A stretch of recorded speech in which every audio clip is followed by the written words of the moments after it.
I'm gonna I'm gonna start a little early because I'm doing this thing now where I don't really have a breakfast except for a coffee and maybe like a little fruit snack. And I finished it, you know. So what's up? I'm gonna stay Tim cool for a little while longer, okay? I just got out of the shower and I want my hair to not be frizzy. Okay? Vosh, you're compensating for all the times you were late. Yeah, I think there's some debt to pay down there, that's for sure. Doesn't that make you hungry during the stream, Vosh? Yeah, but you're not supposed to have breakfast. The whole like breakfast is the most important meal of the day bullshit was a lie invented by Satan working in tandem with the FDA to make you fat.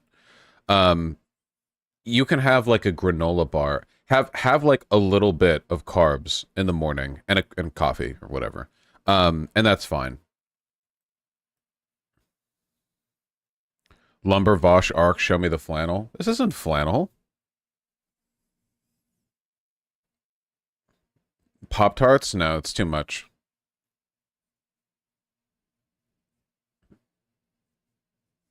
Just eat better food for breakfast. I don't know. Yeah, I know. It's just like the American myth is like, oh yeah, for breakfast you have to have some bacon and hash browns and some pancakes. Fuck that, dude. Have you ever actually tried having that for breakfast at the hour that people would need to have it before work? Like a 7:30 a.m. or an 8 a.m. stack of pancakes and bacon and hash brown. Oh my God. Have you ever done that? It's insane. Like I don't. This is like a collective mythology that we all just perpetuate because we see it in fucking Denny's ads or whatever. Holy shit, you'll die. You just wake up. Like I get it for brunch or whatever, but like holy shit, in the morning, like you can have like a little granola bar, like 100, 200 cal and some coffee, and you're probably fine till lunch, and then you have so many more calories to have for the rest of the day. Who said all that at once is the classic American breakfast? You can literally American breakfast. If you Google it, like you'll see, these plates are huge. Like when I think of American breakfast or full American breakfast or whatever, here's a comparison to a British full breakfast or whatever. Like this is an insane amount. I know this is like for demonstrative purposes or whatever, but this is an insane amount of food to have right after waking up. Like it's 7:30 a.m., you still feel groggy, your stomach still feels kind of caustic and acidic because you didn't eat anything while you were sleeping, your mouth feels gummy, and then you wake up and it's like, all right, time for literally 1,400 No, I'm sorry, this is not 1,400 calories. This is probably closer to like 16 or 1,800. This is like a full day of food, calorie-wise.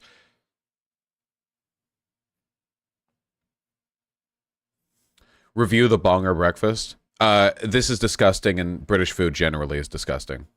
The only thing British people are on is fish and chips, and it's basically just a worse version of chicken tenders and fries, which you can get in any American restaurant. Fish is inferior to chicken when it comes to just general food.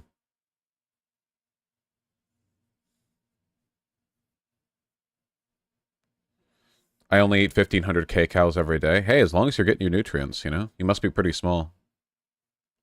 What are your thoughts on Yorkshire puddings? I've never had one. Biscuits and gravy, though. Look, listen, okay? There's a reason why the American South is fat as fuck, okay? That's all I'm gonna say. Biscuits and gravy for breakfast. There's a reason if you go down to the good old South, there's a whole bunch of respectfully fat fucking lard asses, okay? And it's because their goddamn food tastes. It's insane, okay? They really bring this on themselves. It's one of those, like, how much of a choice do you have in your disability? Well, in the case of living in the South, you choose to have the insane fucking quadruple deep fried shit you eat every day. Food in the South is disgusting. Um, there is some food in the South that is amazing. Like soul food is really good.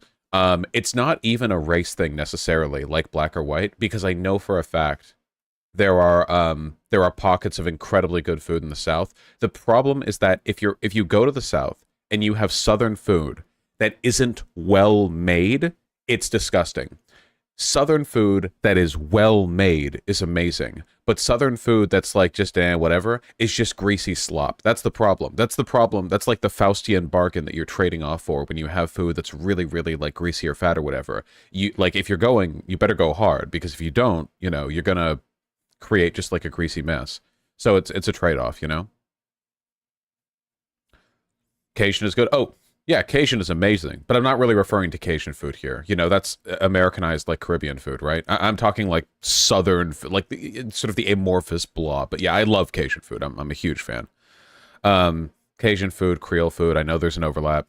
It's a lot of good stuff. Cajun food is when you give white people seasoning. Hey, whoa, whoa, whoa, whoa. Okay, hold on, hold on. Go to New Orleans. Okay, Cajun food is not purely domain of fucking white people. Okay, trust me. Um, Cuban food supremacy. Man, all white people. There are two kinds of white people: white people who have and white people who have not had jerk chicken.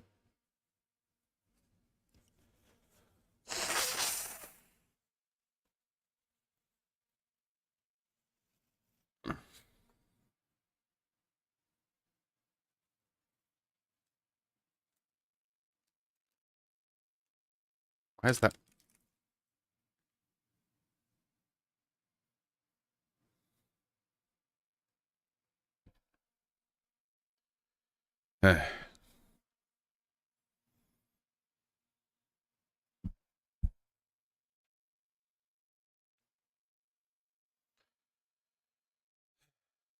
Is that too, Kareem? That's funny. I'll take a look soon.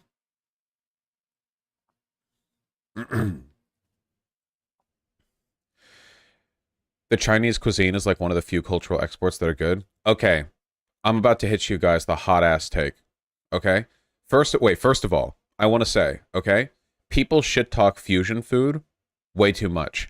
There's a reason why America is like the food capital of the world, and it's because we're such a big multicultural crockpot of different like cultures and ethnicities that food gets fused all over the place, and it's really fucking good. Okay? With that being said, I think that Americanized Chinese food is better than authentic Chinese food. Addendum that I've had in America. I've never been to China.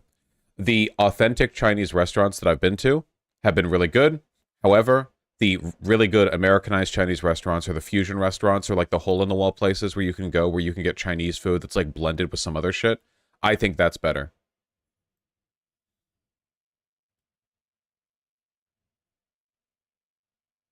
Have you had Arabic food? Yeah, of course. You're just addicted to sugar and fat? Yes, I am an American. Thank you.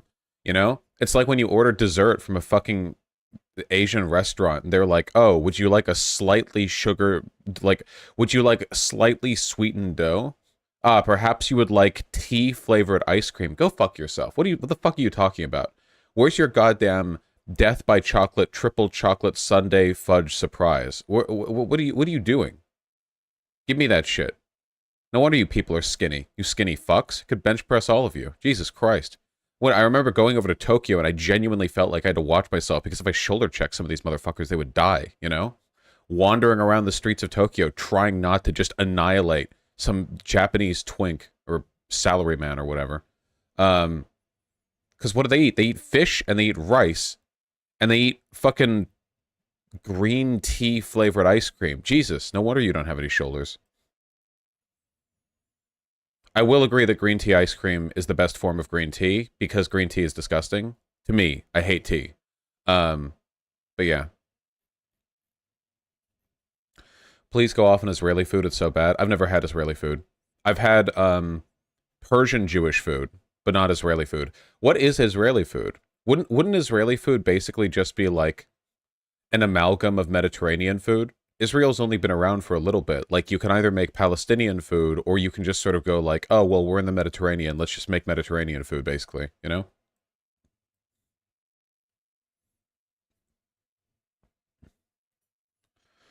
Eucharistic wafers count as Israeli food, though? No. That's a whole different religion, actually. Have you had Lebanese or Palestinian food? I've had Lebanese food, not Palestinian food. To be fair, There are many similarities with food in that region. That's not racist. Come on, it's the Mediterranean. A lot of Mediterranean food. There are a lot. Don't tell the Greeks or the Turks, but there are similarities between their food. Okay, a lot of them. You know, the most unique Mediterranean cuisine is probably Italian, and it's also my least favorite Mediterranean cuisine. I don't much care for pasta, empty carbs. I don't like pizza that much. Um, you know, a lot of other good shit. The Italians just don't season their shit enough. Why is that? It's like because Italians are like the only white people in the Mediterranean or whatever. They're not. Just let me run with this, okay? Like all the other Mediterranean food is like seasoned as fuck, you know? And then you go over to Italy and it's like, "Oh, what if we added some oregano to our lightly salted fucking cheese sauce?" They use tomato sauce. I don't like tomato sauce. Italians think seasoning ruins the purity of their food. Yeah, because they're fucking idiots. There are people in chat right now who legitimately don't know that Italian food is less seasoned than a lot of Mediterranean food, than other Mediterranean food. They don't know. You guys don't know because in your mind, because you're stupid and your brain is smaller than mine, you're thinking, how can Italian food be less seasoned than other Mediterranean food? Well, I've never tried any of other Mediterranean food, and I have no idea what I'm talking about, but pizza is tasty, so that must mean they use a lot of seasoning, you know? That's what's going on in your head right now. Literally, Italian cuisine, like at the higher levels of Italian cuisine, they're incredibly purist about their... They argue about whether or not you should even salt some of their dishes, okay? They are incredibly purist about, like, the quality of their ingredients and whether or not that means they need seasoning to compensate for it. Meanwhile, go to, like, get fucking Greek or Turkish food, and they slop that shit on. They got the goddamn spice bucket. They dump that shit on. Hell yes. That's what I like. Let's go.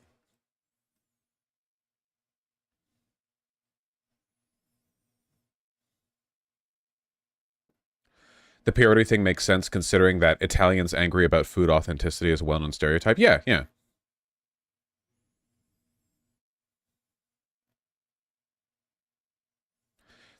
Vosh, Italian food is art. Mediterranean food is food. I'd rather be eating food than art.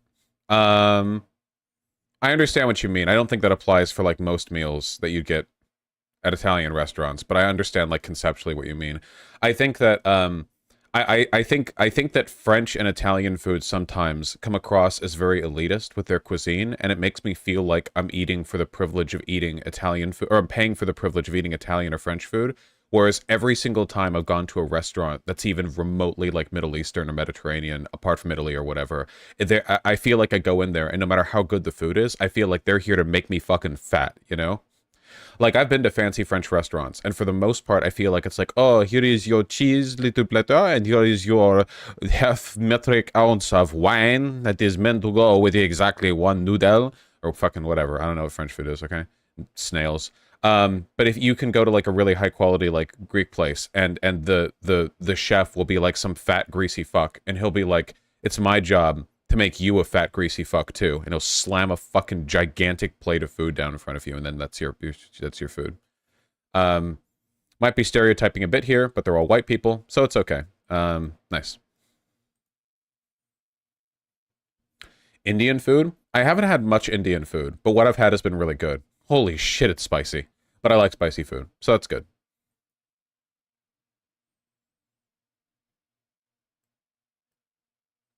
Foie gras? I think I might have had it at one point, but I don't remember.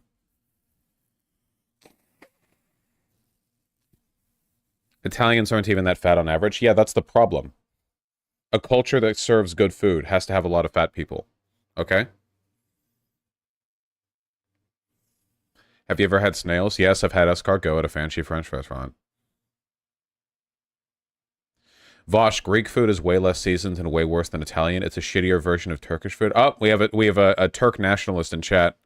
Rippy, hello. I hope you're enjoying your inflation. Tell Erdogan I say hi, and I'm wishing him luck in his next inevitable military coup that'll be defeated effortlessly because it's performative.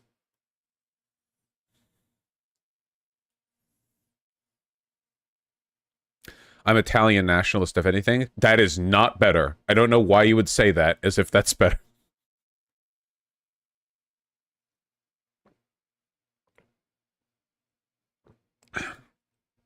Hey, I forgot to minnow mouse click it. Can somebody link what somebody said hit piece on me and Keffels? What is it? Let me see. Maybe we can take a peek at some drama. Start things off. Did you DM me the link on Twitter, Benjamin? Because if so, I did see it, because you DM'd it to me. Oh yeah, Vosh, it's nonsense. What's the timestamp?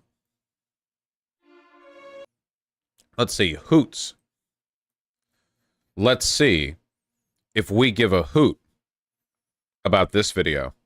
Man, the dirtbag left term feels really outdated, huh? Like, this, I'm pretty sure this term was invented for, like, Chapo Trap House. You know? It feels kind of out of date. One of those, like, making the video on the subject because we can kind of things. Wait, so I come in at, like, what, 15 minutes?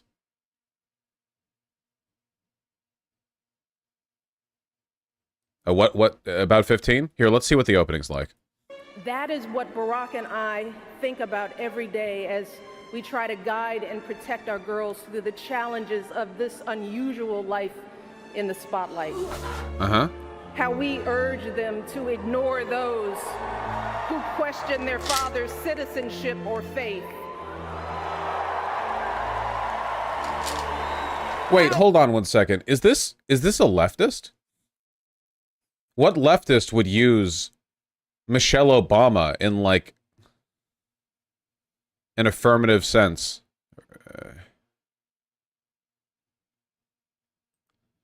Lib? Lib! How often do libs make hit pieces? It's somewhat ironic. I just want to check the vibe. Hold on. What is Burning Man? I was a haunted house. My face. Harry Potter bad. I'm not getting... I can't get a good read just from the videos. Whatever. Here, we'll watch a bit. What's up? We insist that the hateful language they hear from public... that our motto is...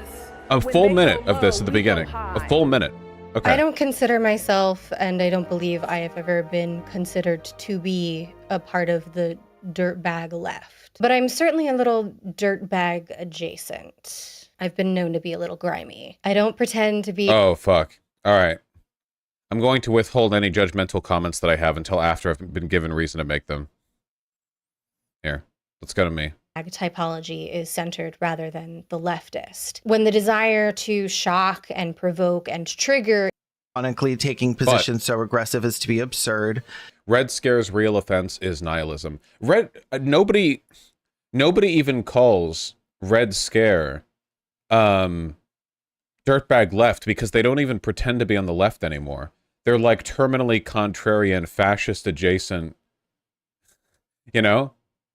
Shiwan had vibes in many ways. The funny thing is, I genuinely feel like Red Scare is the real-life version of every bad thing everyone ever assumed about Shiwan Head times 10. Like, every negative statement or prediction or judgment made against Shiwan Head were all taken and exacerbated, and they are all applied to them, you know? Did they mean the podcast? They mean the podcast. Maybe I should date an abusive man so I can get motivated to be thin, and misrepresenting basic facts. I'm always doing this. Claiming that the Mueller investigation already cleared Trump of wrongdoing. The show collapses. But Shu is a woman, so that's worse. The Red Scare girls are also women. Okay, you guys don't know what Red Scare is, because my chat's full of 15-year-old NB queers or whatever. Okay, never mind. Just... into meaningless offense, meant only to spit in the eye of anyone still foolish enough to care. Recently, Anna and Dasha seem to have even abandoned their myopic brand of class consciousness for something more like political nihilism. They've descended so far down the shitposter rabbit hole that they've completely politically disengaged. To sincerely care about anything is cringe, so they embrace a kind of politics of spite and insincerity. I don't disagree with that, but they're definitely not like depoliticized. They're pretty like openly fascist. They're just fascist from the perspective of like, I don't know, being a young 20-something bitter gay bulimic or whatever. There's like a very specific brand of cynicism here that they cut into, but they're definitely not apolitical or whatever. To me, Red Scare represents an extreme case of a pretty common disease on the shitposting left, when the dirtbag typology is centered rather than the leftist. When the desire to shock and provoke and trigger is prioritized over having good politics, there's a disturbing regressive trend among nominally progressive online personalities. I'm thinking of edgy leftists like Vosh, who somehow always find a way to use their platforms to harass marginalized people. This is such a, like, the only thing that I know about me is a drama that I heard about and people like circulate. Like, it's always so bizarre for me because there are content creators who constantly get engaged in drama. Like, for instance, like Destiny actively revels in drama and causing it and engaging with it or whatever. And, like, I loathe drama. I don't like waking up and seeing my name trending on Twitter because it's almost always for negative reasons. I like attention. I love attention. Don't get me wrong. But drama specifically in the context of this environment, it's just, I don't get much satisfaction from it. So then I do all my streams and it's all like politics. And I do like an hour-long rant yesterday about like essentially anarchic queer linguistic norms. And then I watch a video from someone being like, well, 3 years ago, he thought a black woman was wrong. So he's always using his platform to harass marginalized people, Like when he misunderstood black nationalism and sent his thousands of followers to harass a much smaller creator and Millions. Thank you. call her a white genocide enjoyer or whatever. Or when he used J.K. Rowling's trans misogyny as an excuse to promote just general misogyny, I guess. Why promote? Okay, that's not what promote means. Promote means advocate for. I was just being misogynistic. There's a difference there, like a meaningful one, but okay. Also, I stand by it. It's not like I've stopped being casually misogynistic. Women be quieter and start apologizing more. That is such a wild take, Ian. Have you met women? I apologized to my couch when I stubbed my toe on it. I'm thinking. Thank God. I was gonna make a joke. I'm glad she already takes the right attitude towards life. Thinking of Keffels, who apparently grew tired of ratioing transphobes and decided instead to use her platform to harass feminist Asian writer Rosalind Toulousan for 2 entire years. Wait, is this the Noodles? Wait, please tell me this is the Noodles drama. Is this seriously Noodlegate? Oh my God, dude. Yes! So for clarification, okay? Okay, for clarification, all right? A while ago, like 50 years ago, a white woman made a cookbook that included stuff like noodles and dumplings. That's it. It was a good cookbook. She grew up making noodles and dumplings, so she made a book about it. Somebody on Twitter said this was racist. Why are you, as a white woman, making noodles and dumplings? And Keffels said, I think it's okay to be a white person and make noodles and dumplings. And for 2 years, people have said Keffels was being racist for saying that. That's not a joke. I'm not leaving anything out. That's really it. That's the level we're on here. Noodles are tasty has become a rallying cry similar to ethics in video game journalism. Noodles are tasty has become a rallying cry similar to we must secure a future for white people and their children or whatever the fuck. 1488, a well-known neo-Nazi dog whistle, rivaled only by Noodles are tasty, the other very well-known Nazi dog whistle. This isn't a joke. This really is the level that we're on here. Hey, quick tip to this lady. Honest tip, given earnestly by somebody who's watched a lot of video essays, okay? The reason you're making this video is because you know that it drives clicks and engagement. I have a lot of clout attached to my name. Keffels does as well. Certainly when it comes to drama. The problem is you've forgotten to make the video essay. You're not explaining anything that happened. Like, all you've done is show examples. Watch an H-Bomber video. You notice how, because this is topical because one just came out, you notice how when he wants to make an argument about the moral character of somebody, he provides examples rather than just, like, obliquely referring to a screenshot or some vaguely remembered drama event from multiple years ago. The reason you feel comfortable making this, like, way sort of gestural, like, yes, the person who does that, is because you're either A, incompetent, which I'm not jumping to here. I don't think that's actually the reason. I think it's the second reason. It's because this is like insular virtue signal community drama bullshit where you're under the assumption that everyone else knows about this already, so you're just trying to cash in on views on a subject that you know there's already a lot of interest saturation. I think this is a very cynical and lazy way of making a video.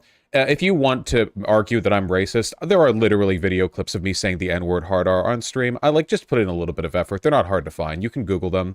I'm just like that sounds like a joke, like I'm being edgy here, but I'm actually being serious. It kind of bothers me a little bit when people are so arrogant when they make these stupid hit piece videos on me that they just go like, here's an example.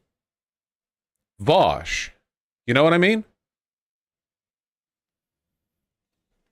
It's like it's just a way of like holding up a magnet to the people who already don't like us.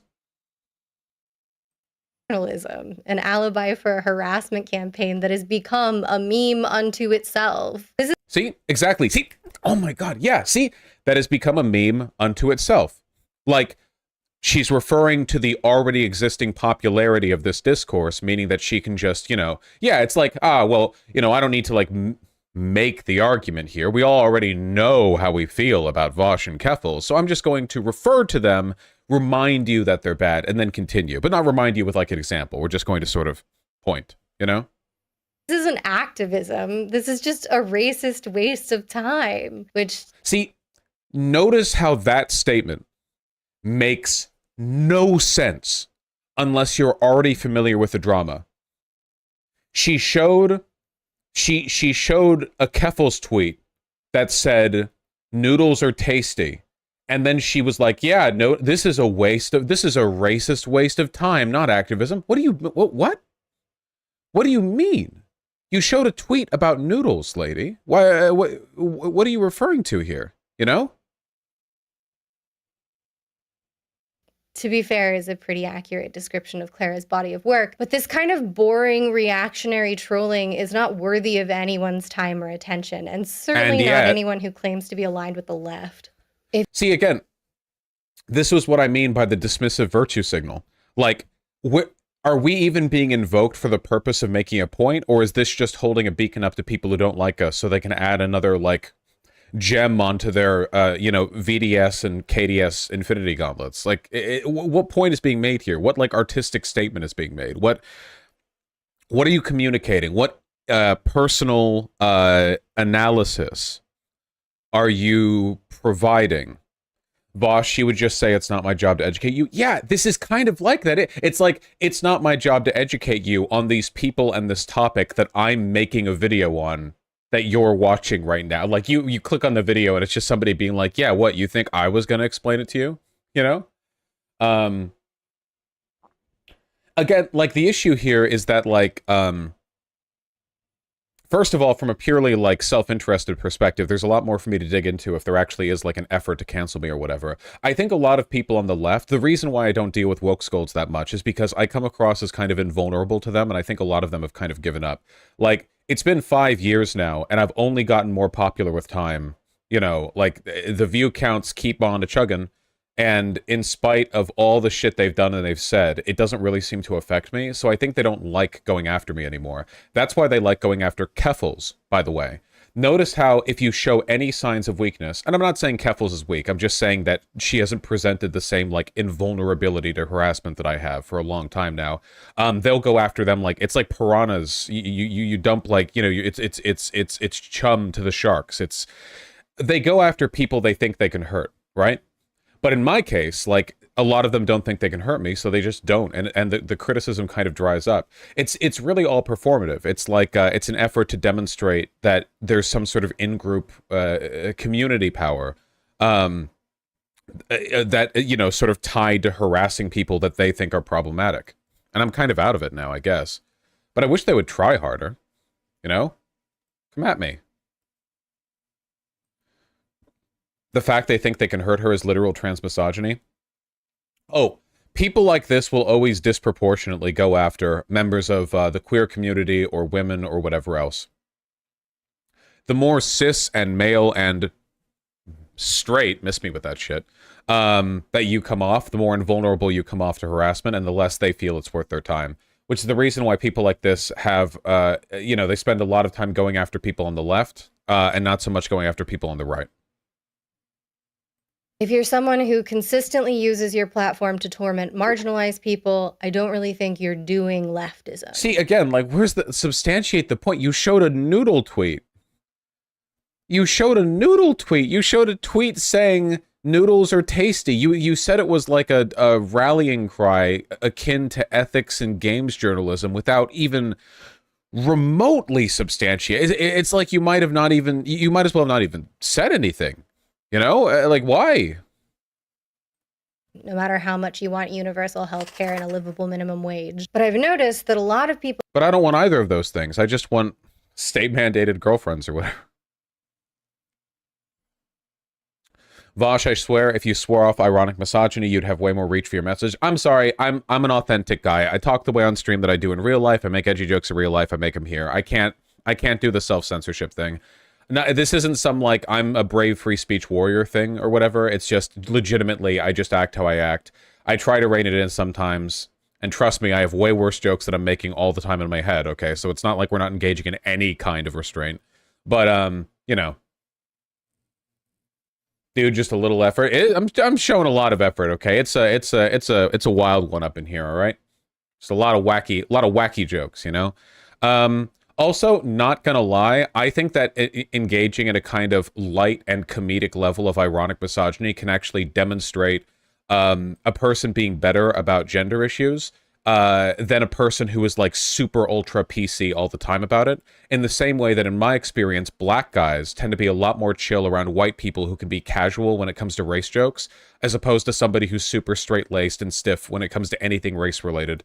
Because the latter, when they're really stiff and like inflexible and sort of like don't engage with it, comes across as they're like afraid they might say something or they're uncomfortable with the subject. I guess just in interpersonal interactions, like day to day in my real life, I do make like casual jokes about women, but it's never seemed to cause many issues. Like, I've talked to plenty of left-leaning women, feminists, you know, even like activist groups. I mean, I've talked to entire roomfuls of people whose jobs it was to be PC when public facing. And for the most part, I think it comes across okay because I'm demonstrating a comfort with the subject, not some like weird, stiff, uncomfortable, you know, kind of like withholding. Does that make any whatever? It's a personal taste thing. I'm not saying that it's better for me to do it or whatever. I'm just saying that you know, that's how I tend to think of it. I think sometimes it does indicate that. Also, some of the worst and creepiest fucking rapists that I've seen on the left have been those like straight collar nice guys who are super ultra fucking PC with women, but are like quietly seething that they get like, you know, dicked by Chad, but like they haven't gotten pussy or whatever. Like, I don't know. I just have like a negative association with like a certain level of self-restraint, but I'm, all right. People who see themselves as politically incorrect leftists fall into this trap. Saying something outrageous or feuding with someone... Doesn't this depend on how sensitive or looking for something to jump on the people you're currently around are? If the people around me are sensitive enough that it's a problem for them, that's a them problem thing. I don't really care.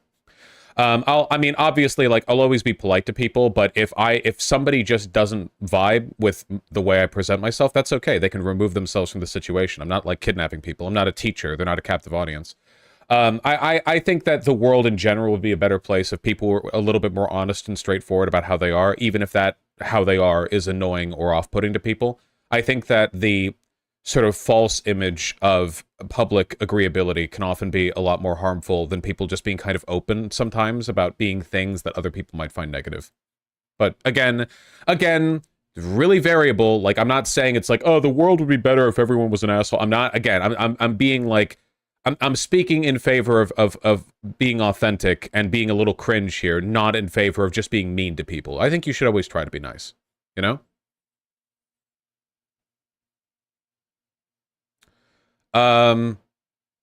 You'd have better reach if you simply didn't do it when responding to videos like this. Without the context of you, I imagine it does seem genuinely sexist.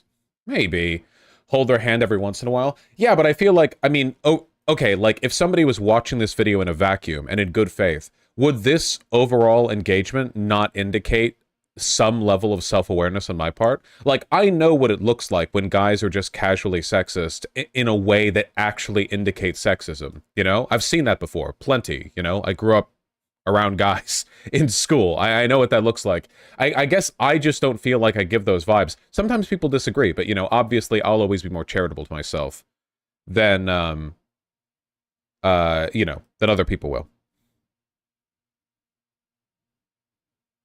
That your average anime avatar Anon thinks is cringe gets you a lot of I attention. know this is exhausting, but you should push back more on the bullshit Destiny says about you. Whatever he says, I am taller than him, okay? Don't believe his lies, all right? What's that meme image that was popular in his chat? I don't know if it still is, but with the memento, and he's holding up the photo. Don't believe his lies, and it's a picture of him, okay? Don't believe that, all right? What are we doing? Let's actually watch the video. No matter how much you want universal health care and a livable minimum wage. But I've noticed that a lot of people who see themselves as politically incorrect leftists fall into this trap. Saying something outrageous or feuding with someone that your average anime avatar Anon thinks is cringe gets you a lot of attention.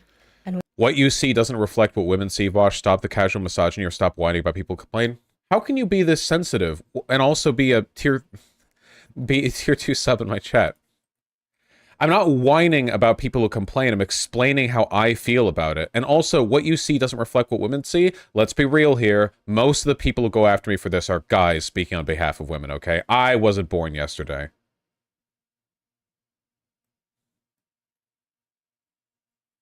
Exactly, I'm not. You're not a tier 2 sub? Was that a gifted sub? Is this stolen valor?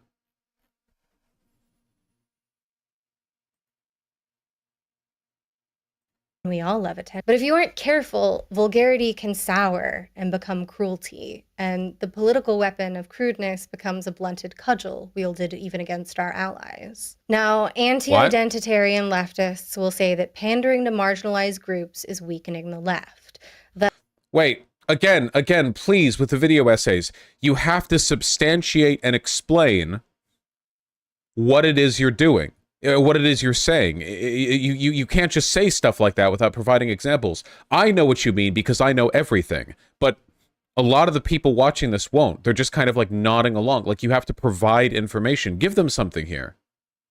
That the woke scolds are off-putting to the white working class who would be on board with our project were it not for all these uppity insert marginalized identity here's. But like, we're mixing arguments right here. Appeals to the white working class as a group that must be appealed to no matter what have always been bullshit on the left, in large part because the idea that the working class is a white group has always been like a Republican assumption. The working class is disproportionately made up of marginalized people, black and brown, women, queer of any kind. You know, the working class is not like, people will be like, the working class, and what they mean is like white guys in overalls who work on oil rigs or something, you know, or in Appalachia. You know, that's an incredibly tiny portion of the overall working class in this country, which constitutes, by the way, the vast majority of the people in this country. So that's one argument. The other argument is that woke scolds are off-putting to potential allies, and that is true. However, they're more off-putting to... Look, I'll say this, okay? If you go by, like, relative acceptance of a variety of issues, I would also be worried about how the woke scoldy behavior comes across to potential allies who are black. Please define woke scolds. When I say woke scold, what I mean is a progressive person who habitually gatekeeps or virtue signals or purity tests as a way of sort of selectively defining the bounds of their community group vis-a-vis like progressivism. Basically, like a scoldy woke person, you know? I think that the definition's going to be blurry, but there are a lot of people who fit it so perfectly that it's actually really easy to refer to examples of this. They tend to do the cry bully thing. Now, again, I don't think that woke scolds are all bad people. I don't think that it like makes them evil. I don't think they're all deliberately manipulative. I think that a lot of them are weak, vulnerable people. Many of them are young. They don't have a lot of social capital, and they're progressive, and they've grown up, and they're now in an online environment where there are some communities where you can get a lot of social clout by being, you know, kind of holier than thou. And as a consequence of that, I think a lot of them lean into that as a way of demonstrating virtue over others, and that makes them kind of purity testy and, you know, kind of mean, kind of bad. A lot of them engage in a lot of really abusive behavior without knowing it because they think that being on the quote-unquote right side of history gives them permission to engage in that behavior. Vosh, on the receiving end, you can read as sexist with how dismissive you are and you making the edgy jokes. The fact that you're always like this about everything is what makes it okay and funny. If I didn't know you, if I saw the wrong thing, I honest to God don't know if I distinguish between you and men who have been sexist and dismissive towards me. I understand that. I don't think that's necessarily wrong, but I guess the problem with that would be that in that case, that feels kind of like a piecemeal argument to just never being edgy ever. I have to assume people who engage with what I say are engaging with it in good faith. There are plenty of people out there who would not be immediately put off by an otherwise good video because of one joke, you know? Maybe you could, like, look at other content that I've done. I guess it's just like, it just feels kind of bad that I have like a million videos that you can go and look up my position on anything, but then a person would look at a stream of mine and hear me make like one offhand joke, and then it's like, oh, so it's all like crypto sexism or what. It's like, you know, I have to assume some level of good faith, because otherwise, if a person is looking for reasons to dislike me, trust me, I and the internet will give them plenty. Here, let's move on a little bit. I'm the white working class. And sure, maybe now I live in a major city that skews more liberal, and that has influenced my worldview. I'm a big fan, Vosh, but you realize you do this and will go on for very long times talking about how persecuted you are for people. I think, Melocello, you're projecting. Come the fuck on. Oh my God, come on. This only ever comes up because people in chat start essay posting, and then, like I'm responding to chat. Please just shrug and move on. Don't type out 200 words and then get mad at me for responding to it. That's not me being defensive. I engage with chat. Like, I guess I'm defending myself from the idea that I'm especially bad on this, but I do that with everything, you know? But I grew up in Florida. Shrug and move on. In a county named after a Civil War general that votes overwhelmingly Republican every single election season. I've never set foot in a gender studies classroom. I mean, I've never set foot. I think being misogynist online makes things work. Oh my God, you guys can't help yourselves. Listen, okay? You know what's really off-putting to people joining the left? You guys fucking woke scolding me. I made one joke like 30 minutes ago where I said, I wish women shut up. And since then, it's been a nonstop cavalcade of, you know, goody two-shoes in chat who are reminding everyone watching who might otherwise be on the fence that, yeah, if you join the left, you better walk on fucking eggshells, because you could make one joke and have 7 billion fucking people explain to you about how problematic your joke. Please, God. Oh my God. Please. Let me, please. Go outside. Please. I'm not saying your concerns are entirely invalid here. I'm just saying, like, man, this gets disproportional. I'm edgy every stream. Why this? Why now? Why here? 2019 Vosh would make them regret living. 2019 Vosh would be about midway to a channel strike right now, I feel. Okay, we're watching the video. We're watching the video. In a coal mine either, but I think that by most anti-identitarian metrics, I should be fairly representative of this imagined white working class. And yet, my politics have drifted further and further to the left over the years. But that isn't because of a bunch of streamers and podcasters stealthing class consciousness into my brain via a giant slur Trojan horse. What point is being made here? I don't even know. This is just like a meaningless collection of symbols and references that vaguely tie into...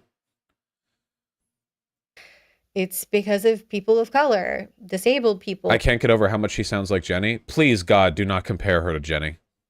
Queer people I've interacted with throughout the years who have honestly and openly discussed their experiences. It's because I've come to the obvious conclusion that our political struggles are intertwined. Fuck, she's doing the Lindsay Ellis voice so hard. Please, God.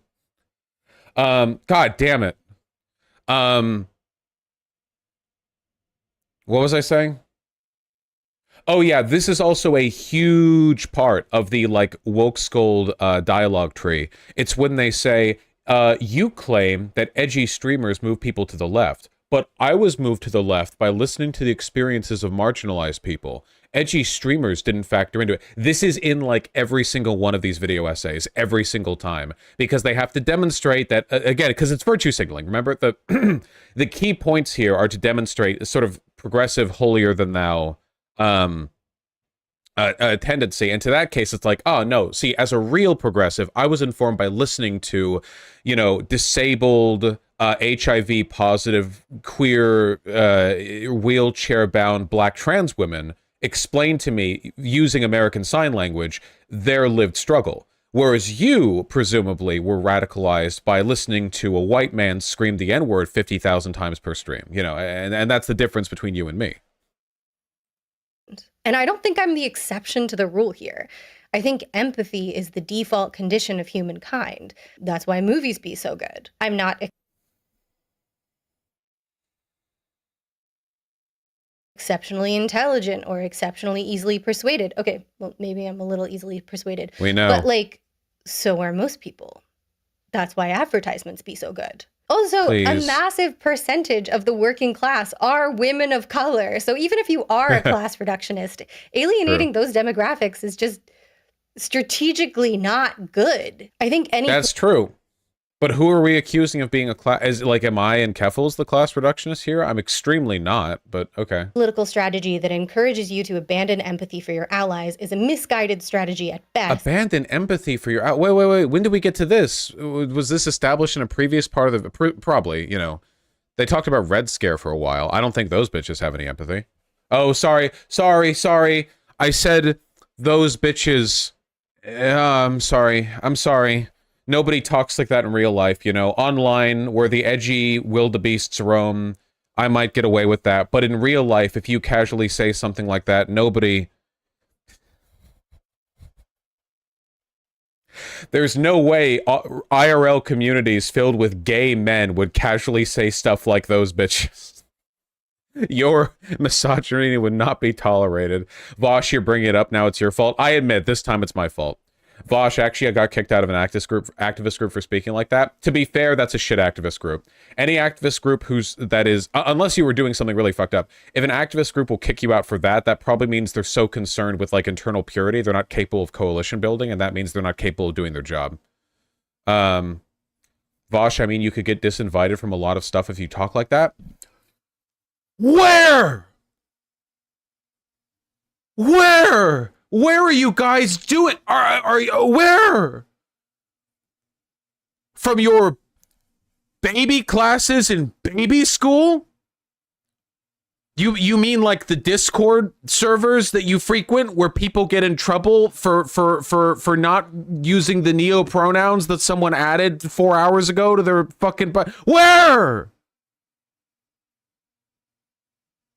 Church youth groups. All right, I'll give you that one.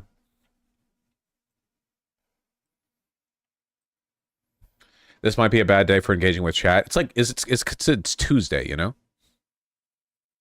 The DSA wasn't letting your fans in? Yeah, well, the DSA sucks, and everyone knows about that, okay? Everyone knows that. That's why we have to fill it with Vaushites.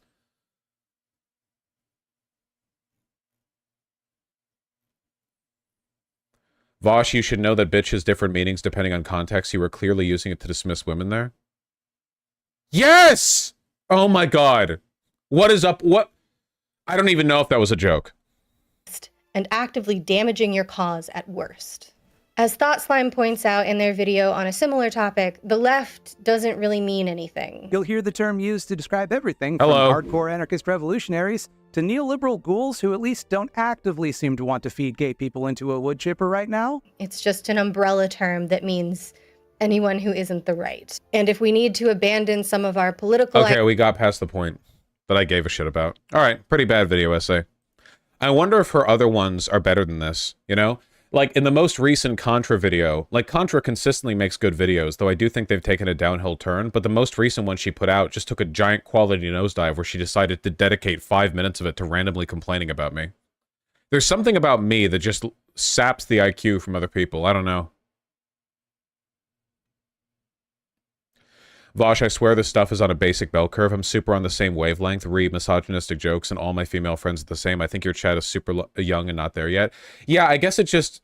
I don't know. I guess it just kind of weirds me out that after 5 years of this, there are still people in my chat who are like, hey, I know that, like, casually online, like, 99% of the world is, like, okay with this shit, at least to the extent that it's expressed in certain contexts and it's, like, comedically appropriate or whatever.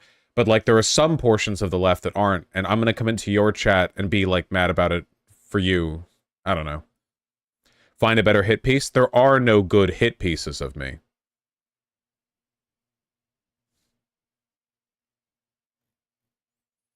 I think chat should follow your rule of never be more edgy than me.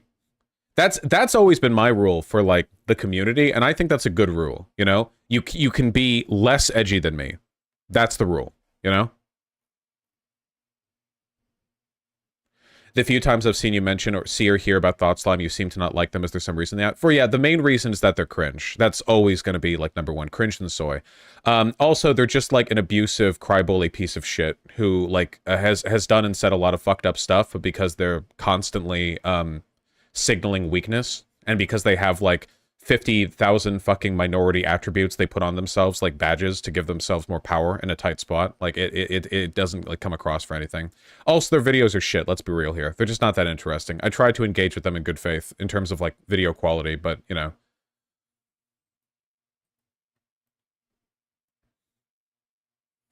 Good thing we're immune to that. True.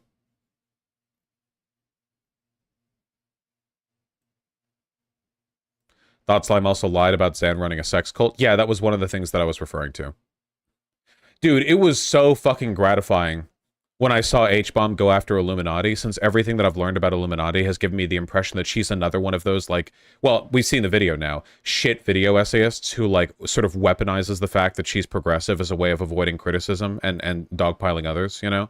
And same with the other dipshit, that gay fuck with the foofy hair, the one who attacks people and says, like, oh, they criticized me, by which I mean they sent me death threats for being gay or whatever. That fucking... Yeah, Somerton. Yeah.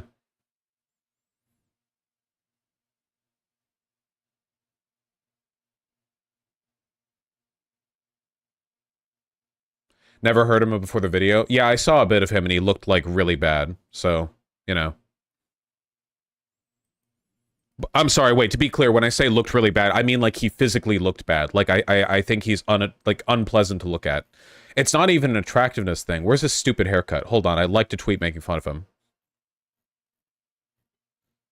I don't want anything to I don't want anyone to misconstrue me and believe that when I say look bad, I mean like anything other than his appearance.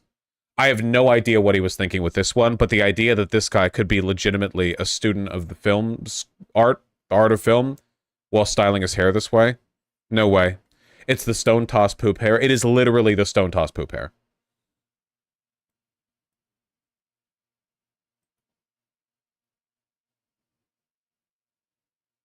Somerton was consistently openly misogynistic. It's crazy nobody called it out until H-Bomb. Yeah.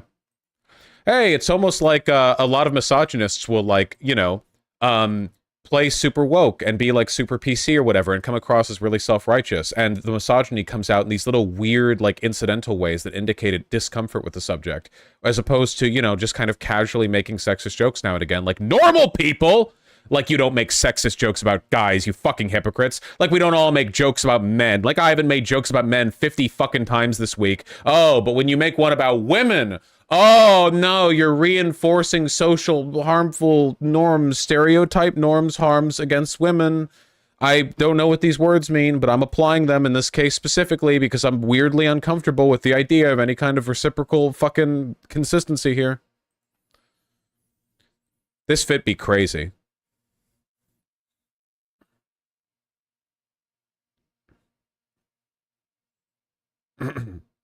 Foreskin ass cut.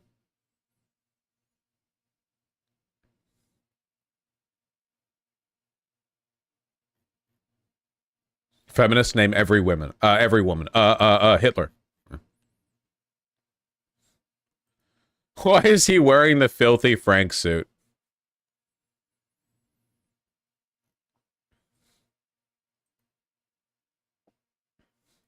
All right.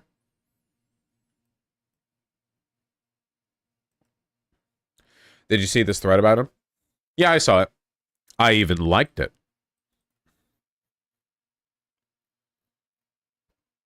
I like Dan Olson so fucking much. We're not oomfies, though. He probably hates me.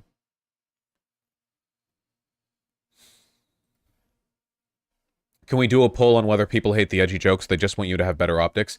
Please stop hiding your criticisms behind the optics frogging, okay? First of all, the vast majority of people online, especially the kinds of people who would enjoy the fact that I'm edgy all the time anyway, are going to be okay with those jokes. Second of all, if I have any issues with optics, it is not those jokes, okay? That is not even remotely what the issue is. Just don't like pretend that's what you care about. Just say that it like stings a bit and you can't really read my level of sincerity when I make sexist jokes, or it reminds you of someone in your life who's been actually sexist to you or whatever. Just say that. It's okay to say that, but don't like pretend it's an optics thing. Like, you Google Vosh and the first fucking 50 article results are people writing hit pieces on me about how I'm like a Nazi pedophile or whatever. And then it's like, well, the real impediment to your growth is actually the fact that you occasionally make a woman shut up. Like, come on, just say it bothers you personally. That's fine. That's fine.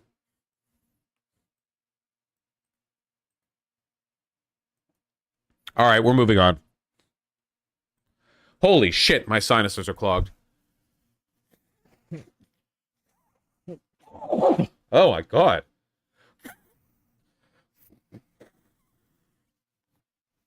Am I dying? Holy shit. Yeah, I know, no kidding. Hold on. We need to engage in some advanced sinus tactics.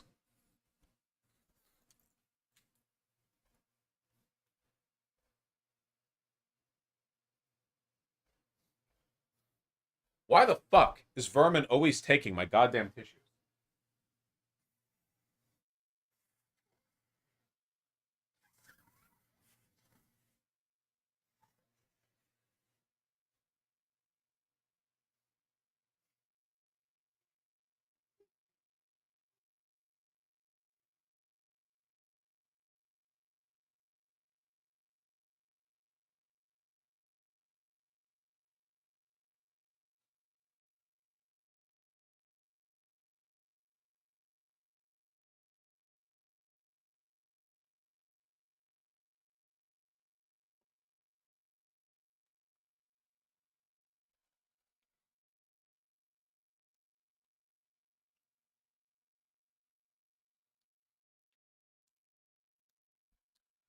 Isn't another reason you utilize those kind of jokes is because it puts people like Nazis on the back foot? I think it makes you look a lot more relatable as a progressive to a lot of people if you don't look like you have a stick up your ass, but it kind of gets wasted when you spend an hour arguing with chat over the most banal sexist jokes anyway.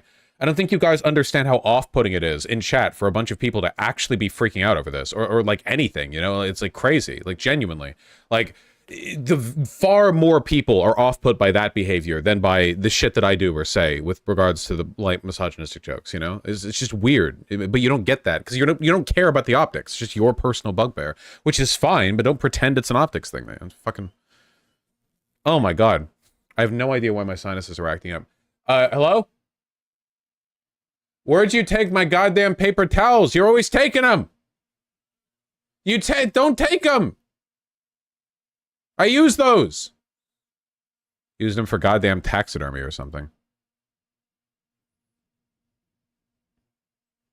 You're a powerful guy, like how you treat women is important. These dorks in chat listen to you.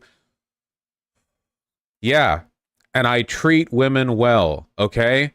You're not treating women poorly by doing light little jokes like that. You notice I make these jokes about every group. I make them about gay and straight people and white people and men. Like, stop. Please. Oh my god. Stop. Come on. Why? Do you even remember what I said? What joke are we even referring to here? An hour ago I said like, thank you. An hour ago I said like, the lady in the video said like, remember that time 2 years ago when Vosh said a light misogynistic joke on Twitter? And I was like, haha, yeah. And like, that's what we're still arguing over? Jesus shit. I've made edgier racist jokes than this, like easily, all the time. I don't see this kind of behavior in chat. Why? Is it because it's pink? And see the pink fucking dots next to your name? Is women sensitive? Is that why I'm being unironic here? I'm accusing you. Estrogen? Why?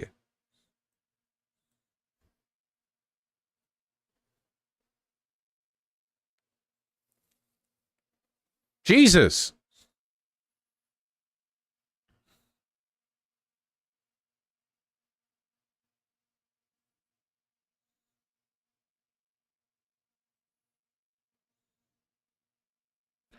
I think the issue is you have another pink dot.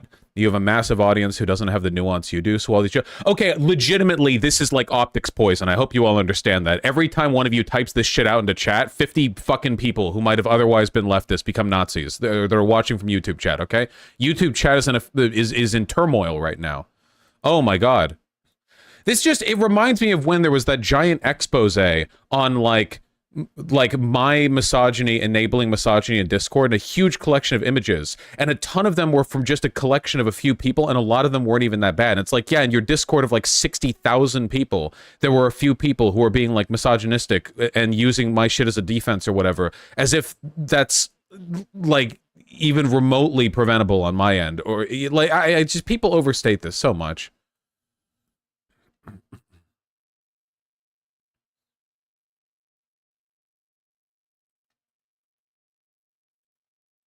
Now my sinuses hurt. I blew them too hard. Vosh, but you can recognize how bitch is a slur, yes? Yes!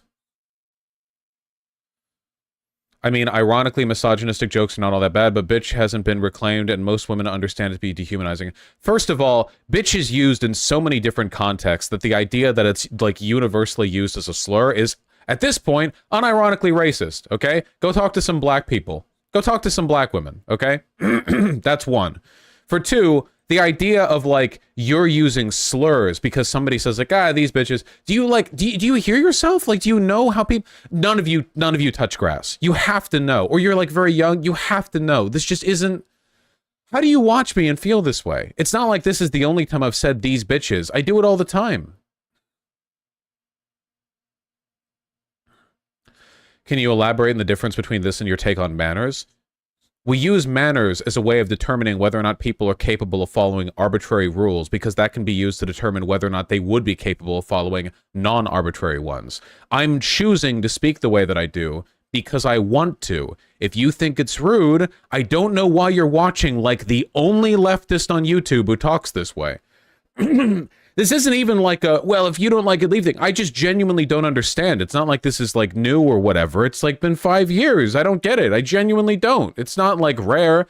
This wasn't an oopsie. I'm not being defensive about like I had a slip up on stream. I like it's all in line with the general behavior of the most mild fucking jokes that I and everyone that I've ever been surrounded with in my entire life has been comfortable with, because my understanding and my lived experience, by the way, has shown me that A, this hyper-performative sensitivity on the left is more damaging to us than anything I could say, and I mean that.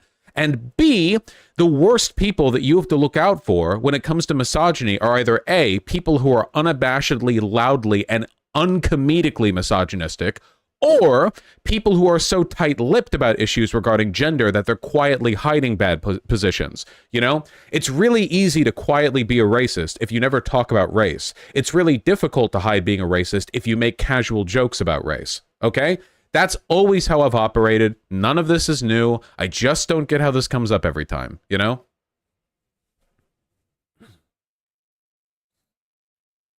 Holy shit, it is pouring out there in Seattle. I think you're underestimating the degree to which the woke sculliness is community turnover. No, I know these people. I know these chatters.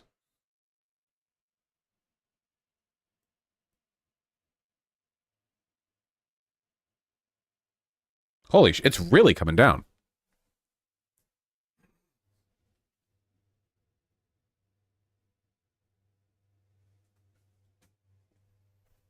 Chat, I regret to inform all of you that I'm retarded. That was the sound of my AC. That was most of the noise. It's the AC. I forgot that I had the AC on. It turned off a bit because the room was cold enough, and it turned on, and I thought, wow, it's really going, really coming down out there. And,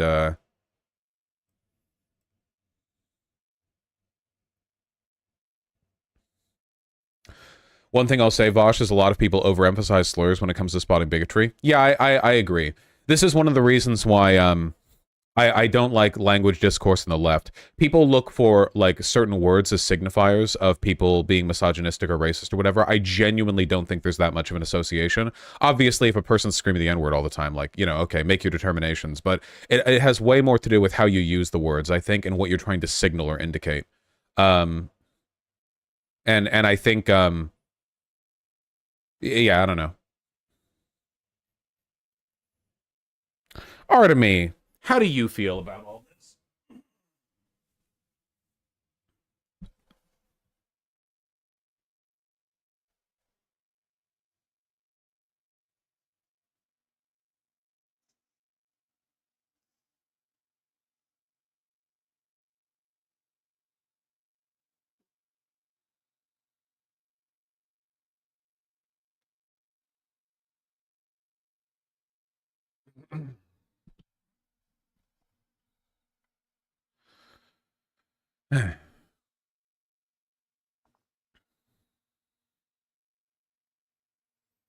Is Artemy also misogynist? Well, yes.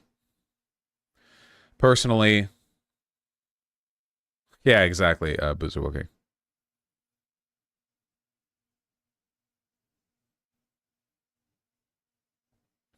Yeah, exactly, Bolshevik. The more racist you are, the less likely you are to be able to make a joke about race.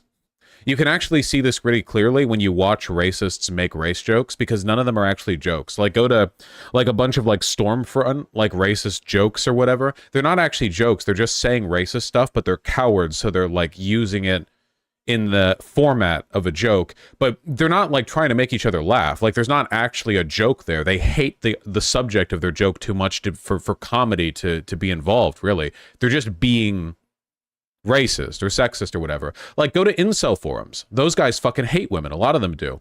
How often do you see sexist jokes there? You don't, like, ever. You just see sexism. You just see people trying to like make a sexist argument, and they might frame it in a flippant way, but it's very clearly not meant to like be comedy. It's just a way of framing their sexism.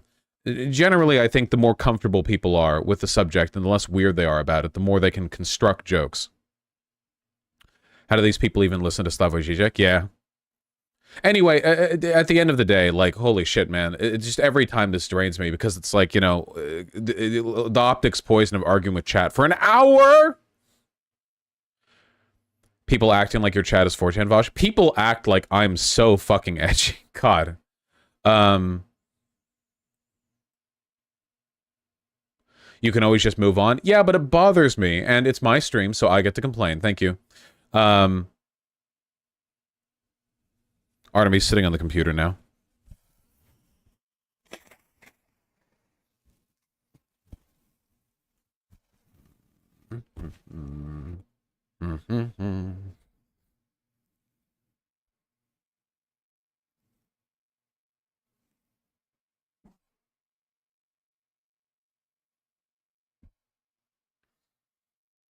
Charged lemonade. Talk about the GTA 6 trailer. I assume this is watchable on YouTube, right? It has to be, right? It's a game trailer. Should be. I just YouTube. So, oh, there it is. Grand Theft Auto. Yeah, there we go. I haven't seen it. So I'll give my opinions. Also, I've never played a Grand Theft Auto game. I messed around in San Andreas when I was a kid, but that's it.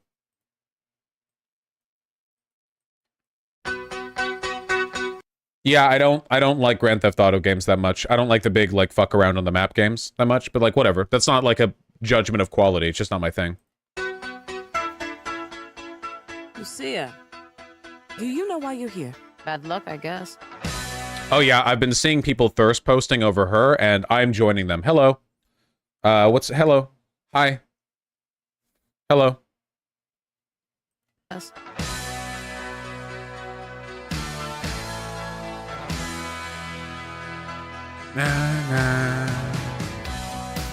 Is this Florida? We're in Florida, right? This is definitely licensed music, so I'm just going to mute it for a second. Also, I don't know, the game looks good. That's my game opinion here. Florida seemed like the right place to set this. Female convict from Florida, Stone Ocean confirmed. Oh, that's based as hell. I like the titties. I like the boats. Boats are cool. Don't do this when you're driving. It's dangerous. You want to be a statistic? Yeah, sexy. Nice. It's Vice City based on Miami. Nice, nice. Oh, yeah, the Keys. The thingy. That's the famous bridge. Hello. Is it done with the music? It's not done with the music. Oh, that's nice. I like... Really like the parallax effect they got going on here. It's really good. Nice tree model, you know? That's cool. It plays the whole time. Yeah, then we're going silent. Yeah, so Florida Man, very good. So yeah, it's a Grand Theft Auto trailer. So we're going to be getting a lot of like, we live in a society, we live in the modern era, Florida Man, you know, sex, drugs, and violence edginess, which is Grand Theft Auto. So, you know, that's fine. Whatever. That's what people are, you know, looking for. And that's the other guy, I take it. It's 2, Bonnie and Clyde. Let's go. All right, sick. Okay, cool. And then it's 6. The number is 6. That's great. Yeah, I don't know. Hopefully it's good. So the people, I don't like Rockstar games because I don't like games with big open worlds where it's like, hey, you find the game in the world. I know that there's a story campaign and you know, all of these games, but for the most part, I feel like the pull is this big sort of like experiential, like, you know, look at all this stuff you can wander into. And for the most part, I don't care for that. I'm a grown ass man. I've got obligations. I have 2 hours of work to do every week and 50 hours of looking at my cats and going, ooh, you know, I only have so much time. So I personally, I might play it. I probably won't. Maybe I will. I don't know. So let's talk about the politics. First of all, obviously, a bunch of conservatives are trying to make headlines by complaining about it. First of all, I've seen some people claiming that she's transgender, reaffirming that the real conservative position on trans spotting is that if a woman is hot, she must be trans. Okay, I guess, you know, whatever did they mean by this, you know? I have seen people saying that the sex, drugs, and violence are woke or whatever. It's a brown woman woke, because there are no brown women in Florida in real life, you know? They had to insert those in. So, woke. What else? Oh yeah, Jackson Hinkle was the main person I saw who was doing the whole, like, rent is due, so let's try to bait engagement by saying that Grand Theft Auto is ungodly because I don't know, it's like nude. I'm scrolling through Jackson Hinkle's feed, which seems to essentially just be live leak. Oh yeah, here we go. Why are the Zionists at Rockstar Games releasing the sexualized video game for children in America? Ban GTA 6 trending right now. So what does this mean? Nothing. It doesn't mean anything. Jackson Hinkle doesn't believe in anything. He's probably ideologically more a Nazi than anything else, but even that doesn't matter that much. So he'll do the whole like JQ Zionist, like tied in with Palestine thing. Maybe it's like, oh, hello, fellow Muslims. Don't we hate nude women? I don't know. It doesn't really matter. It's all fake. There are some conservatives leaning into that, but I don't expect you're going to see much of that. And the reason for, hey, Chris Raygun. Yeah, the engagement farming is extremely shameless. I saw that the Keemstar, the Drama Alert Twitter, said that there's a rumor the girl is transgender, and just like said that, and now people are reporting on that as though there's any kind of like actual indication that might be the case. Which, again, I don't know. The conservative strategy of pointing at hot women that everyone is thirsting over and going, that's a transgender, that's a man, probably isn't going to do as much for them in the culture war as they hope. Also, happy birthday, CRG. I saw your post. Congrats. I'm right behind you. What was I saying? What was the point I was going to make? Lost it. Totally lost it. Oh yeah, shameless engagement farming. I don't think we're going to see that much actual conservative denunciation of GTA 6. The reason for that being that it would be insane to go after GTA 6. First of all, GTA 5 is one of the most popular games ever, with, I think, 500 trillion copies sold in and thereabouts. I might be over-exaggerating it slightly. GTA 6 will probably be as popular, if not more. You know, it's going to be an insane cultural event that everyone is going to be touched by in some way or another. For conservatives to signal to it that they don't like it would be to put themselves on the opposite end of a culture war they can't win. Far more people care about Grand Theft Auto than politics, trust me. Also, it's worth noting that conservatives, generally speaking, rely on young, white, socially disaffected men as their base for radicalization. That's the group they target most actively when it comes to trying to groom people into the right. You'll never guess which people really like Grand Theft Auto. Yes, I know everyone likes Grand Theft Auto, but as disproportionate representation goes, if your goal is to appeal, to the sensibilities of people in that demographic, yeah, I don't think making yourself against GTA 6 is a good move. It reminds me a little bit of how Paul Joseph Watson, years ago, back when he was relevant, was doing the whole, like, men of the West rise up and reject this slop, in parentheses, very small text, Jewish media garbage. And he was like, yeah, this is why this is garbage and this garbage. But he almost never went after anime and video games, which I guess you have to wonder, why would somebody who runs an alt-right channel not want to target anime and video games when making arguments that certain types of media are degenerate or whatever? It really invites curiosity in the subject, I gotta say. So yeah, shameless grifting is and always will be kind of like a core component of the conservative social advocacy. It's nothing new.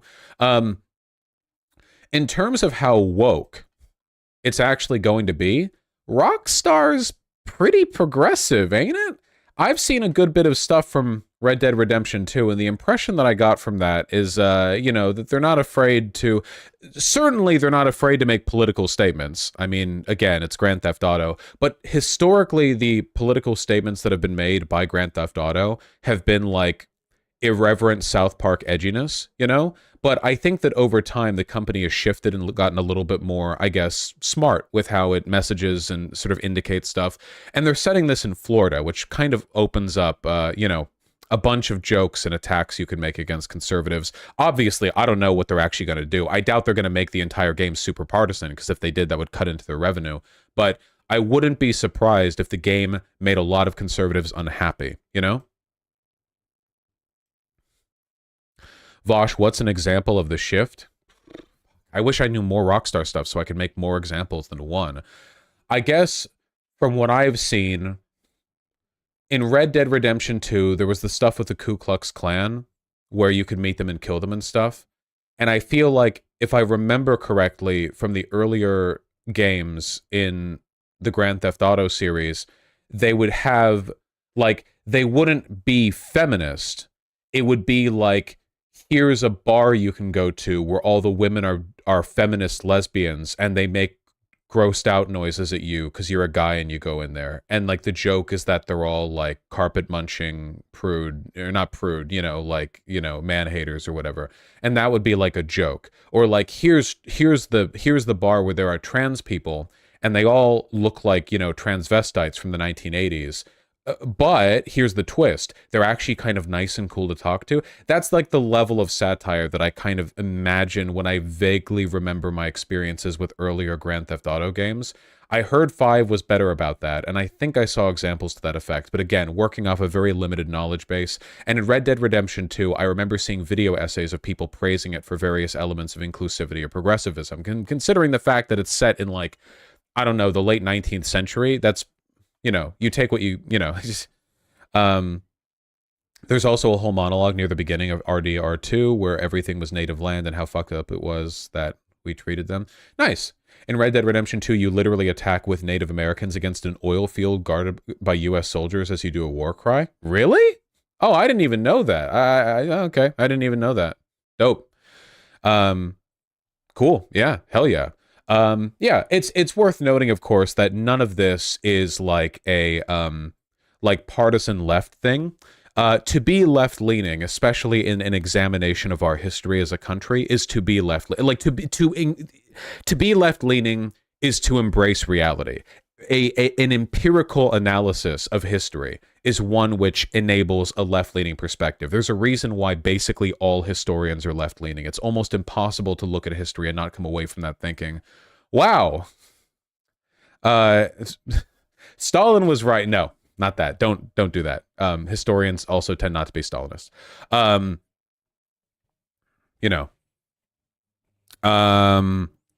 Rosa Luxemburg was right. That I believe.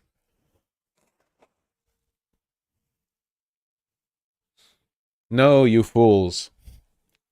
Don't start a revolution now. The revolutionary potential of the SB has not been sufficiently realized. There's also a mission in RDR2 where you defend a woman advocating for women's right to vote. Nice. Look, I think that conservatives are going to end up being somewhat salty, you know? And I think that's cool personally. I think it's nice when they are. I think that's funny. It makes me happy. Now, I did see one other thing. I did see one other thing that was extremely funny that must be commented upon. There's no way around this, okay? Elon Musk is publicly salty. Okay, wait, first of all, I should say, so following the trailer release, Elon Musk is doing some classic virtue signaling here, some very like conservatism is punk rock. This person says, I've not played GTA games, which same. Elon Musk says, tried but didn't like doing crime. GTA 5 required shooting police officers in the opening scene. Just couldn't do it. I don't think he's deleted this one. This is now one of the most ratioed Elon Musk tweets ever. This is, again, a good example of why it's a really bad idea to align yourself against GTA. This, in addition to making you look really lame, how many, like, edgy white boys who might otherwise fall down the alt-right pipeline or whatever, how many of them are going to look at this and not think it's insanely lame, right? It's just stupid. You know, he's stupid. It's funny how stupid he is, blah, blah. Okay, so in addition to that particular funny bit, Linda Yaccarino, the CEO of Twitter, is publicly begging Rockstar to post their trailer on Twitter, as opposed to just, like, linking to it or referencing it. At Rockstar Games, gaming is one of our most popular topics. Drop that trailer here. Give the people on Twitter what they want. In terms of messaging, this is unbelievably pathetic. The idea of the CEO of a company... Oh, they follow me. That's nice. The idea of the CEO of a company being like, hey, King, please put your big video here, please. Please have people Google GTA 6 trailer and find it on Twitter, please. Which, of course, you know, not an effective strategy. So... there's that. She misspelled Twitter, what the fuck? There are 2 spaces here, too. The kerning is off, you know? That's crazy. So, yeah, that's pretty embarrassing. There's also a rumor, though I don't know if this is true. A lot of people have been saying this is true, but I can't confirm it, that as retaliation for not posting the full trailer on Twitter, they're throttling the announcement post, where you can view it directly, but you can't see it if you're viewing a reply. This happened to me, too, where if you click on the reply to the announcement trailer tweet, it says it's unavailable, like it's throttled, like there's some kind of like TOS or limiting thing there. Now, this could just be the site fucking up. Genuinely, I don't know. But I have seen a lot of other people say that this is happening to them. And that's pretty weird. I don't know. You saw that too? Okay, yeah. Could it be too much traffic? I mean, I guess, but it's pretty weirdly specific, right? And we know for a fact that Elon is super vindictive and has literally had people personally banned for slighting him. Look, the last thing that I retweeted on my Twitter account, like the last thing that I saw and thought, yeah, this is funny enough that I'll retweet it, is this. Fucking Elon Musk starts feud with Paris Hilton for pulling kitchenware ads from Twitter. So this is the level we're on. We know, yeah, he has openly talked about throttling NPR in the New York Times. That's true. We know he starts fights with people because they're not giving him ad revenue money anymore. Paris Hilton, Jesus Christ. So yeah, maybe he's doing that. I think it's great, by the way. The more openly uncool and antagonistic Elon Musk comes across, the better. Please, absolutely. Yeah, 100%. Go for it. Great. Incredibly funny. I need more of this. We'll probably get more of it. The Washington Post even reported on him throttling accounts. Yeah, Elon Musk's Twitter is throttling attention to websites he dislikes. Yeah, he's done this before, so it's not, it's not crazy that he would do it again. The more he tears himself apart over people's dislike of Twitter, the better. So yeah, I would say that somehow, I don't know how exactly, but somehow the release of the GTA 6 trailer is a gigantic win for progressivism. I don't know. It kind of worked out that way. Sorry. Yeah. I don't know. Kind of handed us that one.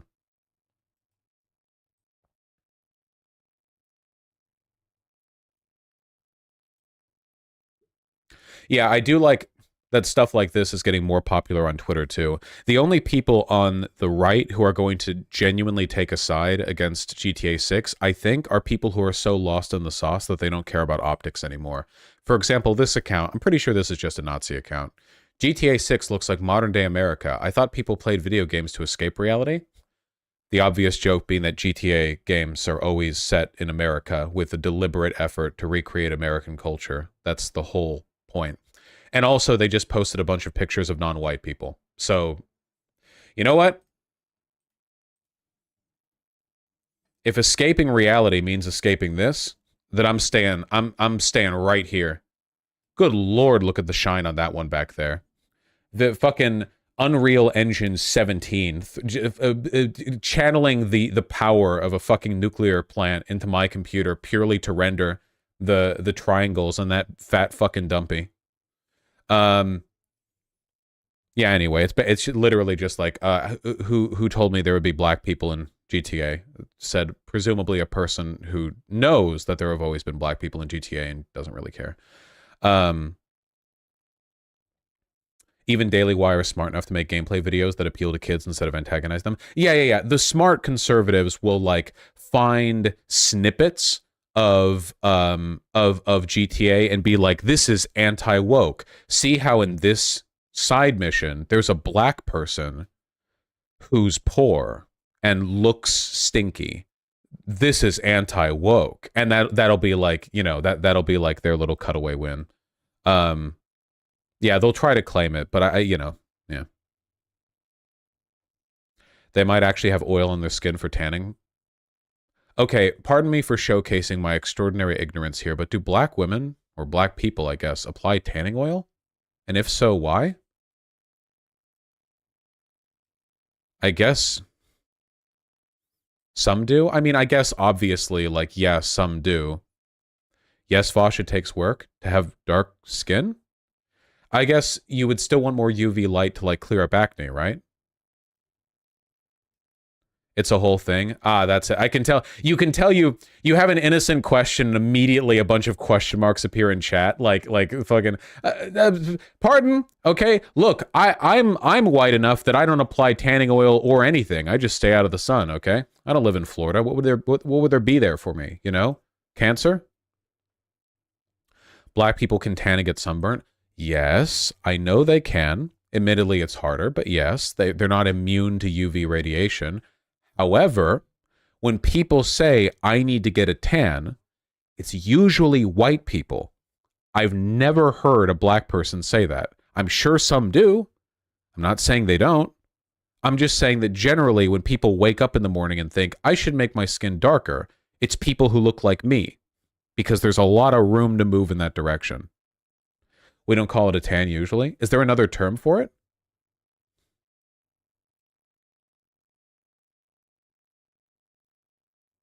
Vosh, you should use sunscreen. I have the best protection from the sun that money can buy.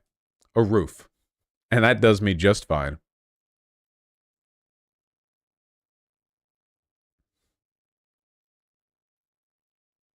Yeah, it turns roofs are actually SPF infinity, you know? Tanning with proper products makes your skin look nice regardless. Hey, just as an addendum to all of this, and I guess a cap off to the GTA segment, you guys really shouldn't tan. Genuinely, like, you really should minimize exposure to sun. A little bit of sun can be good for vitamin D, like 20 minutes a day or something, but for the most part, you're really just, like, upping the skin cancer risk. Also, it makes you look older. You know, you ever seen those photos of, like, old white women where they've been trucking their whole life and one half their face that the sun gets on is really wrinkly and the other half isn't, you know?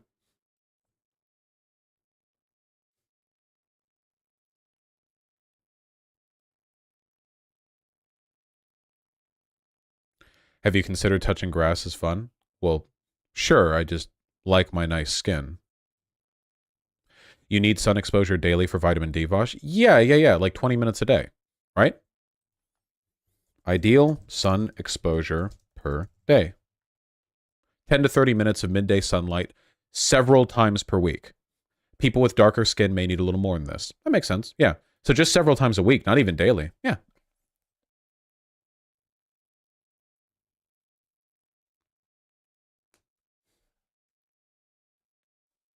No, you don't. You can get it from supplements or food. I could be wrong on this, but generally speaking, when you get your vitamins through supplement form, isn't it not as good for you as getting it in the like through food or through the sunlight or whatever else? Like supplements don't give you perfect saturation when it comes to the delivery of the vitamin or mineral in your body, I think. I don't know that much of it. Vosh, we do not tan. Do not listen to these people. We have no reason to tan. A lot of women in Miami put oil on their skin on the beach to make their butts and boobies look nice and shiny, lol. Thank you, boy Skinny Penis, who I can only assume is a representative of the black community in VGG. I believe you.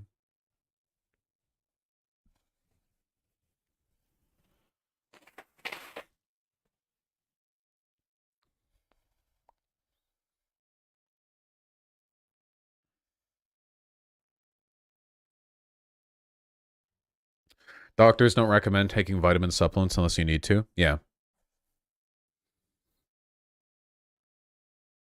In Seattle, is there enough sunlight to get your required vitamin D? Yes. Also, you get vitamin D and can get skin cancer and a sunburn through the clouds. Clouds don't block all UV radiation, you know? Like, they don't block all sunlight, like visual light, so they wouldn't block all UV light either.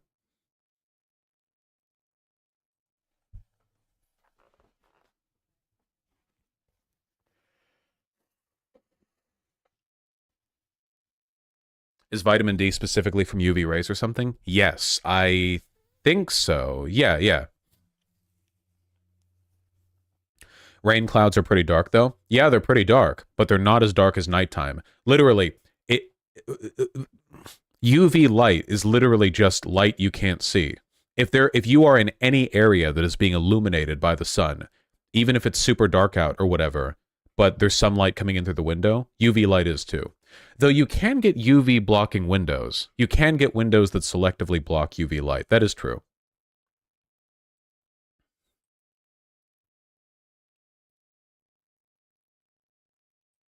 Science segment? Well, yeah.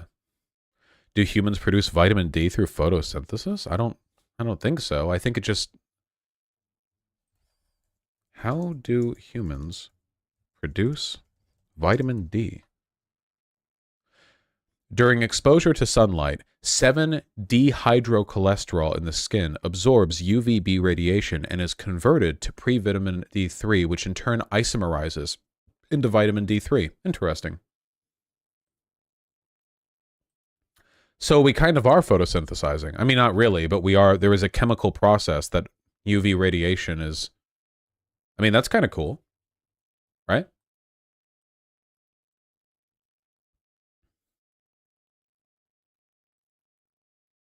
You're making that up? I Googled it. No, photosynthesis is a different thing. I know. I'm joking, but the idea of sunlight being a chemical component, blah, blah, blah. You're concerning me with the lack of basic scientific knowledge. Oh my god. Oh, sorry, I didn't know about hydrochloro fucking this, that, the other. Fucking shut up. I think they meant chat. Oh, well, whatever. It's complicated.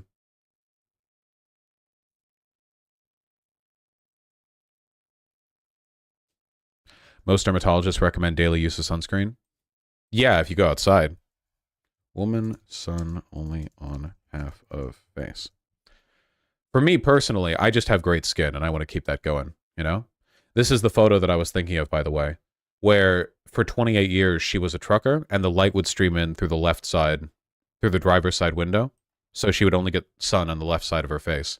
You might notice a pronounced difference in the skin.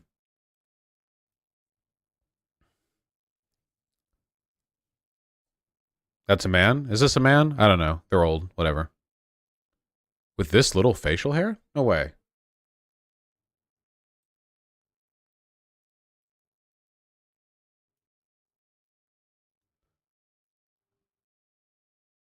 Makes sense, am I cognizant?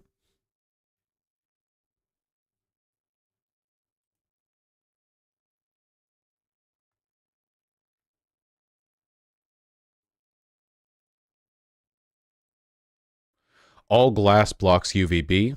I learned that from somewhere on Reddit. The damage to this man's face was attributed to UVA. Oh, it is a guy. Whatever. UVA blocking window. Okay. Honest question. And I apologize if this is dumb or if there's like an obvious answer to this. Why are all windows on cars not UVA blocking? We have the tech. Money? But that's such a small amount of money compared to the shit you're spending on a car. Like, a new car is like $40,000. How much is a film that blocks UVA radiation? It's like $10. It's not much. Not $10. It's more than that. But like, shit, dude. Like, fucking, that could protect you a lot.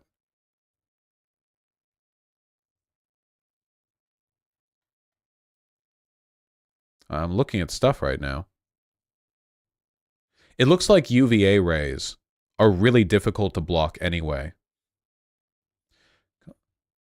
Like, here.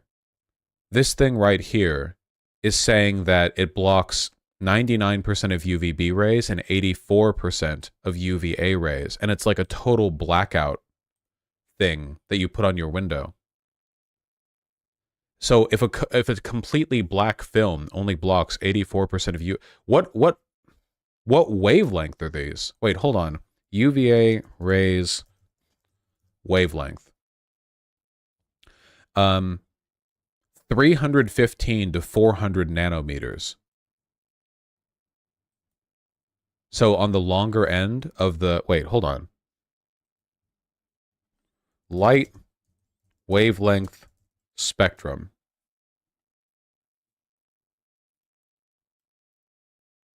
Okay, yeah, it's because, oh shit, dude, UVA rays are almost X-rays.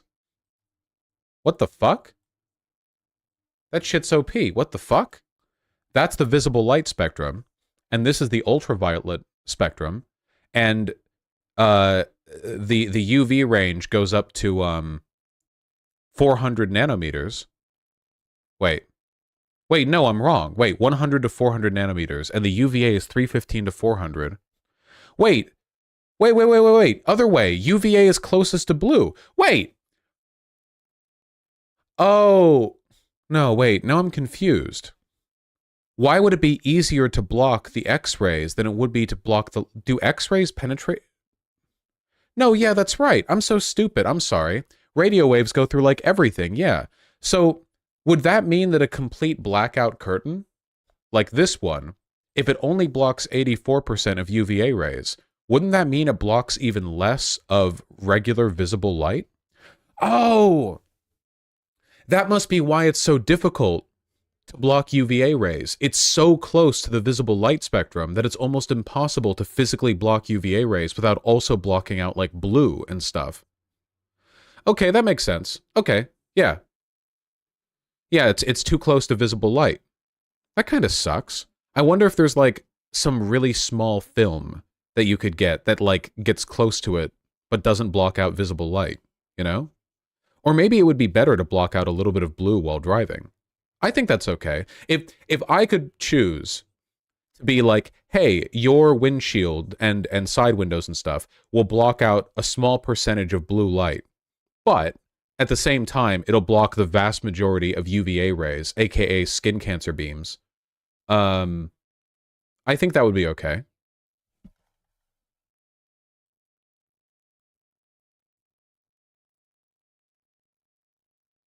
It'll be more expensive than just a broader block. Yeah, that makes sense because you're going for like a more specific wavelength to try to cut it off. Hold on. UVA blocking film from decorative films. Okay, this is just UV blocking window films, but not UVA. So these aren't the ones that are tough to block. You know, blocking UV rays is pretty easy. It's the UVA ones. Limousine window tint, yeah. Yeah, this is just showing UV blocking. What about UVA specifically? Engineered to block 99% of all harmful UV rays, both UVA and UVB, as well as assist in the slowing of the fading of your furniture or carpet. I think this is deceptive advertising. Well, this is on Amazon, so the product is almost certainly bullshit. But if that other graph is correct, saying that a sheer black panel would only block 84% of UVA rays, there's no way a clear film like this could possibly block 99% of It's not possible. It's not physically possible. UVB is what gives you cancer, though, right? The person we just saw here, it said that UVA was... Wait, right here, it says... The damage to this man's face was attributed to UVA. Yeah.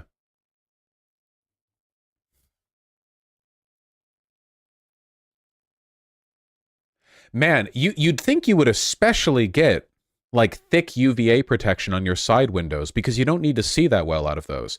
When you look... The only reason you really look out your side windows when you're driving is to see, like, hey, is the lane I'm about to merge into currently occupied by a car, you know? Like, it's okay for it to take away a bit of blue light from there. You know, obviously from the front windshield, maybe there'd be a little bit more difficulty in taking it away, but yes, you do need to. I'm being facetious. I know how to drive, but yet you don't need... It's okay to cut a bit of blue light out of your... Wait, did I say side mirrors? I meant side windows, like the window to your left and to your right when you drive. Not if it's a blue car. You still see a car. It doesn't make... It doesn't make blue cars invisible. They would just appear like a little more desaturated. I was like, oh shit, we didn't think of this. Me when I roll up on the freeway with my 400 nanometer UVA colored car that nobody can see.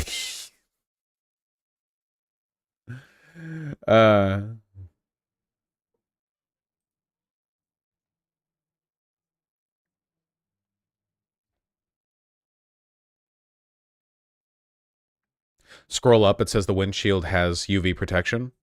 Yeah, but less so UVA. I think it should have more. Australian windscreens block UVA. Really, that makes sense, because it's, you know, Australia. Yeah, that makes sense, Yonama. We're talking about, like, a very narrow, like, spectrum of light range that we're trying to block, you know? Why can't American windshields do that? Hold on. Car regulations, UV blocking windows. Oh, it's by state law. That makes sense. Hold on. Washington Vehicle Tinting Law FAQs. Windshields, UV screening clear film is allowed, but not required.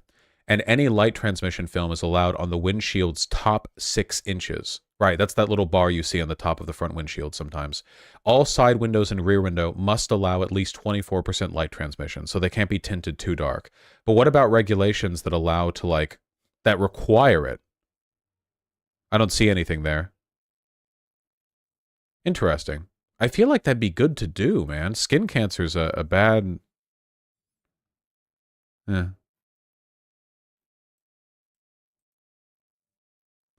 Is there a practical reason you can't block all UV rays? Yeah, because, like, all UV ray... You need to find materials that block light of a certain wavelength, but UV radiation is just right off of blue radiation. Like, what we see is blue. So if you block UV radiation, it's also going to cut into the blue, you know? And even then, nothing's 100%. Like, light do be moving fast is the thing. Yeah, if you tint too dark, the cops get mad at you and they shoot you. This whole stun lock is because of a video game girl's shiny ass. Yeah, but didn't we learn something? People often ask me, how do you know so many things? Which, first of all, thank you. I appreciate it. And second of all, a lot of it is like a little bit of autism, you know? If you're curious about something, Google it. Ask some questions. You know, that information will carry with you your whole life. And you know, maybe it'll be useful someday.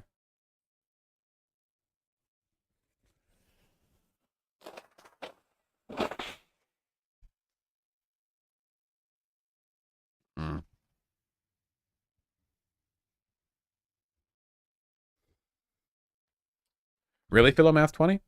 I guess that makes sense. Windshields are pretty thick.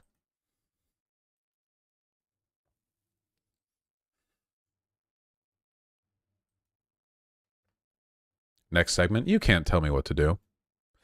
Blowing your nose will make air bubbles in your sinuses. Yeah, I gotta do it. I'm sorry. Yeah, I feel a bit under the weather today physically. I didn't sleep very well or very much at all, but it's okay. Like, I feel okay mentally.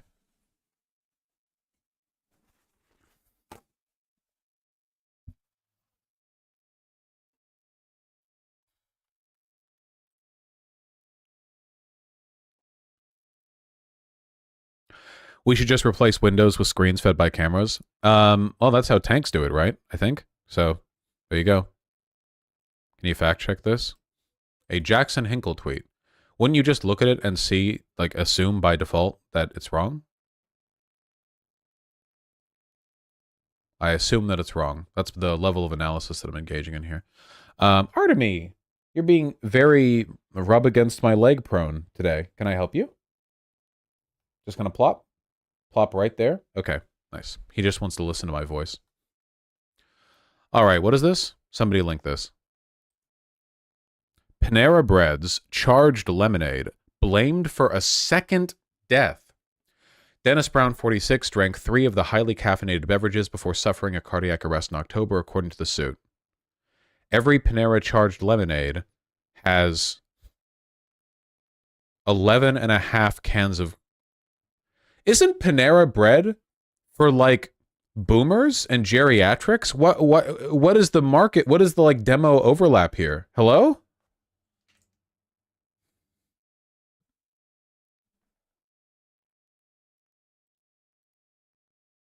Make noise. Caffeinated charged lemonade is responsible for a death of a man in Florida. Now, the family of Dennis Brown says he had 3 cups of the charged lemonade, then suffered a cardiac arrest later that day. Okay, I'm going to open with my default. Okay, I'm going to open by being contrarian, and then we're going to learn a little bit more, okay? On one hand, I think that the stuff that gets served to people should be safe and blah, blah, blah, all that gay cuck bullshit, okay? Now let's get to the real point, okay? Fuck around, find out. I'm very sorry, okay? If, you know, if a guy wants to inhale 16 Big Macs and then die of a cardiac arrest, like, you know, how much of this is the Big Mac and how much of this is the you inhaling 16 like, you're a fucking adult. What are you doing? It's advertised as a super high caffeine okay, whatever, let's move on. This could be like the McDonald's like hot coffee lawsuit where everyone made fun of her because it's like, wow, you can sue people for anything these days. Sued for getting hot coffee and spilling it on yourself. And then you read that the coffee was so hot and it was heated by lasers. It was so hot that it fused her labia together when she spilled it on herself. And it's like, I don't think coffee should fuse labia when you spill it on yourself. I think that it should sting a lot and maybe leave a first-degree burn is the thing. It actually wasn't advertised as turbo caffeinated. Really? Wait, how are they advertising it? I guess we'll find out soon.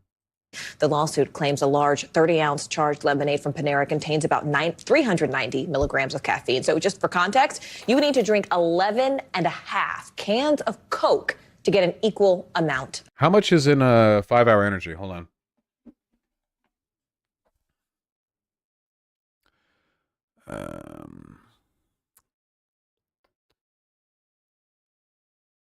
Do they not? This has 200 milligrams. So yeah, 2 of these is 1 Panera charged lemonade. Of caffeine. For more on this, I do want to bring in our NBC News legal analyst, Danny Ceballos now. Danny, look, this is the second lawsuit we're talking about in terms of Panera. Yeah, let me see if I can find this. Hold on. Panera charged lemonade. Because if the lawsuit and you guys are correct, and this is not being advertised as like the way that a shop would advertise like a heart attack burger, you know, like if they're stamping labels all over it to indicate what it is, then that's one thing.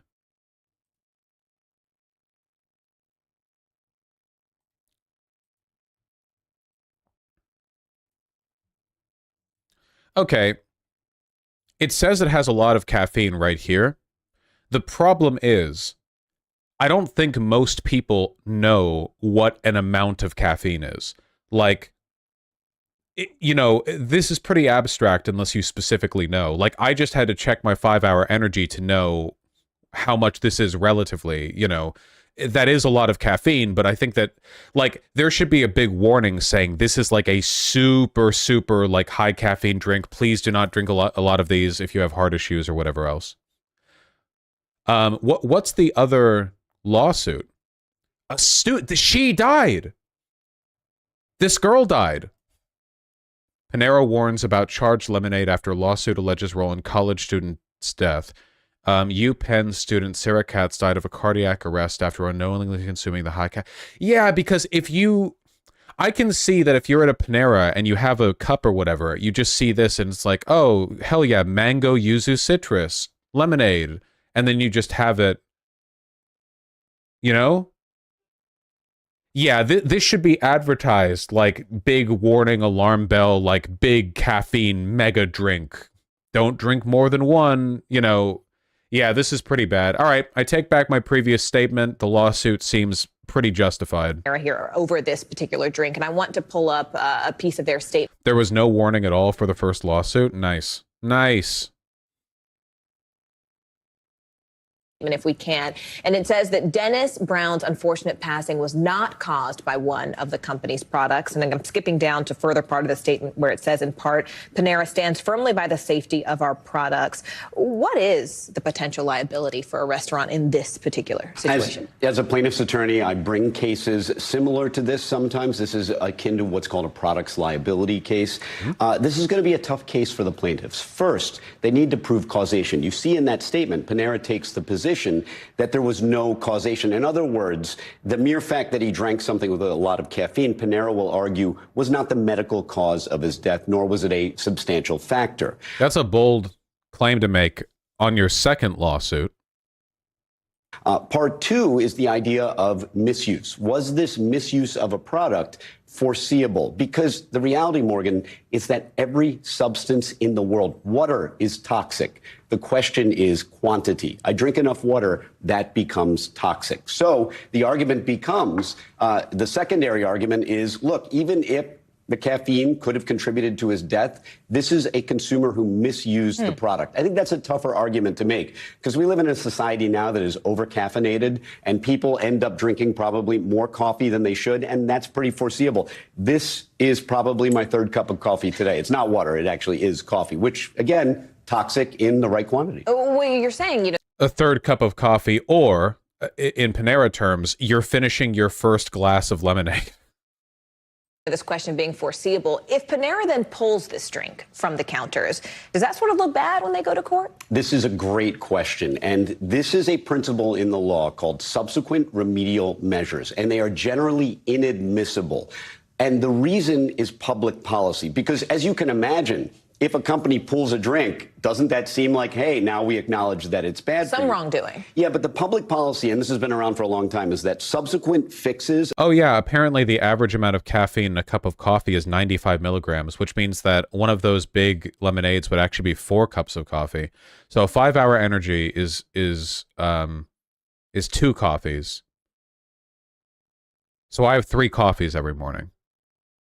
I feel okay. Of a dangerous situation are not admissible against the defendant because if they not even were, admissible. Not admissible. And because if they were, Morgan, then no one would have any incentive to remedy a dangerous situation. You might leave, the broken glass on the floor at the supermarket and say, well, if we clean it up, then they're going to say we knew it was dangerous. Similarly here, if this was a dangerous drink and you use that against the company after they pull it, they would have no incentive to take it off the stand. So that is a public policy thing that has developed over centuries. I feel like I just earned a legal degree. Danny Cevallos, as always, the best. I don't think so. That guy said a lot of shit without saying anything. Yeah, I wish I could watch the Legal thing because I want to know more, but it's copyright probably. I don't want to steal content. It would just be me watching. Product liability. Yeah. Go to around 9:23. I mean, this might be content ID like immediately. The Panera failed to warn consumers about the potential risks that may occur when the drink is consumed. In strict liability law, inadequate or non-existent warnings are considered a type of product defect. However, manufacturers only have an obligation to warn consumers of risks that are not considered obvious. Okay, I don't know why I thought that there would be anything quick at that specific point in the video, because I've watched Legal videos, and you have to watch the whole video, I really doubt Legal would strike you. Best not to risk it. Anyway, yeah, it's pretty insane. Jesus. Brown, 46, had an unspecified chromosomal deficiency disorder a developmental delay, and a mild intellectual disability. Who let this motherfucker near the caffeine lemonade? Is there anyone watching him? Hello? He lived independently? Oh, okay.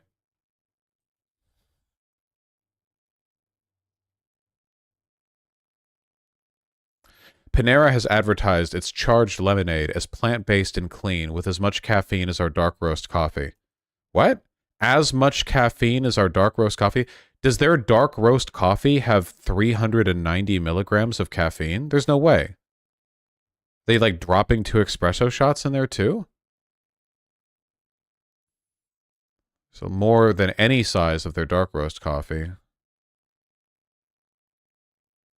Uh-huh. Yeah, that's a fucking lie, I think. Well, why are they calling it plant-based? What does that mean? It's lemonade with caffeine. Like, what about that isn't plant-based normally? Isn't caffeine from the beans? It's beans, lemons. Like what? Okay, plants were involved. Yeah, okay.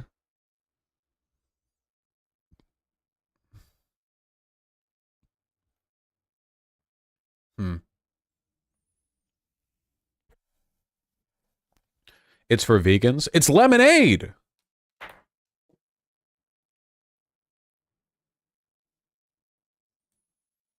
You fucking yuppie buzzwords. I don't know. Yeah, I hope they get slammed here. First of all, caffeine is addictive. The reason they're putting so much caffeine in this is because it makes it addictive, you know? It's not quite like sprinkling meth into your food, but honestly, it's, you know, a teeny bit, yeah. It is a drug. It has a chemical effect in your brain. By putting a ton of caffeine in there, it jumps you up. It makes you feel good. You know, it's so like that is why they're dumping so much in there. It's, you know, that's the, it is, didn't know that. Yeah, it's a drug. I mean, it affects your brain. Yeah, people can get the substance dependency. Yeah, it's all possible. It has a ton of it. Are you an addict? How long can you go without coffee? I like having coffee, but I've gone days without it. It doesn't really bother me. But I think that a lot of people develop a light caffeine addiction, and it's kind of okay. As addictions and dependencies go, caffeine is a relatively light one. Obviously, there are always going to be people who are like hopelessly addicted to basically anything, but I think that for the most part, caffeine is a relatively okay effect on people. However, dumping a ton of it into your fucking lemonade is very obviously an attempt to sort of chemically bait people. Caffeine is a stimulant. Yes, it interacts with ADHD differently. Yeah. Vosh, the 390 milligram serving is for a 30-ounce large. This is America. The only size you can get drinks in is 30-ounce large. That's it. Anyone who says otherwise is lying. That's the only valid size.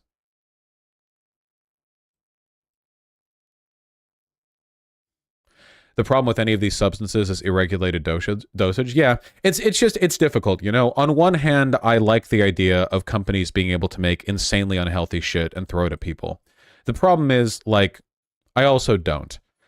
People often don't have a good understanding of the products they consume, and we don't expect people to.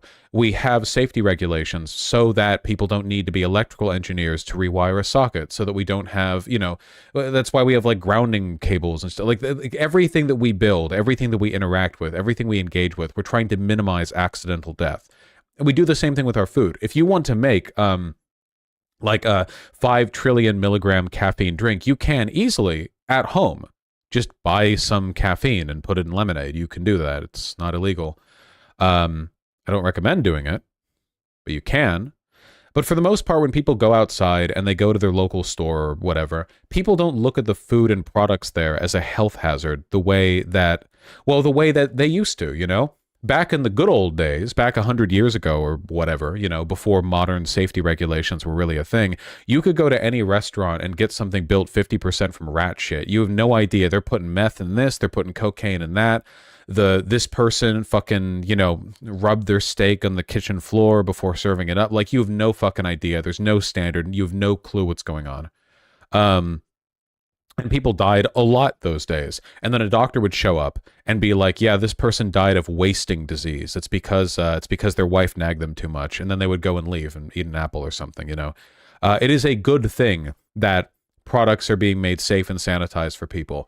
If you want to live on the edge again, if you want dangerous products, if you want the kind of things that they can't serve you in restaurants, you got to make them yourself. And that's not illegal. That's the thing. It's not illegal to make a super caffeinated drink. You just have to make it. It's not hard to. It's not illegal to serve a person a super crazy, unhealthy whatever. Like, you can make whatever you want at home. I think that's okay.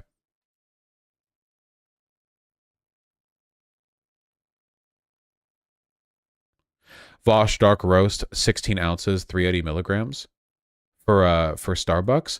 I didn't know Dark Roast had that much caffeine in it. That's crazy.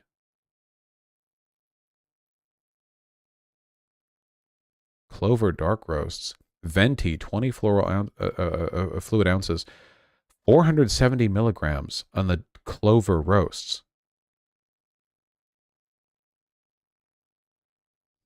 Weird. It's a lot. Light roast has more caffeine than dark. Tell Starbucks that. What kind of coffee do you drink? Keurig cups. I think they're fine. Just use some nice half and half and a little bit of creamer. A little bit. And it's fine. I don't care enough about coffee to, like, do the whole, like, grinding up beans shit. I get up out of bed. I wake up, like, right before stream. I stay up till 3 a.m. every single night. I'm not going to, like, go down there with a towel wrapped around my waist and be like, okay, time for me to, like, grind the beans, do the thing, the other thing, wash this, clean that every day, blah, blah. I'm not doing that.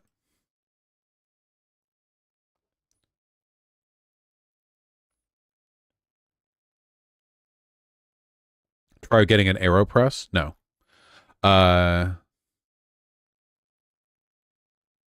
We should probably make it illegal to sell refined caffeine, but I like energy drinks. You know, whatever.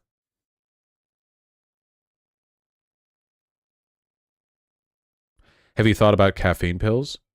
Yeah, but I like drinking coffee. It's like tasty, you know? You seem like a macchiato person. Cappuccino, actually. The smell of coffee is good. The smell of coffee is unrivaled. Vosh, this pirate shirt is really cool. It is literally just a regular men's shirt. I have no idea what you mean by pirate shirt.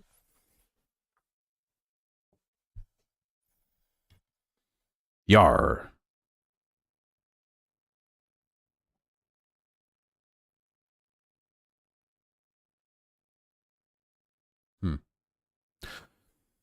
He's the One Piece? Yeah, yeah.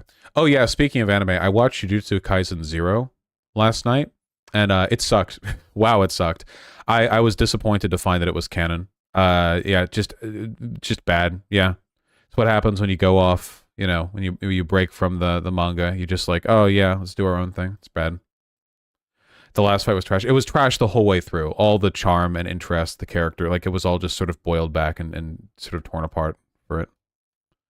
It has a manga. What? Wait, is Jujutsu Kaisen 0 in the manga? Oh. Wow, that's dumb as fuck. Yeah, no, it's still bad. Okay, my bad. Yeah. My bad. No, it's pretty bad. Yeah. It's the literal prequel. It was the original manga before JJK. Wait, like, it actually was chronologically written before Jujutsu Kaisen was done? Oh, I didn't know that at all. Oh, wow. Well, you can definitely tell they improved. Holy shit. Yeah. All right. Yeah. Okay. Yeah. Well, now you know.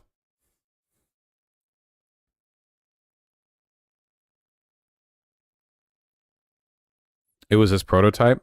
Yeah. I'm glad he went with the final version. You know, what's wrong with it? I mean, I wasn't going to do a whole segment. It's just pretty bad in every level. The quality of writing, the pacing. You know, there's so much that is. Vosh Keurig just produces so much unnecessary plastic. Really, just a little thing of it. That's what we're getting me for. You're really gonna come at me for that, not for tossing my used car batteries into the ocean.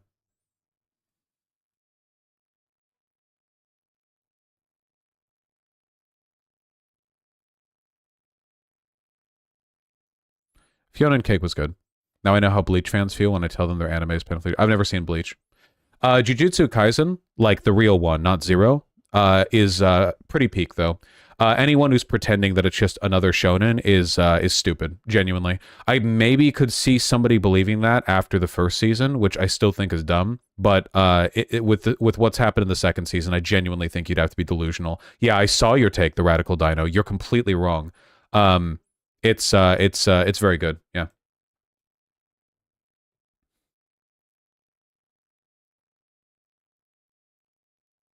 No, they haven't, Rasmus VJS.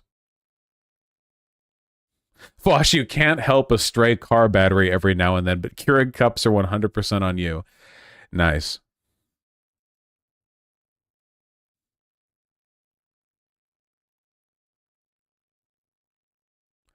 Have you seen an anime called Hell's Paradise? No.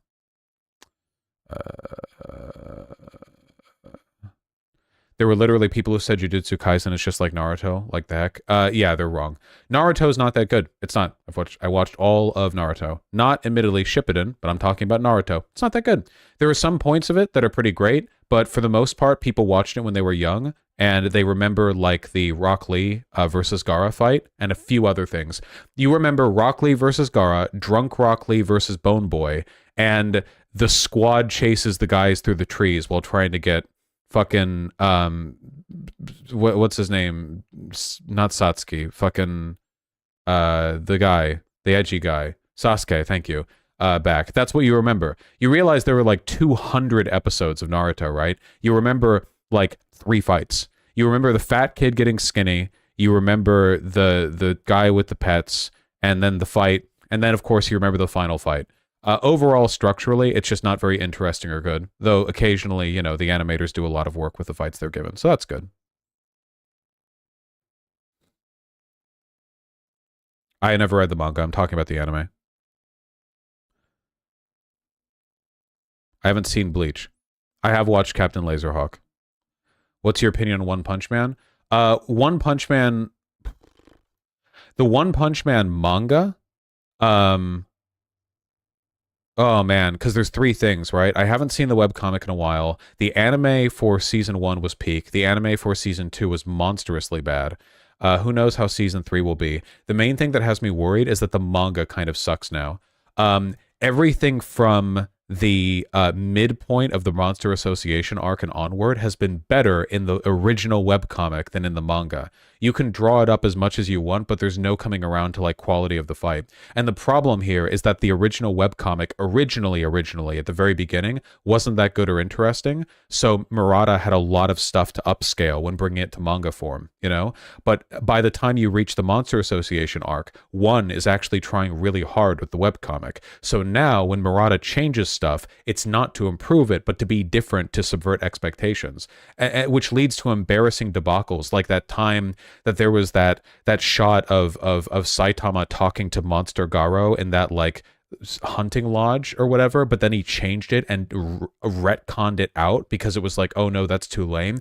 And it really makes you realize that Murata and One were literally making shit up on the fly to try to find ways to like, and then they punch Saturn and he farts to move like the original fight between Saitama and Garo in the webcomic was unironically extremely good. As badly drawn as the webcomic is, the original fight between them was excellently done. Very subversive for the, you know, which it's supposed to be. It's a subversive shonen. One fell off on that one. Yeah, the manga's trash now too. So, well, maybe not trash, but you know. Yeah, I agree, Normal Spaceman. Vosh is going to hate Arcane. I like Arcane. It's fine. What are your thoughts on Demon Slayer? It's good. Demon Slayer has been eclipsed in my mind by Jujutsu Kaisen. Demon Slayer has a lot of cute bits, and there's a lot of charm and a lot of Sakaka, but frankly, Demon Slayer is not very structurally interesting. In fact, it's about as tropey as you get shonen-wise. Jujutsu Kaisen then comes around and does a lot of the stuff that people liked in Demon Slayer, but better, and also significantly improves on like the sort of narrative format by not just being the most tropey shonen imaginable. Really? Yes! I don't know why you're so anti-JJK, the Radical Dino. It's really good. In a lot of ways, actually, the second season of JJK reminds me a lot of the Monster Association arc, in the original webcomic, in the sense that the whole thing is this building feeling of dread while a bunch of like good guys and bad guys sort of lay out their presence and movement in a gigantic siege in a single location. In a way, it actually reminds me of the conclusion to the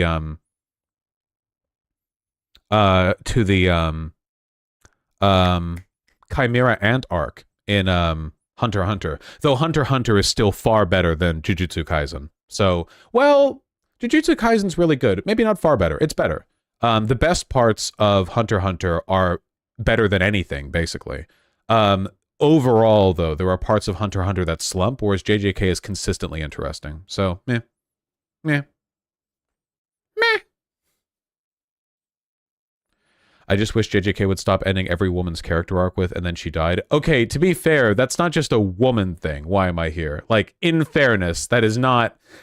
JJK is more willing to off characters than basically, like, anything else.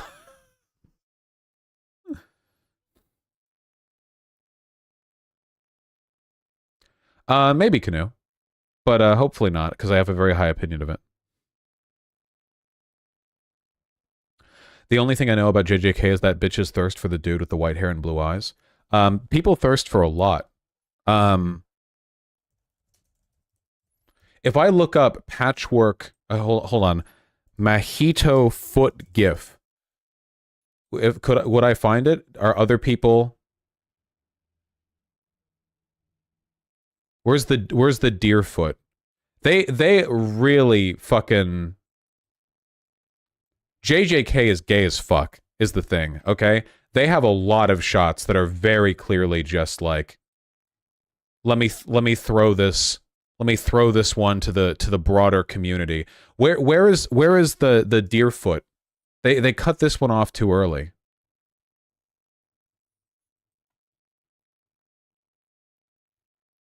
I couldn't believe this shot when I saw it. I also can't see it now. Who here knows what I'm talking about? Why do they cut out the deer foot transforming part? That's the best part. Why? The fuck? I know? Yeah, some people know. I can't see it. Whatever. If someone in chat finds it, you can fucking throw it there.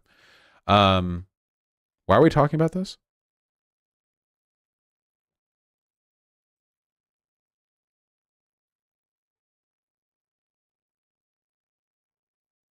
Mahito's cute, but he's also a bitch. Yeah.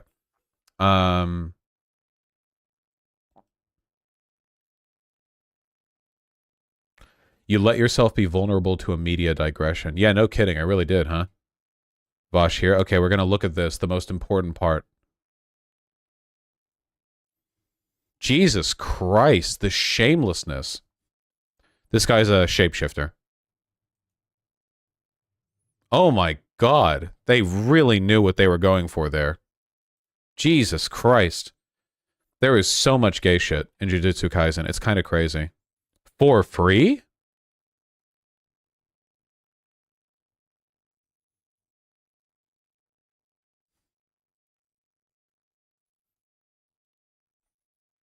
Vosh, I found a good Twitter account for you. What is this? What is this link for? I can't even open that. It goes to like login. I can see it's called Mahito Feet. The Nanami beat up scene was very thirsty. Yeah, that's true. Okay, we need to move on. This is getting ridiculous. All right. On Incog? Why were you on Incog, Kanye? Were you that afraid of having it show up in your fucking search history? Jesus. Coward. Americans say they should hold Israel to a high standard and only provide military aid to Israel if they meet American standards for human rights. Yeah, a lot of people are going to agree with this. But the question is, how many people think that Israel is actually adhering to these standards, you know?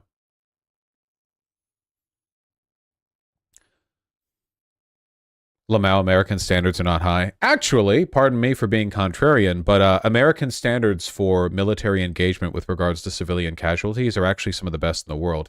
You can argue that we don't apply them consistently, and that's true. But in terms of like the official standard procedure for how to handle this sort of stuff, you know, we're pretty up there. You can compare us to Israel or Russia or whatever for examples on You know, have you ever heard of Kissinger? Kissinger did not write the current U.S. standard for rules of engagement with regards to civilians.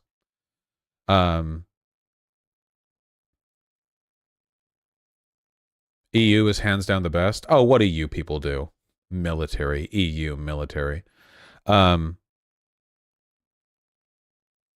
but don't they just use PMCs to get around them? Teehee?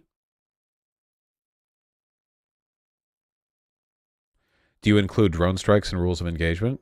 Yeah.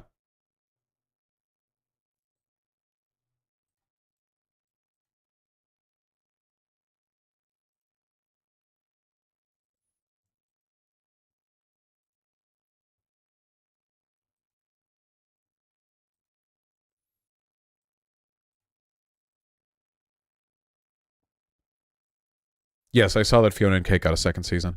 Wasn't there a Matt Walsh clip you were going to talk about yesterday? Yeah, but I forgot. Drone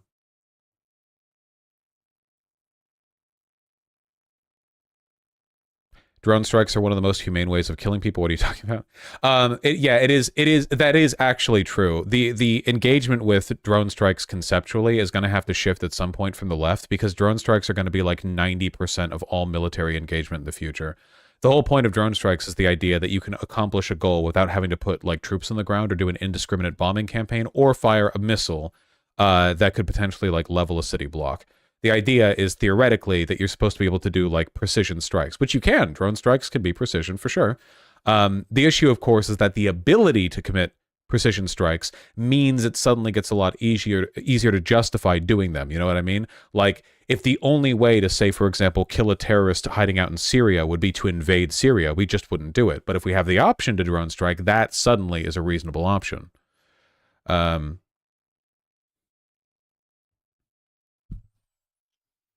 I'm older, never got the hate for drone strikes. It's mostly because we can use them so easily. You know, drone strikes are just so easy to deploy compared to anything else previously. You know, like you would need like a missile platform nearby or load a base, or it'd be like a larger explosion, or like the targeting data wasn't as good. Drones are just right over, so they can fire and it hits. You know, it's a whole thing. What if your target's in the middle of a crowd in a refugee camp? Well, then, yeah, that would be bad.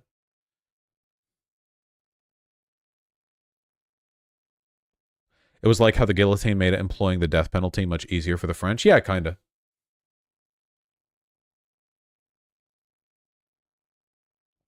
Aren't there electronic warfare systems in use by several militaries that prevent the effective range of drones and guided missiles?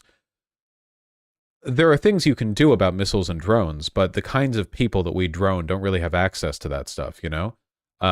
If we're striking random targets in Syria, they don't really have like a complicated, you know, Iron Dome-esque defense network.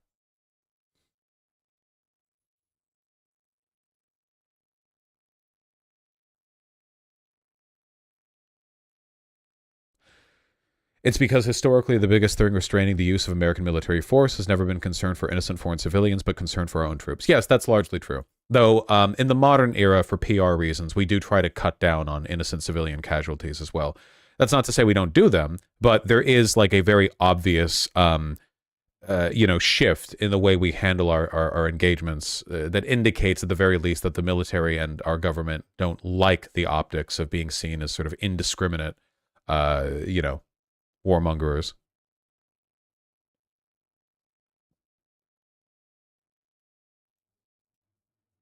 That can be true, Purple Orange, yeah. Given how much is secret and the government lies, I think people have a hard time trusting that. Well, that's the reason why they've had to change, you know? Back in the 1960s or whatever, if the U.S. military fucking roasted a village of civilians, how likely do you think it is that information gets out? It's possible, but they were just working with like live TV back in those days, you know? Nowadays, if we do a drone strike, that shit's on TikTok like 10 seconds later because somebody nearby had a phone. It's almost impossible to hide stuff like this anymore. And as a consequence of that, you know, it's very difficult to do killing in the dark. Guys, if we did not have modern mass media infrastructure, I guarantee you that the population of the Gaza Strip would be mulch right now. If no one in the world could see what they were doing, if this was being done as invisibly as genocides were done like a century ago, then it would just be sort of like a red paste, you know, knee deep through the whole strip. The fact that we can see everything going on is the Gaza would be the Red Sea. Yeah.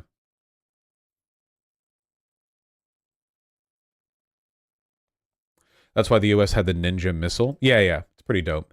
It is. I talked about this with Richard just the other day. Yeah, it is indicative of our desire to reduce casualties, that we did indeed invent a sword missile, which is pretty cool. You know, there's no getting around the fact that it's cool.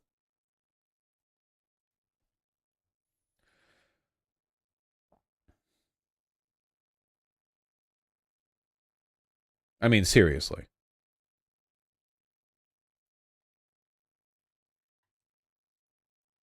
Can you parry the sword missile? Presumably, yes. That missile has literally been used to kill particular people in moving cars without hitting the passengers. That's wild. The precision of our munitions is ridiculous. Make those blades spin? Oh, they do. I think people naturally balk at the idea of being able to kill someone without risking your own life. Oh, yeah, for sure. No, absolutely. 100%.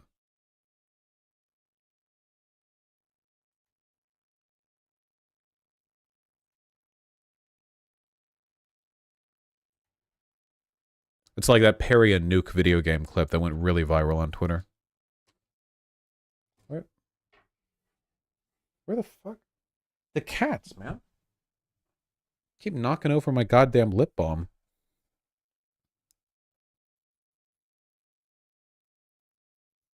I say we go back to World War I human wave tactics. True!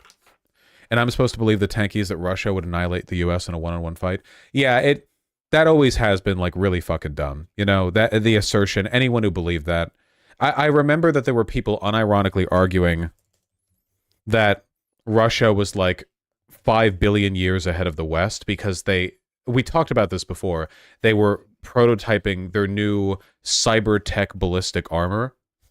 We looked over this. They literally just glued some, like, rubber triangles onto regular camo. That's it. But Russia, the Russian government, is so uncredible that they literally put this forward and was like, yes, this is our modern military tech, you know?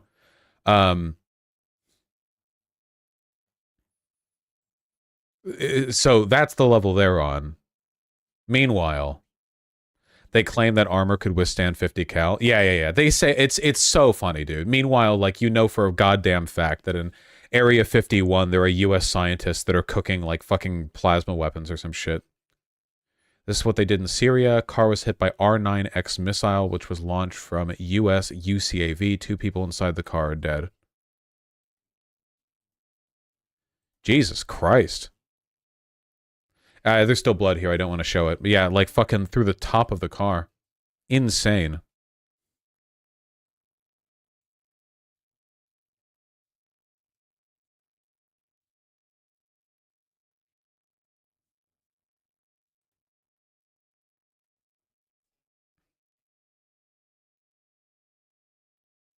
All right. Do. Close this, close that. Close that, close this. God, I hate looking at Matt Walsh's face.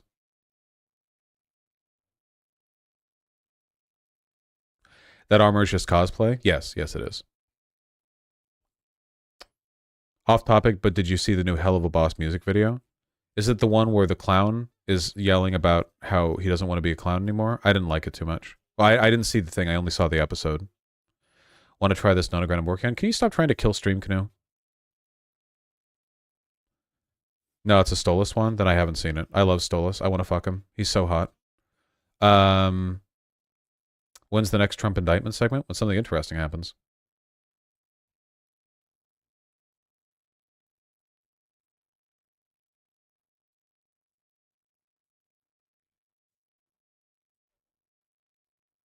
Okay, what is this clip? God, I fucking hate going over Matt Walsh shit. Now, if you are not the perceptive sort, you might listen to all this and say, well, this is unfair to gay couples. What if they want to have children? What are they supposed to do? Don't we need to have some kind of system in place to help them achieve their parenthood dreams? The answer to that question is no, we don't. Homosexual unions are sterile by their nature. It's not an exception to the rule when they are. It's not the result of sickness or genetic defect when a homosexual couple's unable to have children. None of them are able or have ever been able or ever will be able. That is a sign from nature. What no understanding whatsoever of philosophy does to a motherfucker. Hey, if we're looking for signs from nature, what about a woman who's born infertile? Like, is that not a sign from nature? Or what if there is a gay couple and they like have a surrogate mother and one of the gay guys impregnates her like normally, and then she produces a child and they raise them, you know? Again, you have to twist yourself into such insane pretzels from Walsh's perspective to try to argue anything other than what his actual position is, which is like, you know, gay people are just innately degenerate. That's the only thing he actually believes, but they have to twist themselves into pretzels being like, oh, well, actually, it's like, well, nature is saying this isn't normal, but these other times nature says it is different. That's a different thing with nature, but also when this thing happens, that's also bad. Like, if he could just say what he believes, which is gay people are degenerate and deserve to die, then that would be the coherent argument that he would put forward, you know? That would be like the straightforward position that he would hold. But he can't say that, at least not yet, so. Just before you paused, he said that's an exception and therefore infertile women should be allowed to adopt. Yeah, that's completely, like, irrational. What is that? So we're deferring to sort of natural argument for who can or cannot raise children, but then we're actually talking about the ability to birth children, but then we're making exceptions for natural exceptions by saying that it's different actually because you belong to a category that has been naturally exempted as opposed to infertile women, which isn't a category of women somehow. It's just another thing, you know. It doesn't mean, like, again, he doesn't believe it either, you know. You could argue with him for 30 minutes trying to find caveats, and the only like consistency to the caveats would be that he just thinks that, you know, it's specifically gay people. That's it. Like, there's no real logic there. It's why they don't do debates anymore, by the way. It's why we can't do debates with conservatives anymore. About as glaring and obvious as signs as you can ever see that gay couples are not meant to have kids. They're not meant to have kids because they cannot ever have kids, because kids are meant to have both a mom and a dad. Now, it's true that plenty of kids end up with just one of those or sometimes none, but this just means that something went wrong. In that case, you do the best you can to compensate. But see, notice now how he's willing to excuse other natural signs you shouldn't be raising children, like being infertile. But then, you know, we appeal to the a man and a woman are supposed to raise children bit, when in human society before modern civilization, children were raised tribally. See, children are birthed by a man and a woman, you know, assuming everyone's cisgender, I guess. But raised is an entirely different thing. Would that mean then that it's like unnatural for a kid to be raised by, say, their grandparents? Like if their parents die, is being raised by their grandparents unnatural? You could make naturalistic arguments for that, you know? No, you're supposed to be raised by people 1 generation above you. 2 generations above you is unnatural. You're not learning the right lessons. They're too old to give you the proper, the blah, blah, blah. Like, when you're arguing in this way, you're literally just making up the rules on the fly. There's no actual, yeah. This is like saying diabetics aren't real humans because they need external insulin. As a general rule, anybody who's making moral arguments that trace back to nature or what people should be, they neither understand nature nor like humans, you know? They don't actually understand. Yeah, the modern nuclear family is just that modern. It's only like 100 years old. Less, actually. The modern nuclear family, as we understand it, is like a post-World War II suburban construction. If you go back to the early 20th century, a lot of people who lived in cities lived in packed tenements, you know, where you would have multiple families stuffed together in a house, and you would have like larger communities of people who would work like 80-hour weeks, and then you would just like the kids would just kind of roam around as feral marauding packs of dirty tweed-wearing dipshits who would, they're like pathologic tier shit, where they would find like little cubby holes under tin roofs to split up all the acorns they found that day. They were feral little beasts, and then they would grow up, and at the tender old age of 5 they would go work in a coal mine or something, you know? Like, That was nature 100 years ago. And then 100 years before that, it was different. And then 100 years before that, it was before the Industrial Revolution. And back then, it was all like, communal village shit in some areas. And in other areas, there were still, sometimes family roles mean go to London and die of cholera. What's up? 1 second.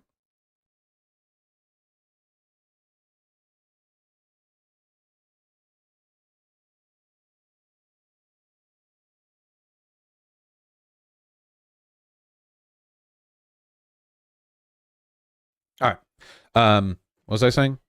Oh yeah, anyway, like appeal to nature arguments are dumb and always have been dumb. Also, you can make a lot of arguments against like trad stuff that way, because you would think like logically that multi-generational households are trad, right? Because you like have your venerable ancestors with you.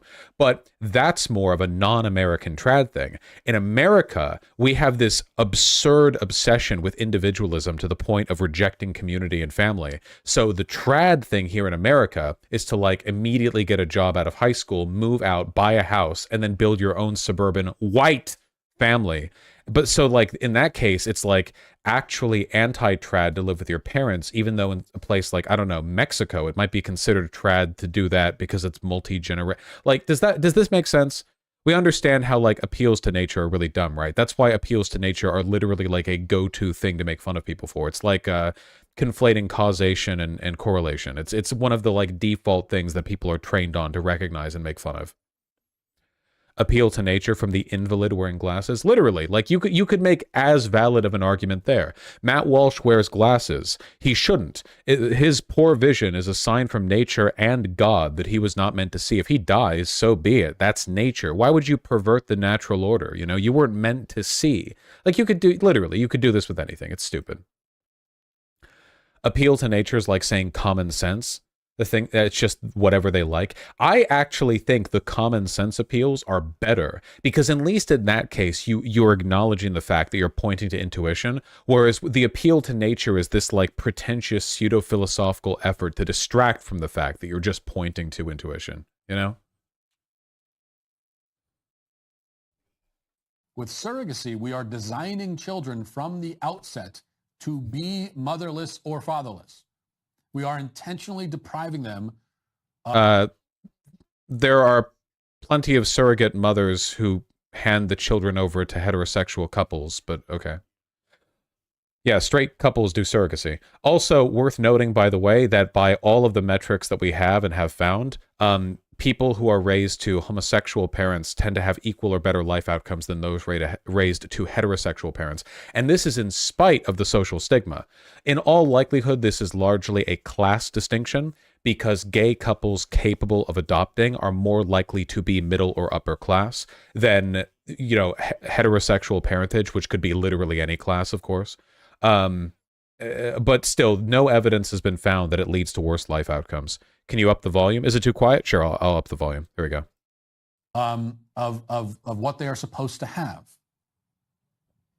It's true that some children grow up with one arm or no arms. That's true. Also, okay, here's a question, all right? I wonder how Matt Walsh would feel if there was a man, a woman, and another man or woman, not in a polyamorous relationship, but what about like a very active godfather or godmother? That's also pretty trad. Like maybe you have two very busy working parents, but they're like, they have like a sort of well-to-do friend, and they trust him very much. So you have like a godfather or godmother or like an uncle or an aunt or whatever, is that then bad? What if you have like a mom who raises the kid and an aunt who helps raise the kid, or like a grandmother, but the father's always out busy? Isn't that functionally like getting raised by two women? Like seriously, if kids are supposed to be raised by both a man and a woman, why do cons always argue that guys should be out working all day so the mother can take care of them? Like, you're not really being raised by the guy, you're being funded by the guy. That's kind of different, What if it's the dad's always out working, like at an oil rig or whatever, but then you have the mom and her sister, an aunt?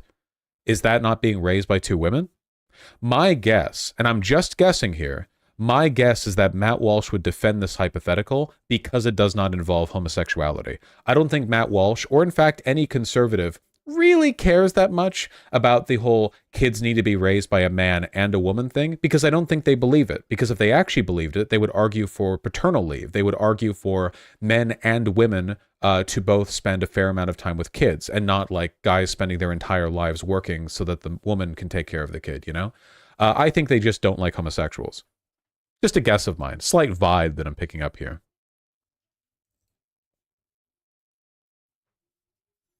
Please turn Matt Walsh back down. I don't want to hear him. True. They would probably claim that the minor presence of the father is still enough because of straight magic. Yeah, I think their argument, like logically, or sort of not logically, but internally in their own logic, would be that the role of the father is to be this kind of like distant, stern figure who funds everything and acts as the kind of like soft patriarch of the family.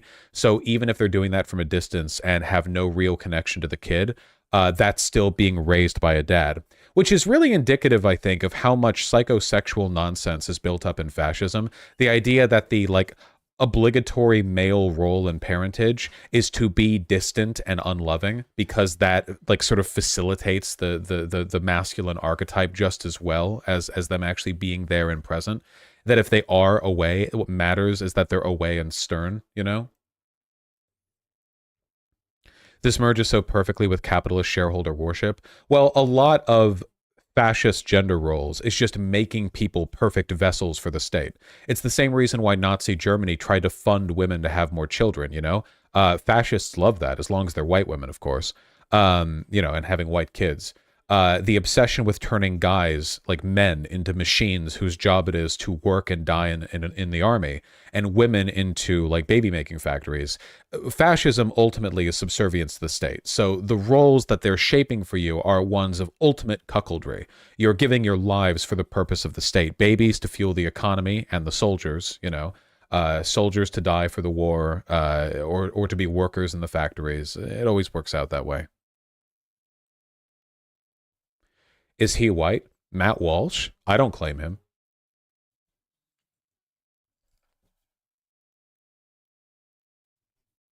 But that obviously doesn't make it any more horrific or any less horrific or barbaric. All right, we're talking about a kid who's born without arms. To intentionally chop a child's arm off. Mm-hmm. You know, the fact that some children end up that way, yes, but a child is supposed to have two arms at birth. And to intentionally design a child to only have one, we would all agree it's like mad scientist horror. But this is essentially what we're doing with commercial surrogacy. Arm chopping equals gay? Yeah, it doesn't really make much sense, does it? But again, when the real underlying belief is just like gay people are degenerate and it's wrong to be gay, like you can make basically any comparison. It doesn't really matter, because like you're basically just comparing bad to bad. There's not any real like analysis taking place here, you know? It's not like you have to put much thought into it.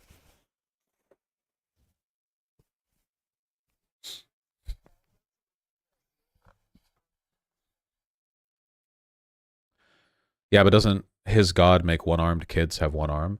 Yeah, but this is a classic religious thing. Like if bad things happen because of God, then God has a plan. It's his design. It's not their right to question. That's not like a thing you can really challenge them on.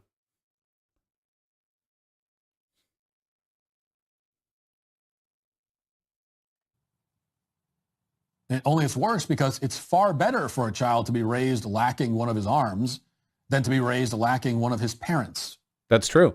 If you ask any kid who was raised by gay parents and say like, hey, the trauma must be unbearable. If you could have gone back in time and done it all again, except one of your two loving parents was a different gender, and also you're missing your left arm, would you do that? I bet you all of them would say yes. That's true. Wow, that's insanely retarded. Yeah, it really is. Really makes you wonder, you know? Again, this is one of the reasons. Remember how I said before that I felt Republicans were consolidating too soon? They were like doubling down on their bigoted rhetoric too aggressively and not doing enough outreach to try to bring more people in. I still think they're doing that, you know? How many normal people would listen to this and agree with it? Seriously, what appeal do you think actually chopping a kid's arm off would be better than them being raised by a gay couple? Like, how many normal people do you think are going to listen to this and go like, Oh, wow, I've always felt that kind of. Too many? Well, if the answer is at least one, then it is indeed too many. But I don't think many would.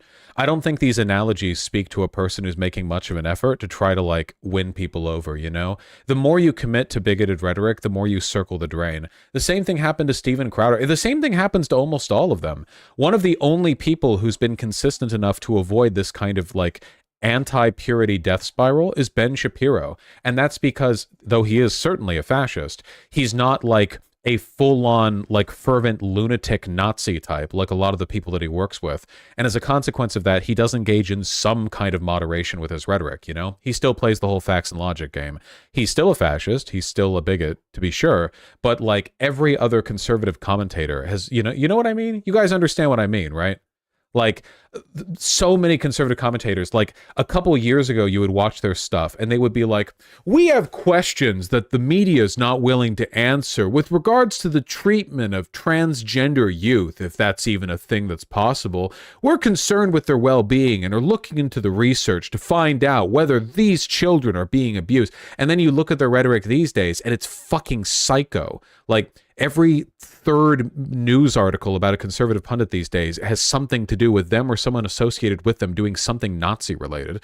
And then, like, you watch their shows and it's like watching Alex Jones. Like, it appeals entirely to people who are already in on the whirlpool, you know? They've consolidated. They closed ranks too early. They're not bringing in new people. Blair White, was like the big experiment in, can we do the, like, outreach bit, you know, like, even on that angle. But they don't even engage with that anymore, you know?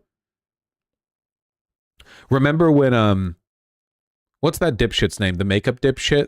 The twink? The extremely skinny person? The person who probably brags that they're good at throwing it back, but probably isn't? Not James Charles. Not Ollie London. No. Jeffree Star. Remember when Jeffree Star said some, like, anti-woke shit because he's a stupid idiot, and conservatives were like, we don't claim this degenerate? Remember that? You have any idea how much mileage they could have gotten out of Jeffree Star's audience with the, like, shared conservative rhetoric? And they just didn't, because they're no longer capable of entertaining turncoats, you know? They can't have people like that in their ranks anymore because they're too radicalized to even, like, engage with others. It's a failure of coalition building, you know? First and foremost. It's so weird because they love entertaining racial turncoats. Yes, because they've consolidated on the gender and sexuality. They can entertain racial turncoats. There are a fuck ton of racists in the right wing, but they can still look at, like, Candace Owens and go, oh yeah, you know, but she's one of the good ones. But they can't do that with trans people anymore. They can't even do it with gay people anymore, you know? They committed too hard to the anti-trans, anti-gay rhetoric. It keeps them from doing work they would otherwise need to do to bring people over. I still think that Jeffree Star thing was a huge fumble. Jeffree Star is a piece of shit who likes money more than anything. Daily Wire could have given him, I don't know, $500,000 to do, like, 3 videos with them, pull over his makeup audience to hear about how, you know, woke media won't tell you the truth about the makeup industry or something, and maybe pull over, I don't know, 10,000, 20,000 people, you know, something. That's not nothing. Better, you know, that's a better use of your money than your average ad buy. But they didn't. They couldn't. They're no longer capable. And that's why I will never applaud and cheer when we get these birth announcements from gay couples, because I'm more concerned. Like Dave Rubin, like when they attacked Dave Rubin because he and his husband adopted a kid. They don't really seem eliminationist about black people like they are with queer people. Yeah, that is true. The mainline conservative attitude towards queer people is eliminationist.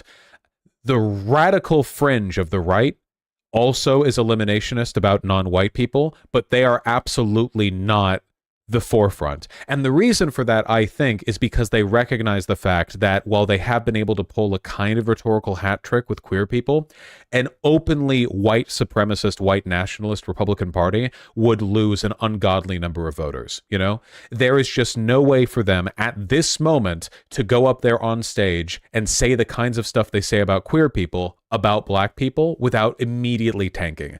They're just not there. Maybe one day they will be. But the God's honest truth is that America is pretty multicultural, and your average Republican voter might be latently racist, but they're definitely not an active ideological racist. The median Republican voter might think trans people are grooming children, and even that is a maybe, because the anti-trans rhetoric has not been winning them over as well as Republicans thought it would. But the median Republican voter definitely does not think, like, ideologically in their head, that America should be an only white nation. They might think, I don't know, the downtown area they used to like has been full of thugs lately or something, or they might think that, like, rap and hip hop is, like, I don't know, barely even music, whatever. They probably hold a lot of opinions that are racist, but I don't think they're ideologically racist. They're not aware of their racism and committed to it on principle. Does that make sense? Whereas I think a greater proportion of Republicans are willing to go that far when it comes to, like, anti-trans stuff, where they will just say, yes, I think that being trans is mental illness, and yes, I think they shouldn't be allowed to groom kids or whatever. Like, they'll just say that, you know? But yeah, there are plenty of GOP racists. Concerned about what the child needs than what those men want. Yes. Is disliking rap really inherently racist? No, and I didn't say that. I said that it's probably racist to think it's not music, which is a Ben Shapiro opinion. It's honestly such a blessing that American fascists are too stupid to effectively wield and gain power. That's fascism. All over, that's fascism. Fascists are very bad at critically analyzing the world around them and arriving at good conclusions as a consequence of that. Irrationality is a part of fascism, always and forever. Some are more competent than others. For example, I would say Viktor Orban is a pretty great example of a competent fascist, and I think that his regime has done a lot of effective work when it comes to destroying Hungarian democracy. But for the most part, like, as a general rule, fascists just aren't competent, you know?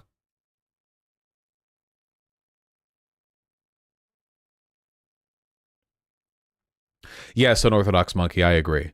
Yeah, it's a harder thing to sit on, you know. My extremely white father is like, I can't stand rap, it makes me want to puke, but people who say it isn't art make me want to puke even more. Yeah, that's me with country music, you know. My position on country music is that I hate it, makes me want to puke, and I don't think it's art. I'm kidding. I do hate country music, though. And not just modern, like, corporate trash country music. I mean, even the good stuff, going back to, like, the 60s. I just don't like it. Listen to folk? I like folk punk. Even Johnny Cash? Yeah, I don't like Johnny Cash. I just don't like it. Try Ethel Cain? No.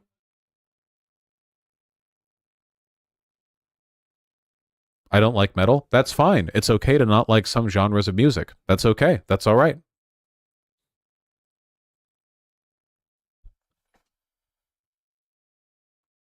What about bluegrass? I need you guys to understand that in the rare times that I do listen to music, it is like extremely loud, like electronic, fucking like AMV music video ass video game. This is the part where they backflip onto the shoulder of the giant to shoot them bullshit, okay? I do not listen to fucking bluegrass. No judgment. I just don't, you know? Do you listen to every single genre of music in existence? All 5 million of them? Come on. Thoughts on prog rock? I like prog rock, at least to the extent that I listen to it, which is like 5 bands. I think Dream Theater sounds nice, I guess. By which I mean I listened to one song of theirs because it was on Rock Band. Panic Attack? Yeah. No, I have not listened to that, Tempest. I think 9 Inch Nails sounds nice, though. Thoughts on frog rock? Love frog rock. Big frog rocker. Vosh, I love your honesty, haha. People, this is so much like a in-group, out-group thing, because the way people act about music is insane to me. Like, I like video games, but I have never at any point in my life gotten upset at the idea of a person not liking every genre of video game. But if you ever say you don't like a genre of music, it instantly invokes the skepticism and ire of a bunch of people who act like you're impugning it or whatever. Like, I don't like puzzle video games. I don't know. Fucking, you're the one being dismissive, you retard. No, I'm not. I'm just saying I don't like it. That's not me being dismissive. That's not dismissiveness. What the fuck? That's objectively not what dismissive means. Dismissive would be me going, it's not that good anyway. But I didn't say that. Well, I said it about country as a joke, but then I clarified that was a joke. Do you like Vaporwave? Yeah, Vaporwave's nice, but it's not like that hype, you know? That's true. I might dislike conceptual puzzle games, whereas like math puzzle games, maybe I'm better with that. Kanya? I'm not sure. Do you like jazz fusion?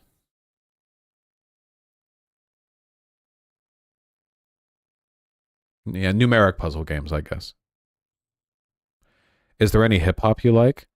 Unironically, I've enjoyed a lot of Kanye's and Nicki Minaj's songs. Is that pop? I don't know. When I was doing the music arc stuff, I think those are pretty good. And I mean, Lil Nas X sounds nice. I mean, you're gonna hear the most like basic takes from me because I'm not super into any genre of music. But like, yeah, you know, I thought those sounded nice. I don't think I've listened to Kendrick Lamar, really. I've probably heard songs from him, but I don't, in my head, think, you know. Did you like The Antwoord? I think I remember liking a song of hers. Yeah, I think. Have you listened to Death Grips? Yeah, I like Death Grips.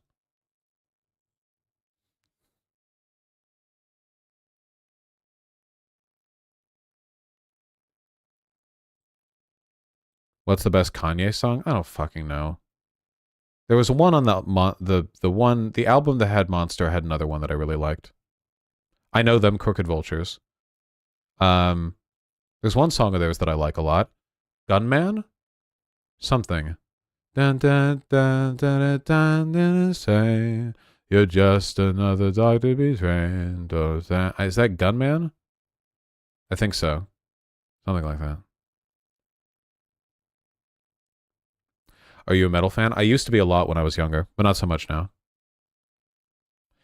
Do you listen to Electro Swing? If by listen to Electro Swing you mean jerk off to that one music video of the fat titty elk bitch in the center of the club, then everyone dies? Yes. Like everyone else. Like all other people on Earth. Yes. Have you ever listened to Tool? I don't think so. Deftones? I don't think I've listened to them. You need a music arc? We've done this before. What about Gorillaz? Gorillaz is fine, yeah. I mean, everyone likes Feel Good, right? I don't get the hate for Electro Swing, TBH. I just like upbeat, dancey electronic music. I said once that I thought Electro Swing was a nice genre because I'd listened to a couple songs of it. I didn't realize that was the Reddit genre. Now that I know a bit more, I guess I do understand why it's the Reddit genre because it seems to be a genre that evokes in the minds of many, like 14-year-old boys with fedoras wearing their dad's suit, going to the club and like failing to dance, but in like a cool modern way. And I do get why people would joke about that. I do still like upbeat, dancey electronic music though. So, you know, I'm not walking off that position. Have you listened to Daft Punk? I don't like Daft Punk. Oh my God, guys. Good Lord.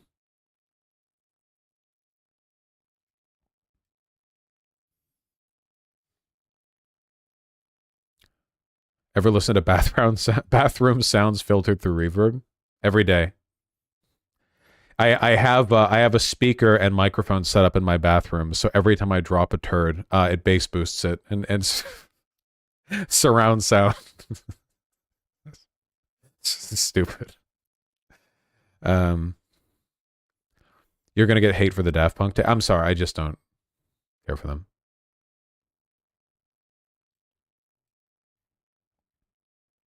This is better than people whose entire personality is music, though, I will say.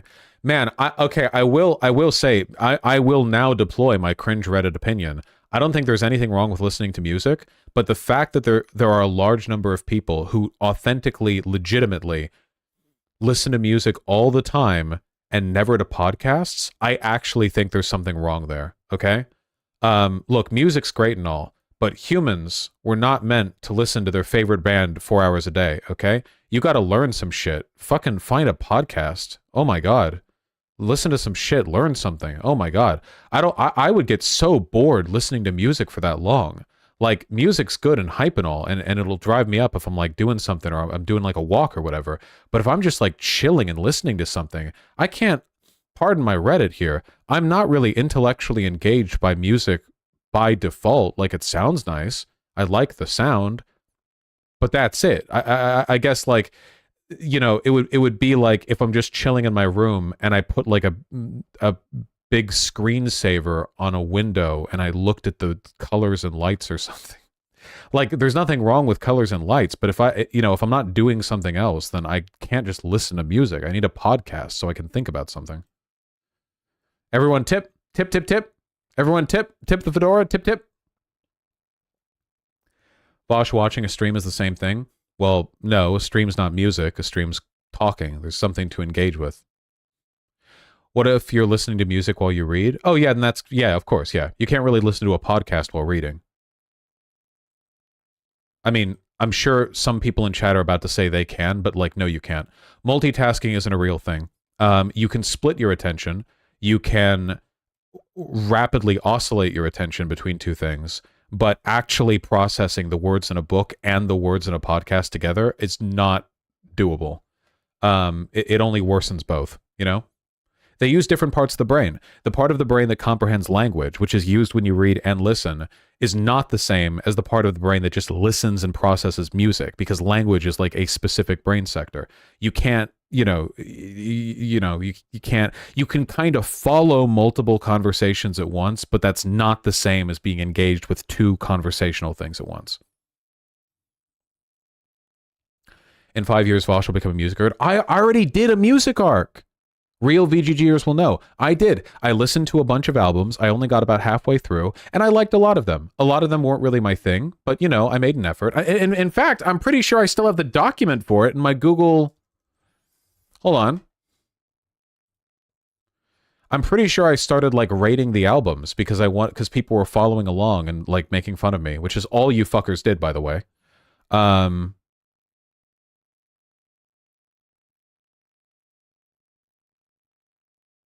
Here we go. I was just following some gigantic, like, 4chan starter list. Oh, God, I wrote notes? Ugh. Okay, I don't want to read these notes. I don't want to read how I read things. Okay, what did I do here? Neutral Milk Hotel in the Aeroplane Over the Sea, 3.5 stars. Radiohead Kid A, 3 stars. My Bloody Valentine, Loveless, 1.5 stars. Animal Collective, Meriwether Post Pavilion, 3 stars. Talking Heads, Remain in the Light, 2.5 stars. Queens of the Stone Age, Like Clockwork, 4.5 stars. Fucking love Like Clockwork. Slint, Spiderland, 3.5. King Crimson and the Court of the Crimson King, 3.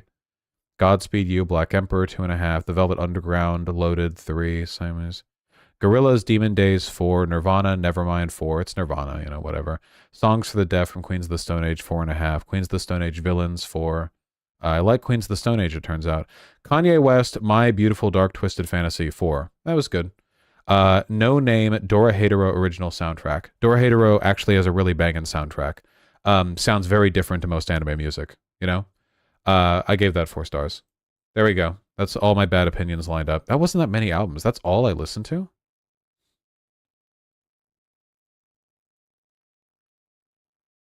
Huh. Just listen to Toxicity? I have listened to Toxicity. Why aren't we just going through your Spotify Wrapped? Because all I listen to on Spotify are podcasts.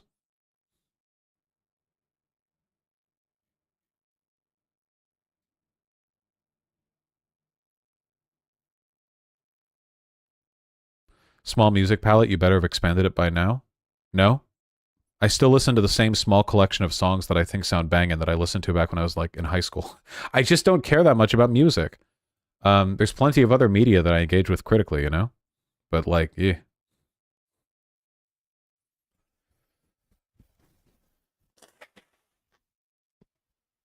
Yeah, but Thana, you can't be, like, really big on literally all art. There's not enough time in a life. Some things you're gonna like. Move on from talking about music, you're scaring the hoes. Okay, can we agree on one thing? I'm getting out my biggest fedora to tip, okay? If a person, if you're like looking at a dating profile and looking at a person describe themselves, if a person says they're really into watching movies or really into playing games, I think that's okay. I think that's fine. If a person says they're really into listening to music, I assume they're retarded. I'm sorry, if that's what you're selling yourself as, it's like, oh, I like listening to music, something that involves literally no critical engagement on like a direct level. Like, what are you going to talk about with afterwards? I don't think there's anything wrong with really liking music, but advertising that is a red flag. You know? It would be like saying you're really into, I don't know, fidget cubes or something. Not false? Okay, Thana gets me. That's what matters. Oh, chat hate. Oh, I just called out a bunch of people's dating profiles. Well, you're not matching with me. Okay, you're exceedingly retarded if you think there's music that isn't intellectually engaging. Okay, can you see the difference in terms of direct engagement and thought invested between watching a movie and listening to music? Please tell me. Please tell me. Literally no. Okay. All right. No. Okay. No, that's fine. Yep. All media is the same. Yep. Requires no critical engagement. This isn't even me, but I can see how this is not true. Okay, no critical engagement was an overstatement. It requires less engagement than a movie or a game. Games are literally interactive, so that speaks for itself. But also, with regards to, like, watching a movie, I think that requires more attention. And I can qualify that by pointing out that music is usually listened to while doing other things, whereas people sit down to watch movies, you know? Like, movies also have music in them, but they also have other stuff, you know, like a plot and story and visual elements and other things that you have to pay attention to in addition to the music. But there's also music you can listen to if you want to in the movie. Like, if we're really going to pretend,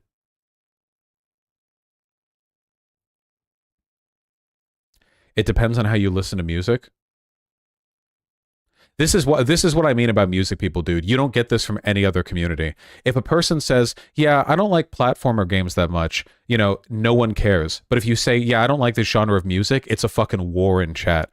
If you talk to a normal person who has all their neurons and chromosomes and whatever else in order, and you're like, hey, wouldn't you agree that watching a movie requires more engagement than listening to music, a thing that people typically do just while walking around or doing other stuff? They would be like, yes, obviously. That's why, you know, you sit down to watch a movie. It literally requires the use of your eyes in addition to your ears. It literally, like, objectively, with no qualification, requires more from you. So that's just the start. Then you can argue there's things like a plot. And sure, you can have like rock operas with a greater narrative, but if you're not engaging with the plot of a movie, you're basically not getting anything from it. Whereas if you're not engaging with the overarching narrative of a series of songs, you know, it's music, right? Like, it's fine. You're not like completely missing everything. You're at no point during a song are you going to turn to the person next to you and go, oh, sorry, I wasn't paying attention for the last 8 seconds. You know, I missed out on that. What's happening? I'm confused now. I'm sorry. I missed out on that drum solo. I don't understand the context of this current bit now. I'm listening to this warbling music and there's a guitar riff, but without the context of the drum solo. People in chat are going to predict, yeah, it's okay. See, music fans are insane. It's all a red flag. If a profile even mentions music, red flag. You know, I just left swipe immediately. Person said, talking to a person for 6 months, you know, we've had sex. I feel like I might propose. They ask me if I've ever listened to an album. Dump them immediately. These people are fucking insane. Fucking, you know, oh, hey, I want to, you know, I'm driving along in a car and someone's like, oh, hey, do you want to listen to the song? And I'm like, whoa, you're going to play a song while I'm driving? That's as irresponsible as watching a movie while driving. No, I think we need to get home, set our stuff down, and play the music on the speakers at home while sitting on the couch. We should stare at the screen while doing it too, because otherwise we're not really getting the full experience, you know, because it takes an equal amount of engagement. I wouldn't want to crash while driving. The amount of intellectual stimulation your average song, and I know for a fact you motherfuckers are listening to 100 gecs complex or some shit. Like people in chat are acting like they're going to the fucking opera. Like the way some of you motherfuckers are talking, it's like it's like time for me to listen to my music, and you have your surround sound system and the fucking gramophone, and you're setting it all up, and you're sitting there in like evening dinner attire while sitting in your couch, fucking. And I know for a goddamn fact that you're just laying on your bed procrastinating about your college homework, listening to 100 gecs, and I have to deal with this shit from you fucking Zoomers.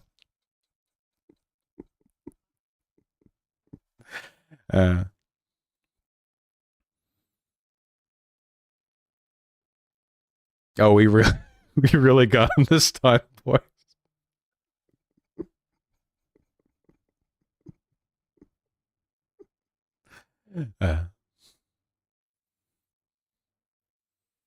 30 seconds so Stravinsky would kill Vosh. I listened to it for 30 seconds ago, like, oh, that sounds nice.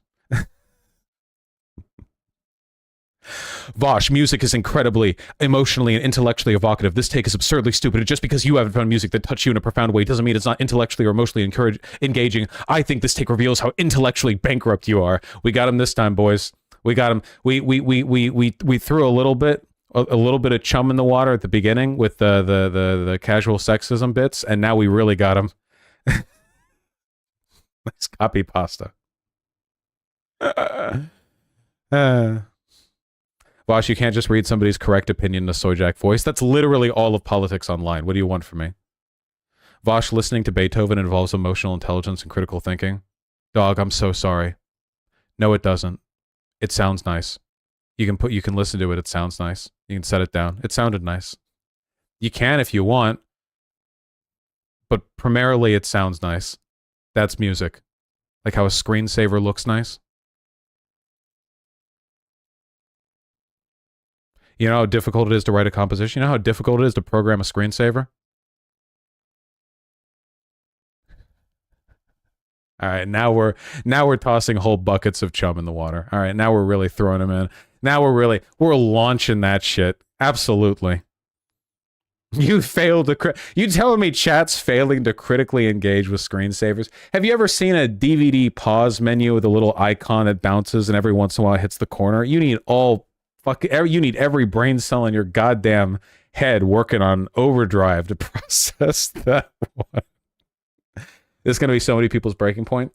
Yeah, no. Obviously, you can intellectually engage with music, of course. I mean, it's art, and art can always be engaged with essentially infinitely. Like, there's not really a limit to the extent to which you can talk about anything. So art is a form of communication with others. You can get into that as much as you want. I do think, and I do stand by this, of course, that music by default requires far less engagement than something like a movie, because, again, it literally just uses your ear. Challenging that point is insane to me. If you want to, of course, you can like sit down and like try to process it fully. But I would also argue that something like viewing a painting requires much less direct engagement than watching a movie, because it's a still image as opposed to tens of thousands of still images layered in sequence with music and sounds and stuff. You know, people in chat heard what I said and they interpreted from this that I think that music is a less legitimate form of art than movies, because they're idiots. But that's okay. We're clarifying now so that I can get angry later at the Reddit threads about this when you guys intentionally misinterpret me. You literally said that? No, I didn't.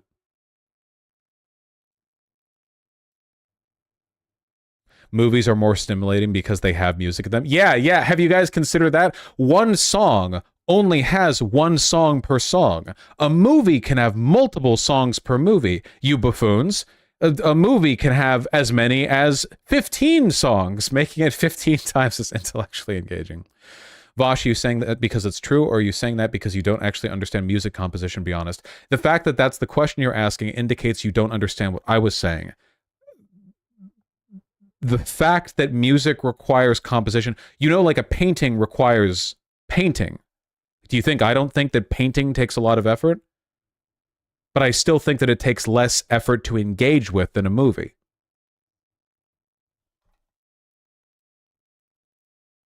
The Redditors already got to it? Yeah. The Reddit thread has already dropped. What about operas or musicals? I've never been to an opera. You mean like a full musical? Like a movie musical? Or you mean like on stage? Yeah, that's not just a song. It's like several songs. People are zipping around, you know? Listening to Vosh requires less engagement than movies? Yes. Yeah, obviously. Yeah. Of course. Yes. Opera is just musical, but for retards. I'm anti-opera purely because it's bourgeois coded, okay? That's my opposition here is purely a matter of class warfare. I don't think I've ever been to an opera. I don't fucking know. Vosh, I absolutely agree with your painting analogy, but it's an obvious backtrack and was nothing like you were saying 5 minutes ago. No, it's the same. There were a few statements that I made that were deliberately hyperbolic, which I followed up with chum in the water comments because that's me saying I'm literally throwing bait.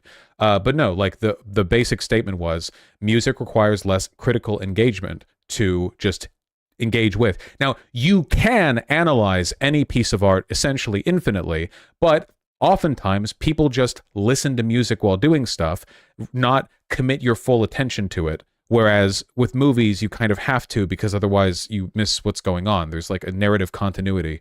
Though I guess that's not the case for every movie. That's definitely the case for most movies. I guess you could have some kind of avant-garde movie that could be dropped in and out of the way you can with music. You can't miss the context on music in the same way you can with a movie, of course, because movies have, sort of linear narrative progression. I guess technically a song could too. Like you could make a 2.5-hour song where they're like telling a story and the music is all lyrical, but that's just a podcast. A podcast, another thing that takes more effort to engage with than music.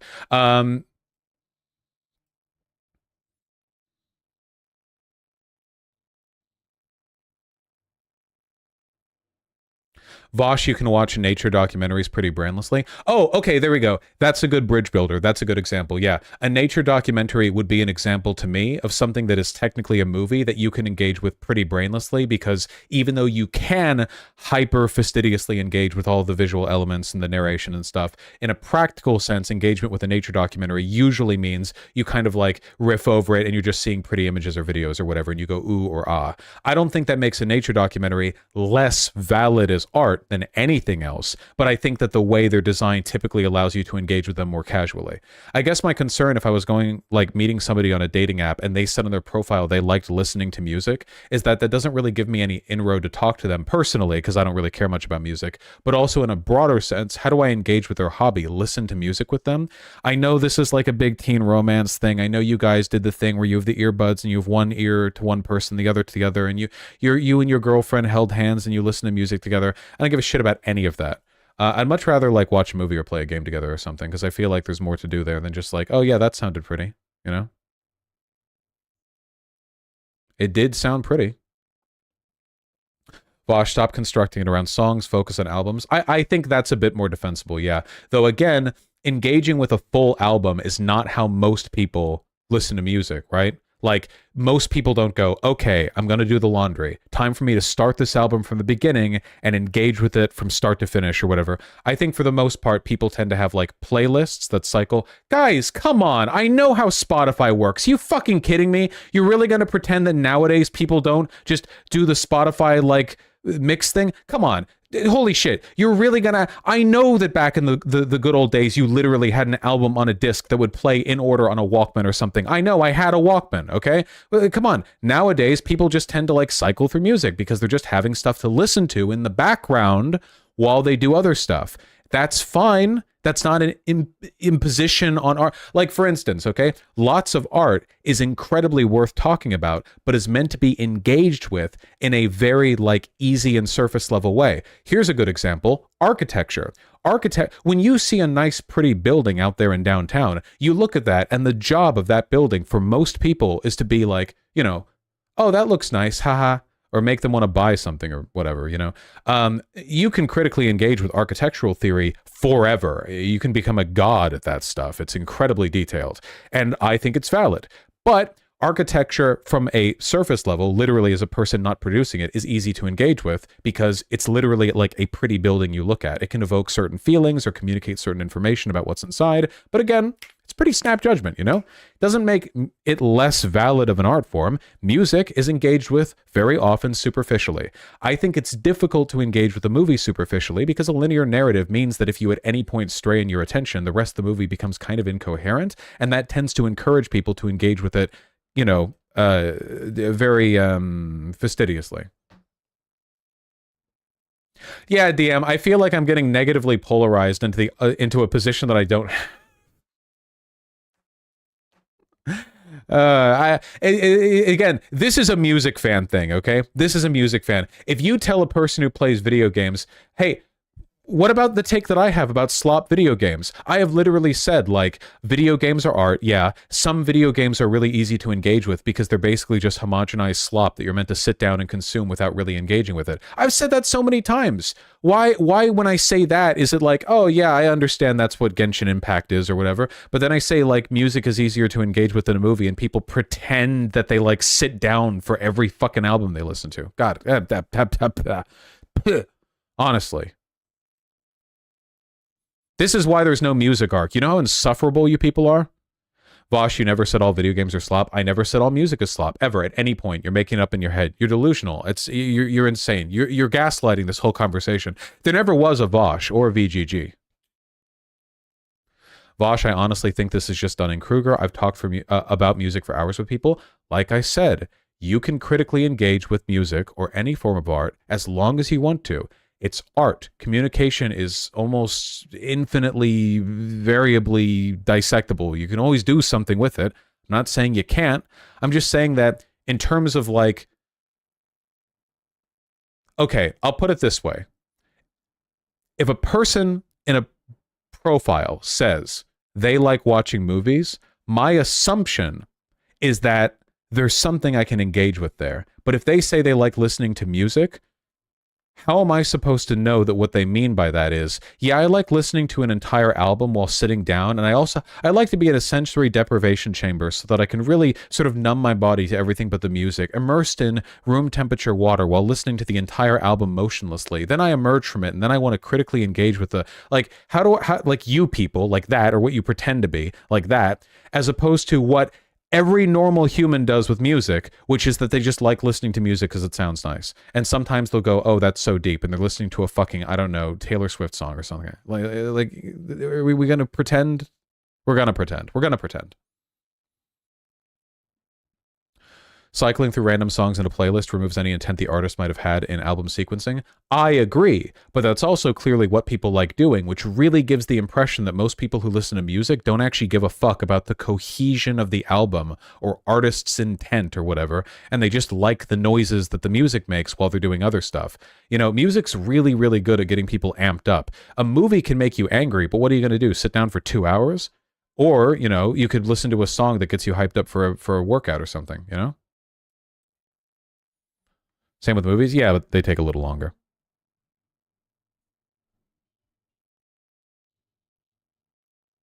I like singing along random songs in my car. Me too. Damn, Vosh just assume his experience with music is everyone's experience. Uh-huh. This is fucking... wow.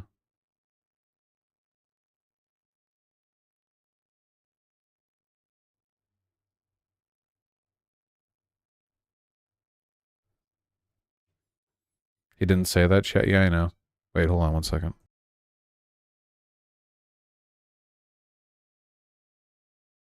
Alright. Fucking... always something going on. Oh, dude, and you watch the movie only with the director/writer's intent? Actually, I am a pretty big advocate for engaging with a piece of media with the intent of the artist in mind. That's one of the reasons why I really don't like game mods. I like sort of directly communicating with what I imagine the game creator's vision to be. Likewise with movies, I personally like no subtitled, sitting down watching full attention. In fact, my friends get mad at me sometimes because I don't like talking during movies.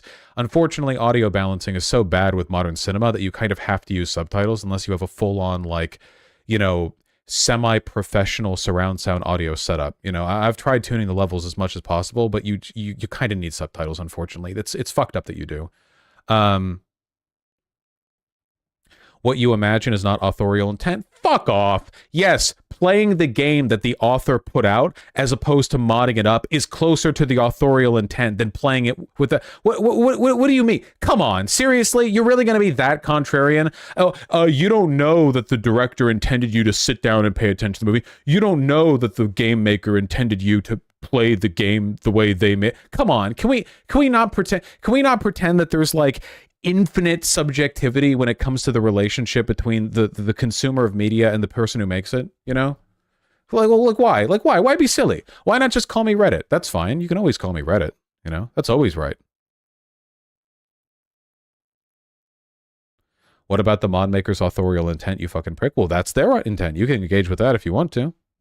There's an edit of Oppenheimer that puts all scenes in chronological order.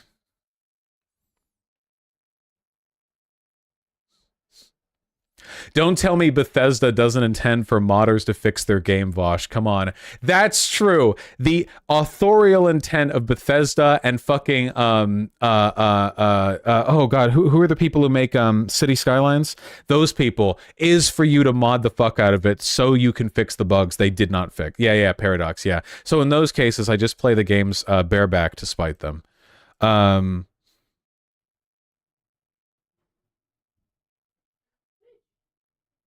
Most people play sport games. Does that mean video games require less attention than a movie? No? I don't know what the relationship is there. That's always how it is, Doombot. If you say anything like over the top or whatever, or if it's something that's a bit out of whack, you know, people will jump on that, but then you're arguing with them. It's one of the reasons why people in my Reddit are currently typing up massive paragraphs about me, but I stand by everything that I said. I don't think that it makes music less valid as an art form, that it can be engaged with more casually and more readily.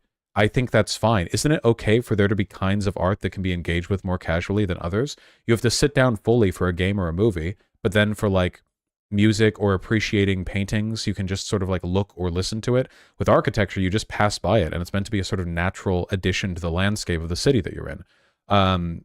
You know, you were intentionally triggering people, you're no victim. Yeah, I was literally saying like, here's the chum bug. Like, I mean, it's not like I'm, you know, sort of like being deceitful here. Yes, but then don't shit in it. Quit pretending that you're under attack because you like music. Sorry, you're part of the incredible minority of everyone but me in being more serious about music than me. You know, I'm the odd one out here. You're all being ableist. This is an autism thing, okay? You're like, never again besmirch the honorable intentions of music lovers, as though you aren't like the dominant group here. You know, like music lovers doesn't describe most humans for all time. Like you people weren't around in the fucking tribal humanity days before we started growing crops, making fun of proto-autists like myself. You know, you're all around the drum circle going like, boom, boom, boom, boom, boom. Man, doesn't this really make you think? And I'm over there in the corner not really caring that much, and you guys are calling me Reddit, and I don't even know what Reddit is because we haven't invented, like, I don't know, domestication yet. So I'm just over there, and you're all around the fire, and you're doing this at me, and I don't know what the fuck that means. I don't know what this means yet. Then I go off and die to a mammoth or something.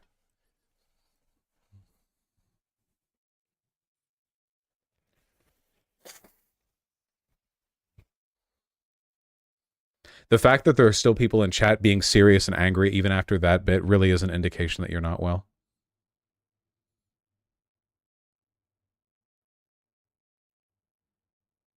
What about people who are autistic about music, though? Yeah, so I'm not even all autist, then. I'm like a fraction of the autists. I'm a true minority here. I'm like a disabled, transgender, indigenous black woman, okay? And you're all fucking dumping on me. I tell you that I don't like your boiled chicken and your...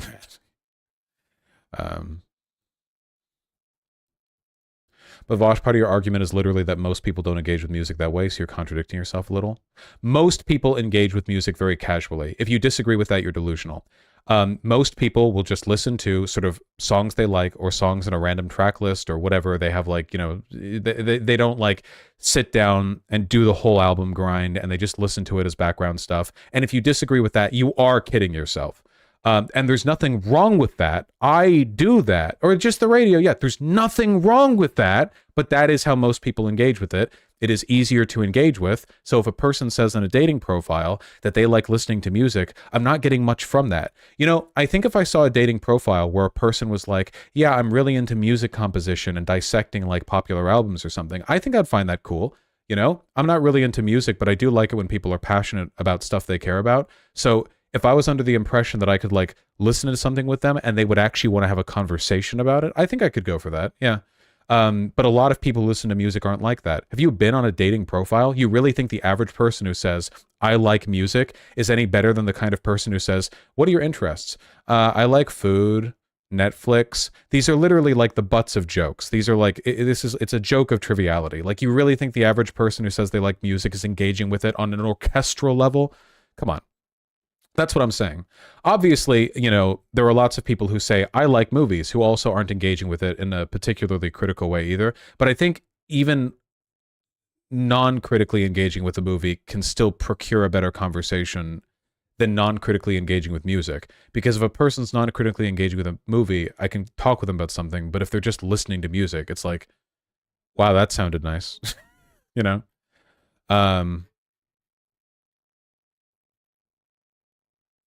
Most people who say I love movies are very shallow movie consumers. I know you're mostly wrestling with chat, but I do feel like your lack of strong passion for music might put you out of contract with people who do critically engage in music. I've met with people, and I think that if you took your average Joe, like your average regular guy who has a perfectly neutral level of engagement or interest with all art, they're like perfect, they're like the median dipshit or whatever, and you watched a movie with them, I think you could have more of a conversation with them about that movie afterwards than you could if you listened to an album together. I think that if you listen to an album together, best case scenario is they have some opinions on like how they liked how the tone developed or whatever. I think you have to know more about or care more about music to be able to get conversational like work from that. Whereas with a movie, you have to be kind of retarded to not get something. Like, even if it's very shallow and casual, you still like, oh, wow, I liked it when Thanos snapped, but it didn't work. But then Iron Man snapped and he died, but the Thanos turned into triangles, you know? Like, that's something. That's about my level of engagement with Marvel movies, so... but yeah, if there was like a true music lover, somebody who I knew was like in the sauce and really cared and wasn't like you guys in the sense that they weren't fucking mean to me, yeah, I think that'd be fine. I guess it's more just the ambiguity, the feeling that I wouldn't know what I was getting with regards to their level of engagement. Also, I couldn't talk to them much about the music because even songs and albums that I really, really like, they just sound nice to me. You know, I've listened to Like Clockwork front to back dozens of times, and it sounds really nice. I like it when the sound sounds nice, you know? I don't know how much of a conversation I could really have.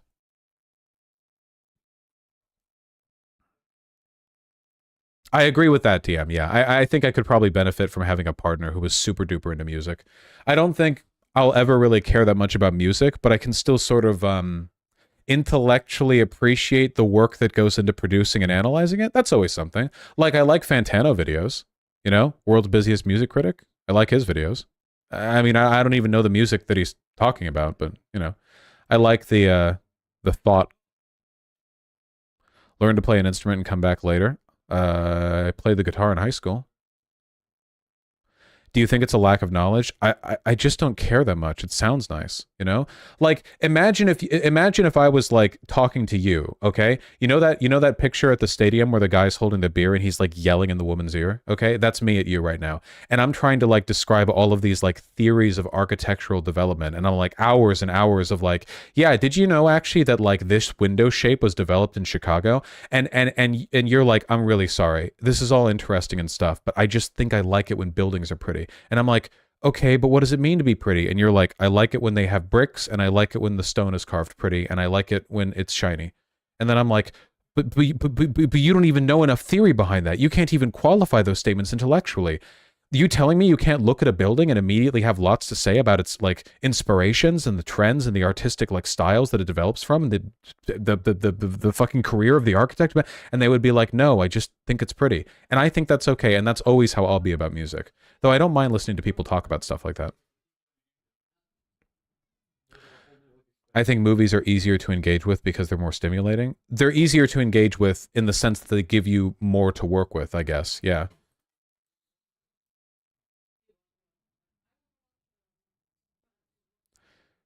Next time you listen to a song, just listen to the different instruments used. It itself gives a lot of insight to everything. I just don't care. I don't care. They made it sound nice. That's awesome. They made it sound nice. You know, that's good. It's fine. What can I even listen to on YouTube? I guess I could listen to like the Fury soundtrack's always my go-to when it comes to like listening to video game music because it's a bop. Give me like a minute, chat. It's not like this whole thing hasn't been a fucking waste of time anyway, okay?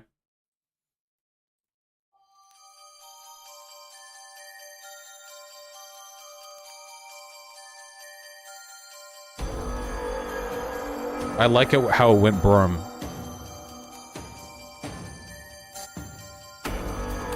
They did it a second time. It was on the beat.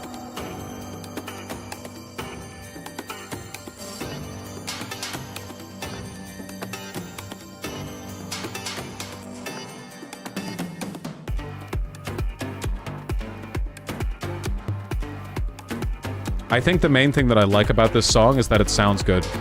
I like that it sounds good, and I like that it's hype, and it sounds good. Yeah, see, this part sounds good because it does a different tone than the other part. Yeah, and then oh. That's called a bass drop for you less knowledgeable people. I like how there's a bass drop, but then there's another noise that kind of complements it. I'm engaged. I'm extruding. I'm extruding.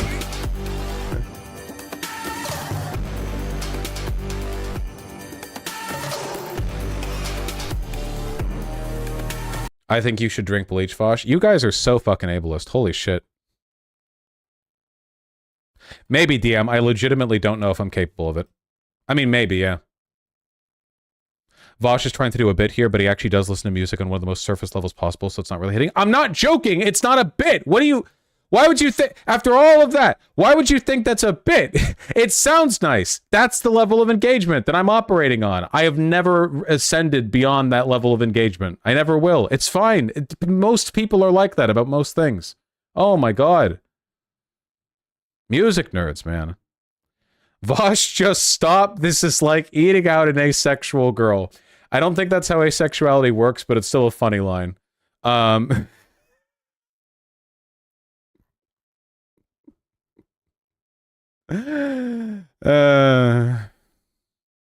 It's a good song.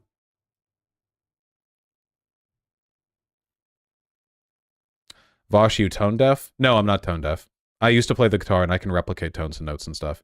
Again, like people assume like this has to be a disability, you know? You're talking to the girl at the ballpark who doesn't care that much about the architecture theory, and you're like, could it be she's retarded? How many chromosomes do you have, miss? I'm sorry, let me just check your skull shape with these calipers. And she's like, I just don't care. Like, it's always presumed to be a disability. I'm sorry, I don't know what to tell you guys, man. Jesus. I mean, you know, if it sounds good, it sounds good.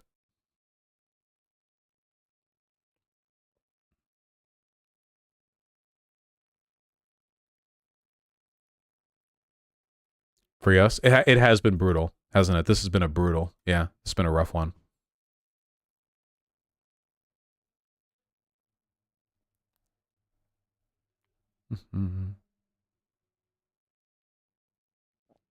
It's totally fine to not care, but then you say it's less engaging, but it's only less engaging. No, music is absolutely, both in general use and by default, easier to engage with because it is engaged with on a more superficial level. Most of the time when people watch a movie, they are sitting down to watch a movie. Most of the time when people listen to music, it is on a more casual level. That's fine. That's not an indictment of music as an art form. That doesn't mean that it's less valid or less intelligent or whatever else.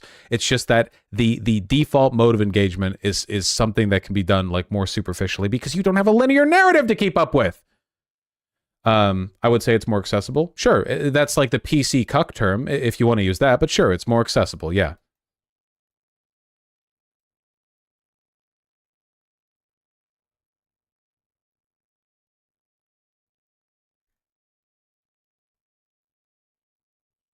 I think Fooly Cooley is overrated, but I don't say that all Fooly Cooley fans are retarded or anything. I haven't said all music fans are retarded, just VGGers.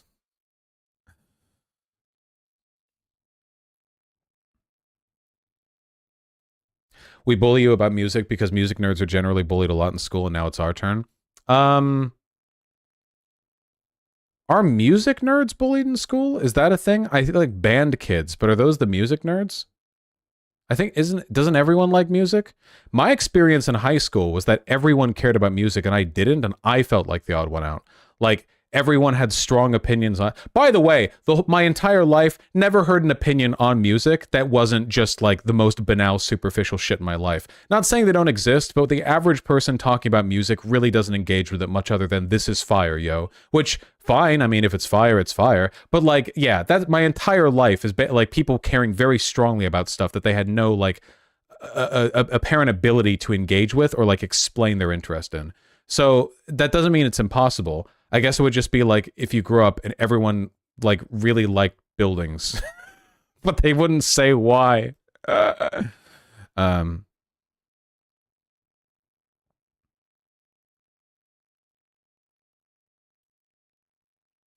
The engagement of music nerds is basically this song is the story to my life. Fuck, that's so right. Is like that's true. The only time I've ever seen like people in any reasonable number engage with what appeared to be like the message of music or like the actual content of the music as opposed to just how it sounds was like edgy teenagers like listening to, I don't know, fucking Evanescence and whining about their parents or whatever. Because music short circuit the emotional part of the brain pretty effectively. That'd be nice, Annie. I think I'd prefer that, certainly. Vosh buildings aren't an ingratiated part of the human experience. Really?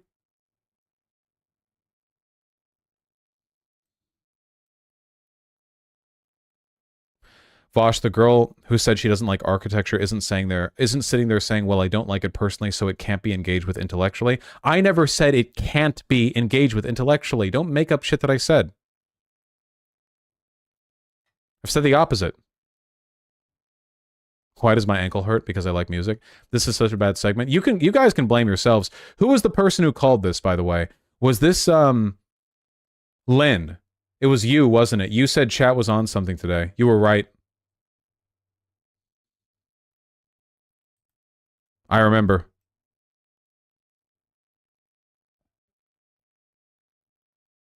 You kind of have been saying it can't be engaged with to the same degree as other art forms. No, I said that it doesn't get engaged with because it's meant to be accessible. I've said many times you can engage with art to any degree of specificity. The problem is you have to have a specialized knowledge to engage with music like that, so it's not that approachable, unlike film where you don't have to go to film school to understand shot composition. Yeah, that's a good point. Yeah. Yeah, I think that's true. Like, I guess the closest equivalent that I could really think of in terms of, like, meaningful engagement is that music is kind of like modern or abstract art, where anyone can go up to it and say, oh, that's pretty, that looks nice. And in fact, that's what most people do. But you need to have a certain level of knowledge to understand like the artistic and historical trends behind it to try to understand like what it really means or you know, like what more can you get out of it, you know? Finally, a reasonable I've been saying, okay. Of course, I would absolutely still argue, by the way, that your average piece of modern or abstract art is like engaged with more superficially than a movie. Like I think that position is held, but okay, fine, okay.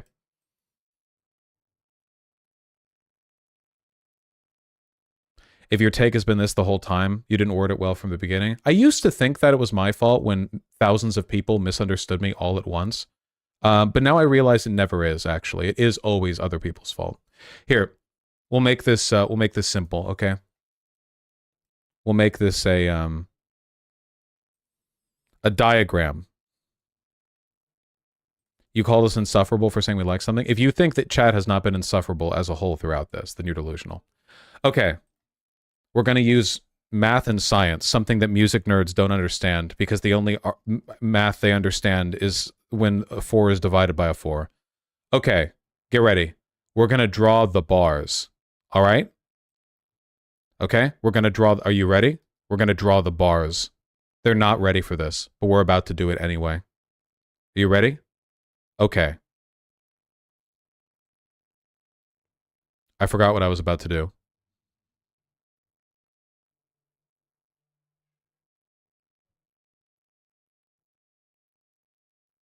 Okay, I know it now. I'm ready. But we need a nicer line. Okay. So, the vertical axis, this one, represents engagement. Okay? All right? How engaging is it, or how like engaged you are with it, how much you're communicating with it, what you're getting from it, all that stuff. Okay? Label it? No. And on the right-hand side, or not right-hand side, on the x-axis over here, okay, we have the level of specific knowledge, or like the more dedicated and committed viewing. You know what I mean? So the more to the right it goes, the more you need to be like putting on your big boy pants to get down with the clown. You understand? Okay? Now first, I'm going to draw movies in the color of cinema, which is blue, I guess, because that's what I settled on. Okay? So movies, all right? The nice thing about movies is because you have to sit down and watch them to watch them, okay? Nah, that's too much. That's too much. I'd say it's more like this, okay? You can get a lot of engagement from a movie, even without super critically engaging with it, because it's a movie, you're sitting down and watching it, okay? Now here's music, all right? Are you ready? This is not a bar graph. I don't know what graphs are, okay? I did stats a long time ago, okay? So, whereas with music, okay? Are you ready for this? What is this graph of, bro? To be honest, I don't know. I've kind of forgot the point that I was going to make.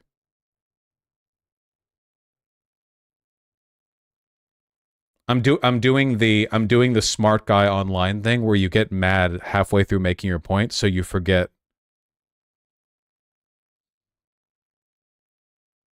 Okay, wait. We need new axes. All right? The vertical axis here, okay, is how throbby and brain your big brain is, all right? And the x-axis is the proportion of the population that engages with it at that level as a percentile, okay? Are you ready for it? Okay.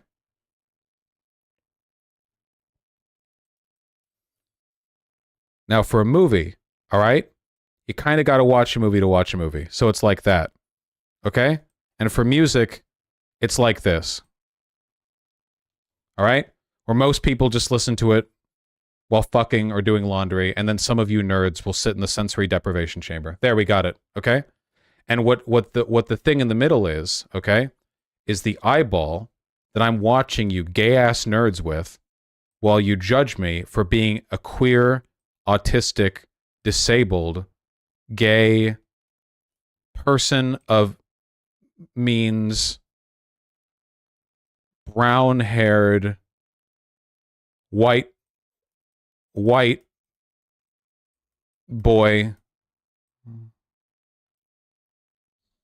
white.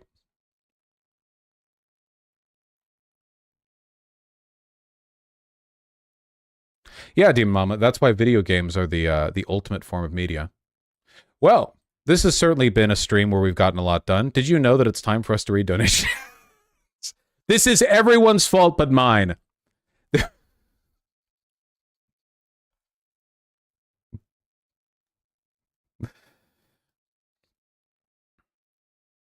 You have 3 days of donos, no kidding. Hit the add button. You're right. After all that, how could I not?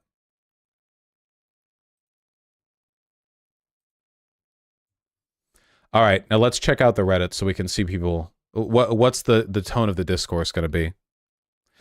I'm autistic, but Voss should not talk about music ever. Music is a whole language he does not understand at all. He hears bleeps and bloops of varying intensity, that is all, and I won't be easily convinced otherwise.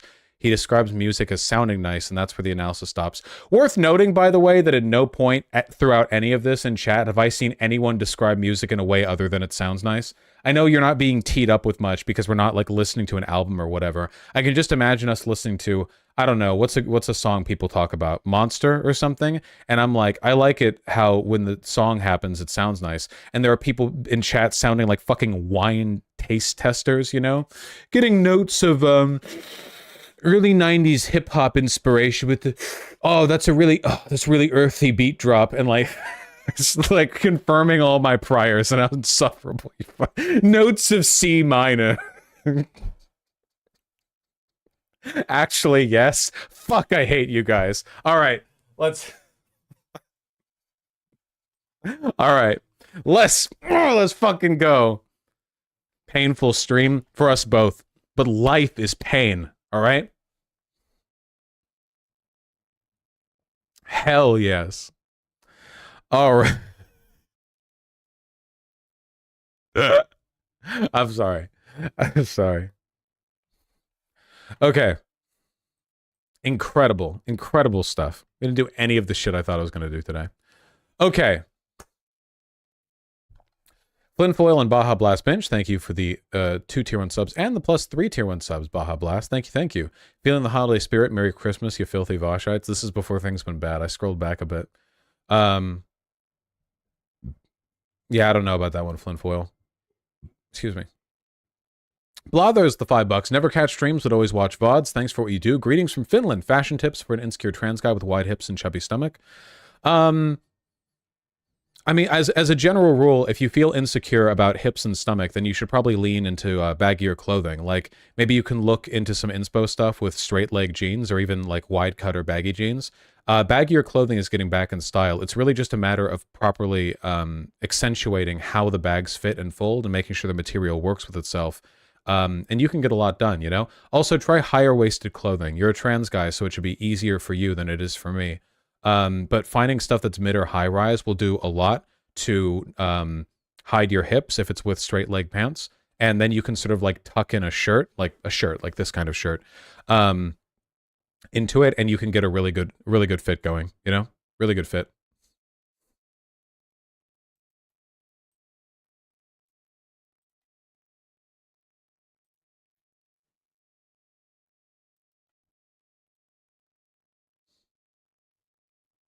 Just to piss you off one last time about music, the psychological functions of music listening. What? I listen to music. People listen to music to regulate arousal and mood, same. Achieve self-awareness, don't need to, already have. And as an expression of social relatedness, don't need to, I'm autistic, I live it, I'm proud. Nice. Ferdos, thank you for the $5. What is this? True. Blathers, thank you for the $5. Wait, I just read that one. Wabajack, thank you for the 5. Nice. I'm glad you got to have that nice Mormon mission travel food. Hoi Polloi, thank you for the tier 1 subs. Sake, thank you for the 5 tier 1 subs. Hetero adoptive couples tend to be lower or middle class. Homosexual adoptive couples tend to be druid or shaman class. Based. Love getting raised by druids. Azzy the Attic Cryptid with the $10 made a joke about French, not the French, and had someone call me racist and said I was doing the same ironic racism that right-wingers do. I can't stand this shit. Were they a Quebecois by chance? French Canadians are fucking insane, dude. They will literally act like they will act like it's fucking, you know, the Emancipation Proclamation for French Canadians was just read out loud yesterday, and they're, you know, suffering a greater oppression than you could ever know. The oppression they suffer, having to speak a language other than French. Sync with NorCal with the $5. What about people who regularly go out to events and interact with the music community, like ravers or metalheads? Oh shit, sure, yeah, that's just like a social thing, right? Like, I like going out to bars with loud music, you know, but that's like, you know, that's a thing, you know. Paul DSSB, thank you for the tier 1 sub. Yep, people love to engage with that. Wabajack, thank you for the $5. Some movies are more engaging than some music and require more attention. The reverse is also true. Marvel movies, less than Polyphia, less than No Country for Old Men. I really got to see No Country for Old Men, man. The last thing I'll say about music is the way Vosh acted about it is exactly the same thing that he complains about chat doing during fashion talks. No, it's not. Come on, dude. During the fashion talks, people were acting like fashion was beneath them, or like it was like innately trite or superficial. I was saying that as a general hey, you know what else? Fashion for the most part is significantly more superficially engaged with than movies. There. Consistency. Consistency. What do you want from me? Consistency. For most people, fashion is literally like they look at an outfit and it's like, oh, that looks nice, you know? The difference being that if a person says in their profile that they're into fashion, I usually assume they're a fashion student, you know? But that's more of that's a semantic thing. That's the associative thing, you know, more so than it is like the meaning of the word. But in terms of like appreciating fashion from a distance, like as an art form, that shit's incredibly superficial. Whoa, they look good. They look good. You can engage with it artistically, infinitely, and I have, at least to some extent on stream. My issue isn't with people going, oh, wow, I don't really engage with the broader stuff, but I think that looks nice. My issue was with people thinking that it was like innately trite or superficial, something that I did not say about music. Thank you.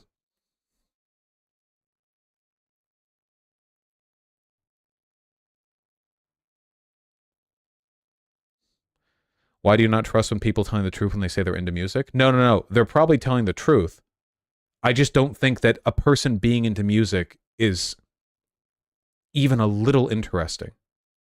You can watch movies with the person, you can play games with the person, you can have conversations about movies and games with the person, but only some people who like music can talk about it. I stand by that. And you would all know that's true if you spent any fucking time on dating apps. The average fucking, I like music, it's like, I like food, I like Netflix. You know, that doesn't mean, like, do you think you can't critically engage with food? Or critically engage with Netflix? This would be like me saying, I'm on dating profiles, and I see somebody who says they like food, or they're a foodie, and I'm like, okay, what, you know? And people in chat are like, do you think baking isn't an art form? As though that's what I'm fucking saying.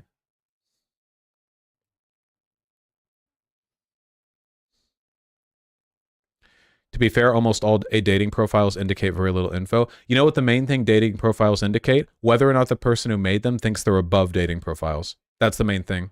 When you see bios from chicks and they do that, like my friends made me make one, or like there's basically no info or whatever, waste of time, pass. It doesn't matter how pretty they are or how tight you think they are, does not matter. Those motherfuckers think they're better than you, and they'll only ever treat you on those platforms as like excess messages to purloin through whenever they're like, I don't know, insecure or whatever. Fuck that. I hate that shit. Don't act like you're better than dating apps, you know? If you're there, you're there.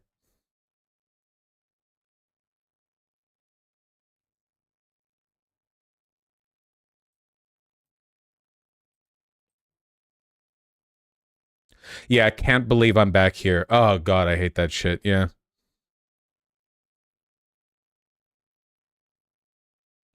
Would you say I like music, though, even though you find it nice sounding? Yes, in the same way that literally everyone likes food, but I wouldn't put on a bio on Hinge, what are your likes? I like food, you know? It doesn't tell you very much. Basically, everyone likes music in the sense that they like how it sounds. It's kind of hard not to. It just comes across as very superficial. It's too ubiquitous for the statement to have much meaning. But again, if a person said, I'm into composition and music theory, that would be something else. I know I could have a conversation with them. What if you're a foodie and really into food? Then you should say something like, I study culinary arts, or like, I am a food critic. Saying I'm into food is like, has anyone here ever been bought by that? Like, you've seen the profile, somebody saying like, yeah, I'm into food, and gone like, oh, whoa, wow, I'm into food. Like, has that worked on anyone? That's always just one of those, like, I just assume this person has no personality. You know, a lot of people don't have personalities, right? You do know that a lot of people just fucking suck, right? Like, are just boring people. A lot of them are like that as a sort of like act of mental, like, self-castration, okay? A lot of these people could be interesting, but they have ground their brains down into a sort of smooth shell, you know?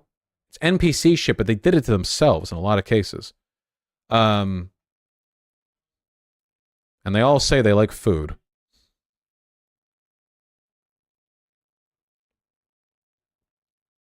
Most music fans don't say, I like music, they nerd out about it. Yeah, I agree. I think a lot of the people in chat who have been insufferable to me today would not have a Hinge profile where they said, What do you like? Music. They would probably say something like, really into music theory, because that instantly distinguishes you from the population of people who just likes the sound of music, which is all humans alive.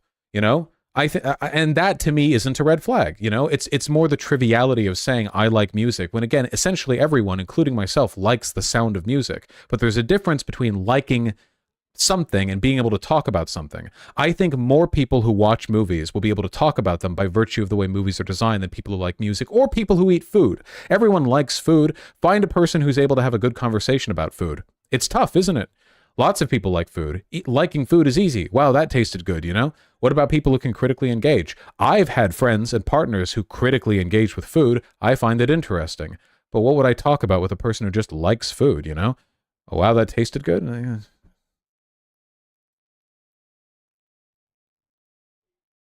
Yes, music theory is a narrow segment of enjoying music, but I'm talking about the ability to talk about it, which is what you should be selling on a dating app, right? Like the reason you make a bio in a dating app is because you're trying to give people an impression of like what to expect from you, right? If you like something, but you can't talk about it, I guess that just seems kind of pointless. Yeah.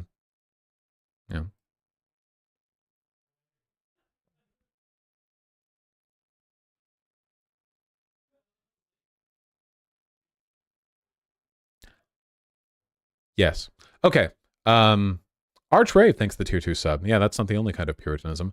Orange August, thank you for the tier 4 sub. I really appreciate that. Thank you. The Israel-Palestine conflict can be solved by making everyone answer the Coconut Island question about it. Genuinely, I feel like we would just get like a lot of genocidal excuses. Stinger McSqueaker and Yayo, thank you for the tier 1 subs. Juzor, thank you for the 4 tier 1 subs. Really, really appreciate that.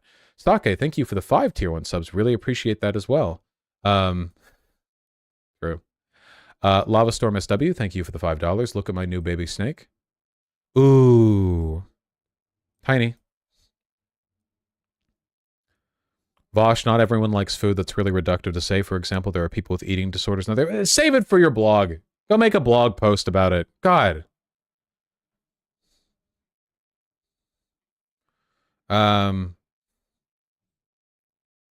Why am I here in Wabbajack? Thanks to the 5. I have not seen Godzilla -1. I've actually never seen any Godzilla movie. I've always wanted to, but I just haven't. I've seen really cool things from it, and I've seen a lot of people get really nerdy about it, which I think is cool. But yeah, I don't know. I haven't seen it. Nah, go for it, Wabbajack. Fuck him. Velvet Bunny, thank you for the $5. I appreciate that. Howo and mbam221, thank you for the tier 1 subs both. Likewise, I smell like farts. These are donations that are back that refer to me rambling about gender roles and identity. mbam221, Lava Storm SW, and Vibrant Pico, thank you for the 5 all. Low Key Glamour, thanks to the 2 tier 1 subs. Really appreciate that. Low Key Glamour, I'm afraid it's not going to work, my friend. Linkman95, thank you for the 5. Really appreciate that. Nada LJ, thank you for the 5 tier 2 subs. I really appreciate that. I can't talk. I've been yelling at chat for too long. Blech. Listening at 1.5 times speed is like adding a British accent. It makes you sound smarter. You know, the opinion of the internet on British accents has shifted a lot in the past decade.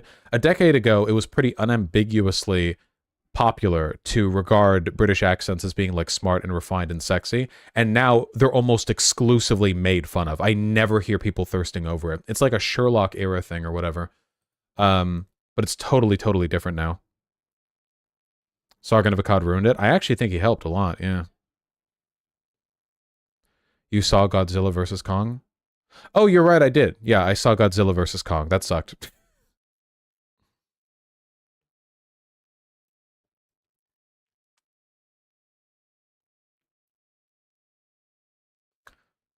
Vosh, I think that was a joke with regards to the eating disorder thing. I can't tell with you guys.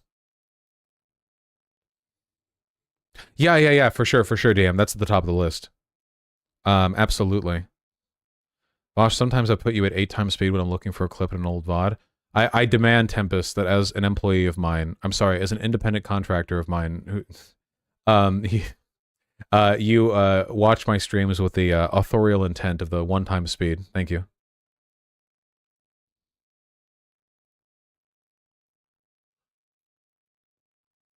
Fuck, I'm so tired now. God damn it. Bionic Meatloaf, thank you for the $10. I agree that Adam Sandler has sometimes pulled off pretty drippy outfits. Steve Yound with the $5. Thank you kindly.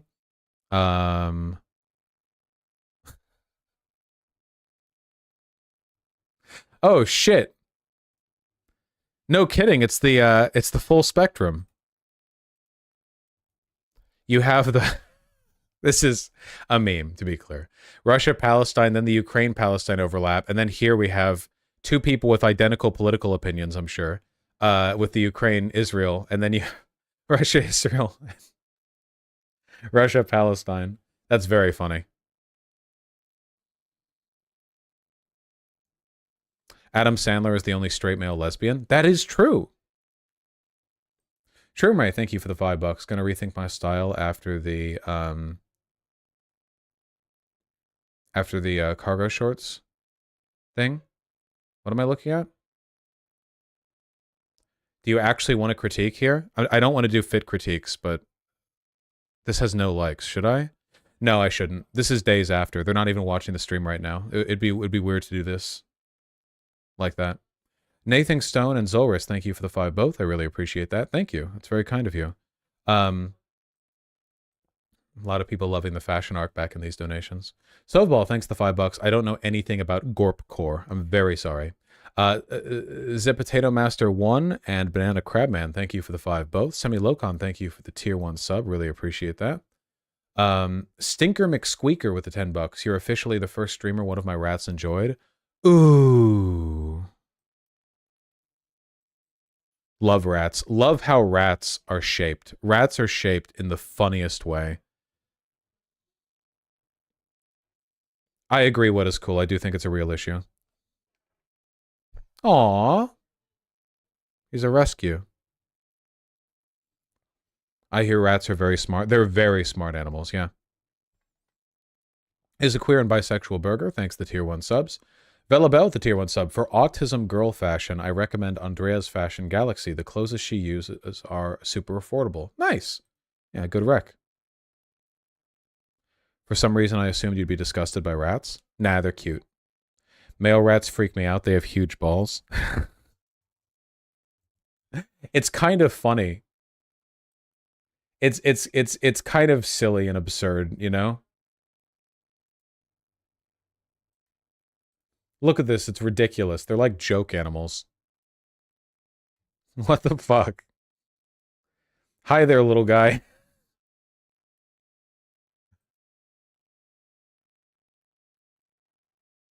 Seriously, what the fuck?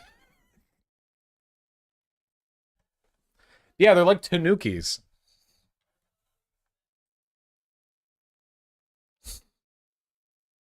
Yeah, they got a lot of pee to store.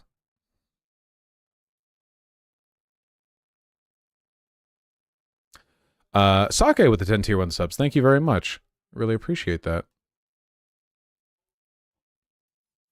Look, I've got new shoes coming in, okay? But no JoJo shoes just yet. Sorry, we couldn't get those Versace picks, you know? One day. Latin Dutch, thank you for the $10. Really appreciate that. Hello, I'm Venezuelan. This is a historical analysis from the Venezuelan POV, not government propaganda. Okay, I'll take a look at this. Not right now, of course, but... Oh, this person is talking directly at me in this Instagram video. All right, I will add this to my thingy. I can hear my friends and roommates losing it downstairs. They're having fun without me. We got to read these donations faster. Unironically Belgian, thank you so much for the tier 4 sub and the 5 tier 2 subs in tandem. Holy shit, killing it. Your advice and content have been and continue to be helpful tools for taking myself seriously. Thank you very, very much. That's wonderful to hear. Yeah, I think this was after the like big queer ramble, you know? That's fantastic. God damn, thank you. My goodness. Keep yelling about gay shit. And thank you subsequently for the 2 tier 1 subs and the 1 tier 2 sub. You're fucking... It pays to be gay. That's what I'm always saying. Melocello, thank you for the $10. Yes, I saw this. We got to go over this at some point. Sake Tanuki, thank you for the 5 tier 1 subs. We need to normalize men going into bars saying I'm straight then railing guys. That sounds like a joke, but unironically, with very little loss in meaning, there are lots of queer bars where you can go as a guy, go up to other guys and be like, no, I'm straight. And then like without anyone being confused, you can be fucking. Wait, is it really dead? Like properly dead? How would it be dead?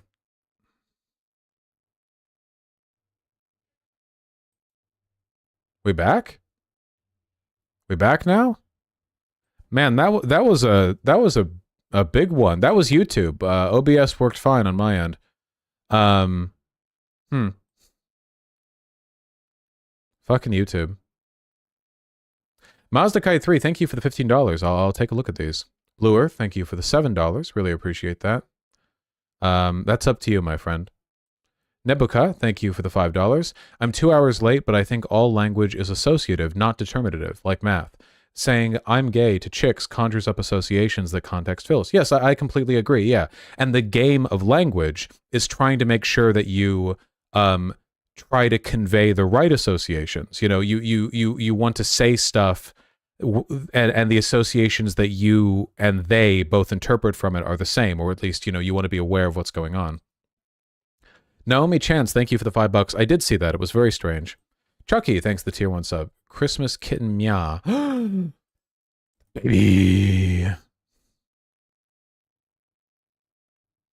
Appalachian Anarchist, thank you for the $5 and congratulations on owning a house and moving into it. I'll never own a house. Congrats. Tootie Siggy, thank you for the 5. Relevant for the music bit. Noise sound nice. No, you have to think about how the artist was specifically hitting the drum in that moment. The music sounds nice. This is so fucking true, dude. Hell yeah.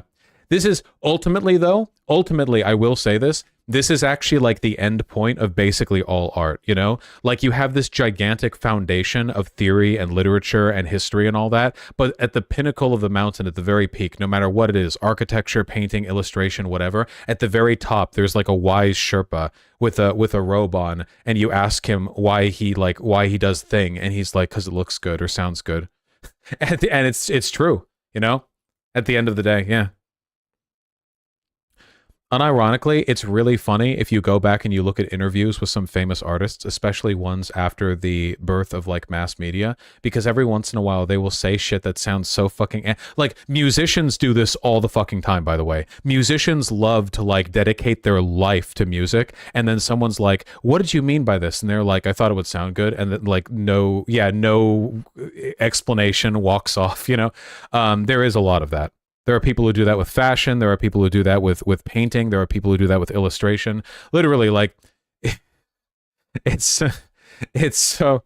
I agree with this graph 100%, but Vosh is unironically at the left end of the spectrum. That's true. Part of me appreciating this graph is knowing that I'm this guy on the left-hand side. That is completely true, 100%.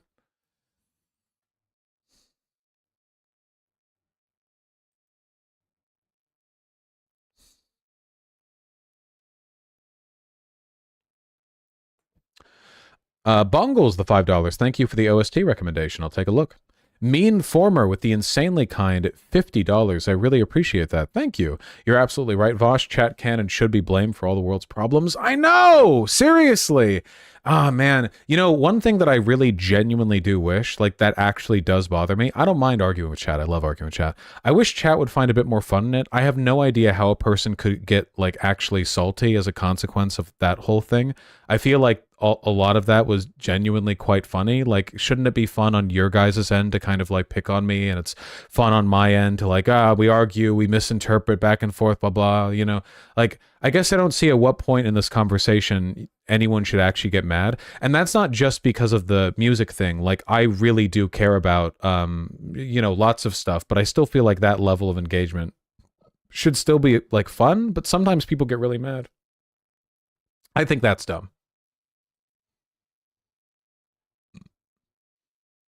I did have fun though, Vosh. Well, that's good. Okay. Fuck, I can smell them. They made food. God damn it.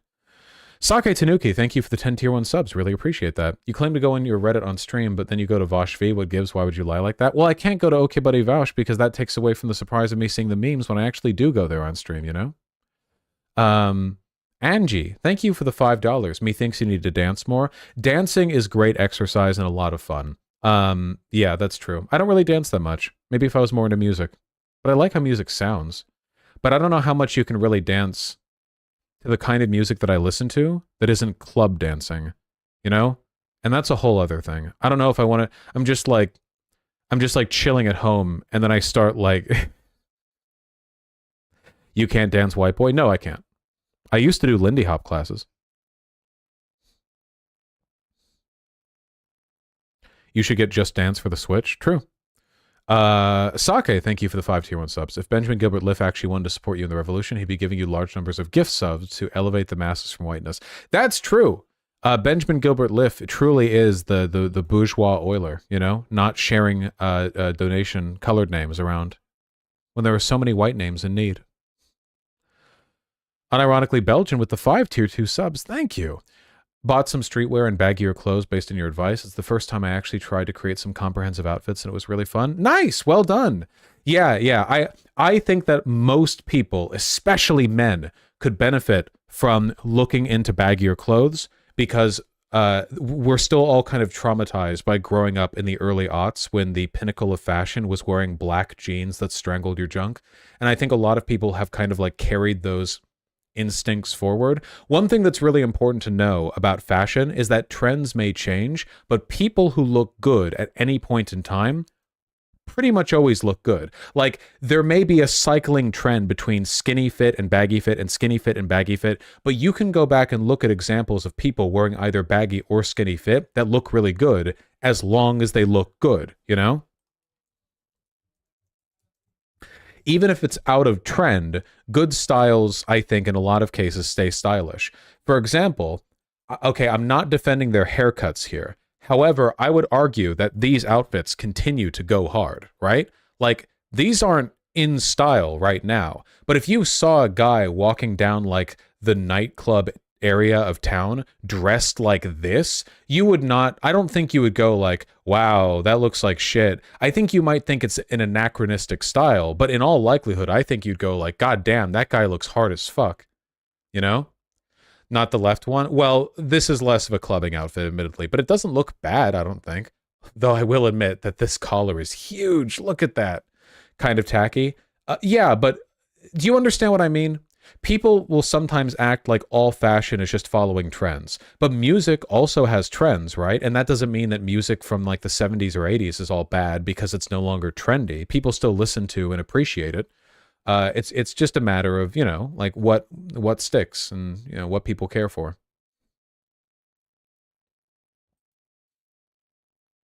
If somebody was wearing this, if I saw them, I would assume they were wearing it as a bit. That's the real secret of fashion. All fashion is a bit.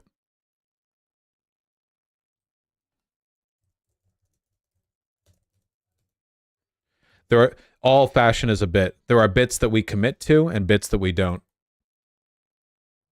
Seriously though, you can go back, I'm just using the 70s here as an example, but you can find tons of examples of people looking great. You'll note though that when people look great in the past, a lot of it isn't the choice in clothing, it's because of the fit they're wearing. Look at these like 14-year-olds. Obviously 14-year-olds don't dress that much, you know, like this today. But the thing that's selling the outfit here, like Jesus Christ, what a drippy 14-year-old. My God. It's not like the style of the time. It's the confidence. It's the confidence, it's the layer, and it's the fit. It fits the shoulder, it fits, it works. The silhouette is good. Hell yeah, bro, you know? Do not look at 14-year-olds now. I will, actually. Modern, Zoomer, fashion. Streetwear is probably what I'm looking for here. If you, like, what exactly do we want to refer to? Because if you're going to tell me this shit ain't drippy, then I'm going to tell you that you're high as fuck. No, trying, like, doing your best in an outfit, you know, if you look good, you look good. Of course, if you look up fashion from any era, you're going to find the people who are doing the most, like, try-hard fashion, I guess. Men's Fashion Week in Paris from last year. Remember what I said. It's about color coordination, silhouette, and form. Oh, and material and texture. You want to make sure there's cohesion in that, too. This would be, like, much worse looking if these pants were shiny, like if they were nylon or whatever. But, you know, He is at Paris Fashion Week. He does, in fact, know what he's doing, as it turns out.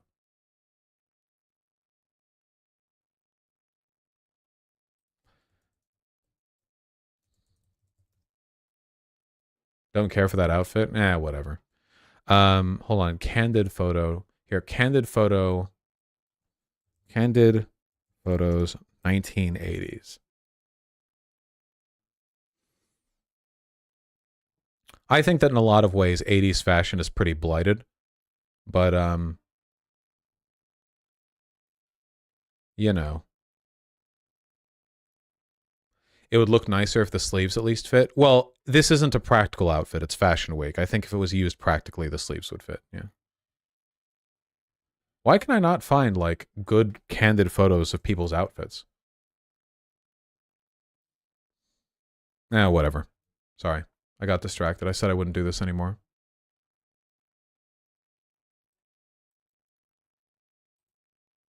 Your friends are waiting, lol. Yeah, okay.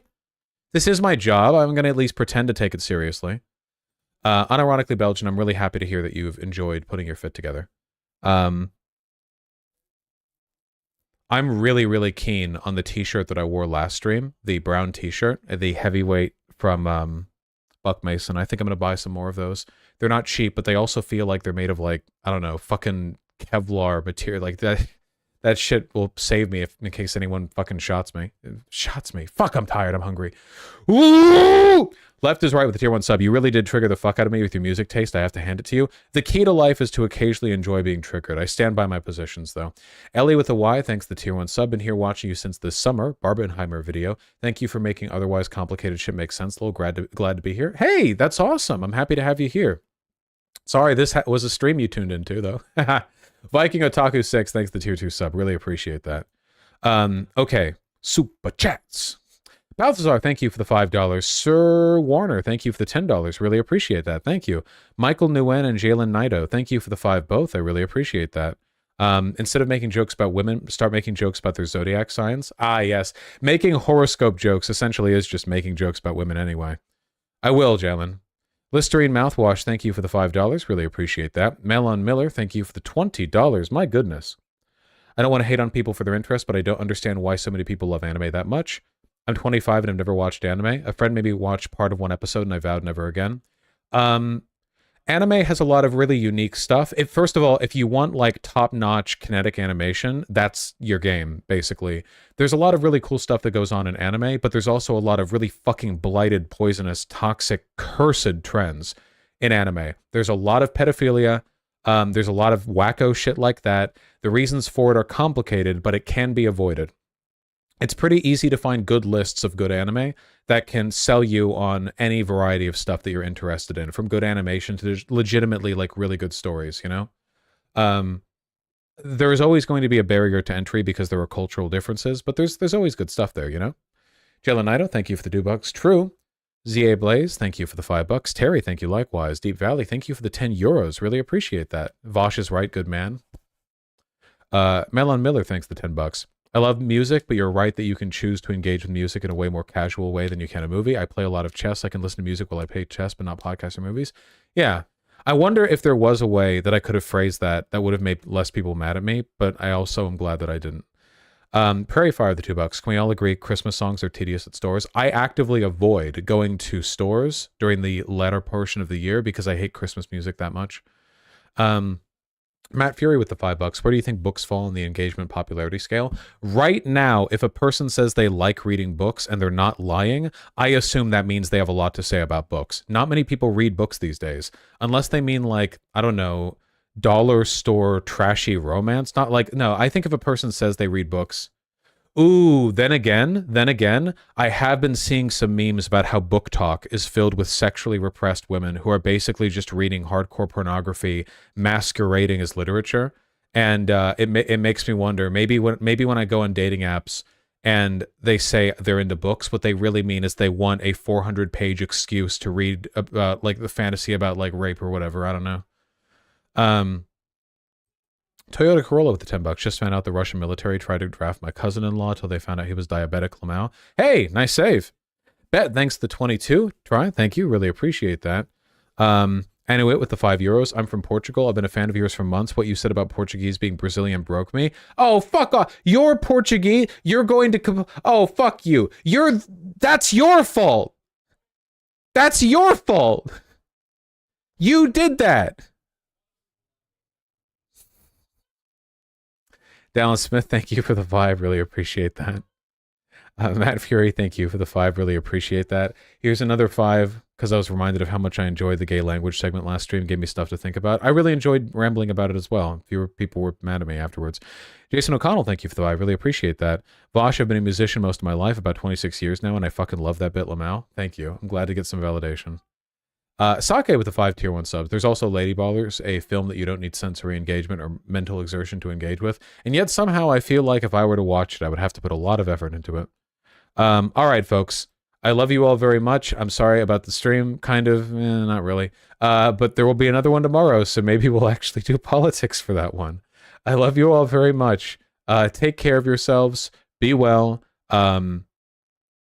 Maybe I'll try to wear a drippy outfit tomorrow so that you guys can kind of like mock me for retaliation of me being annoying today. I love you guys. Take care, and I'm going to send you all over to, let's say, boom. I'm going to send you over to Chris Raygun. He was here earlier in the stream. It seems fair, you know? Also, it was his birthday just recently. Be well. I'll talk to you all soon, and yeah, take care.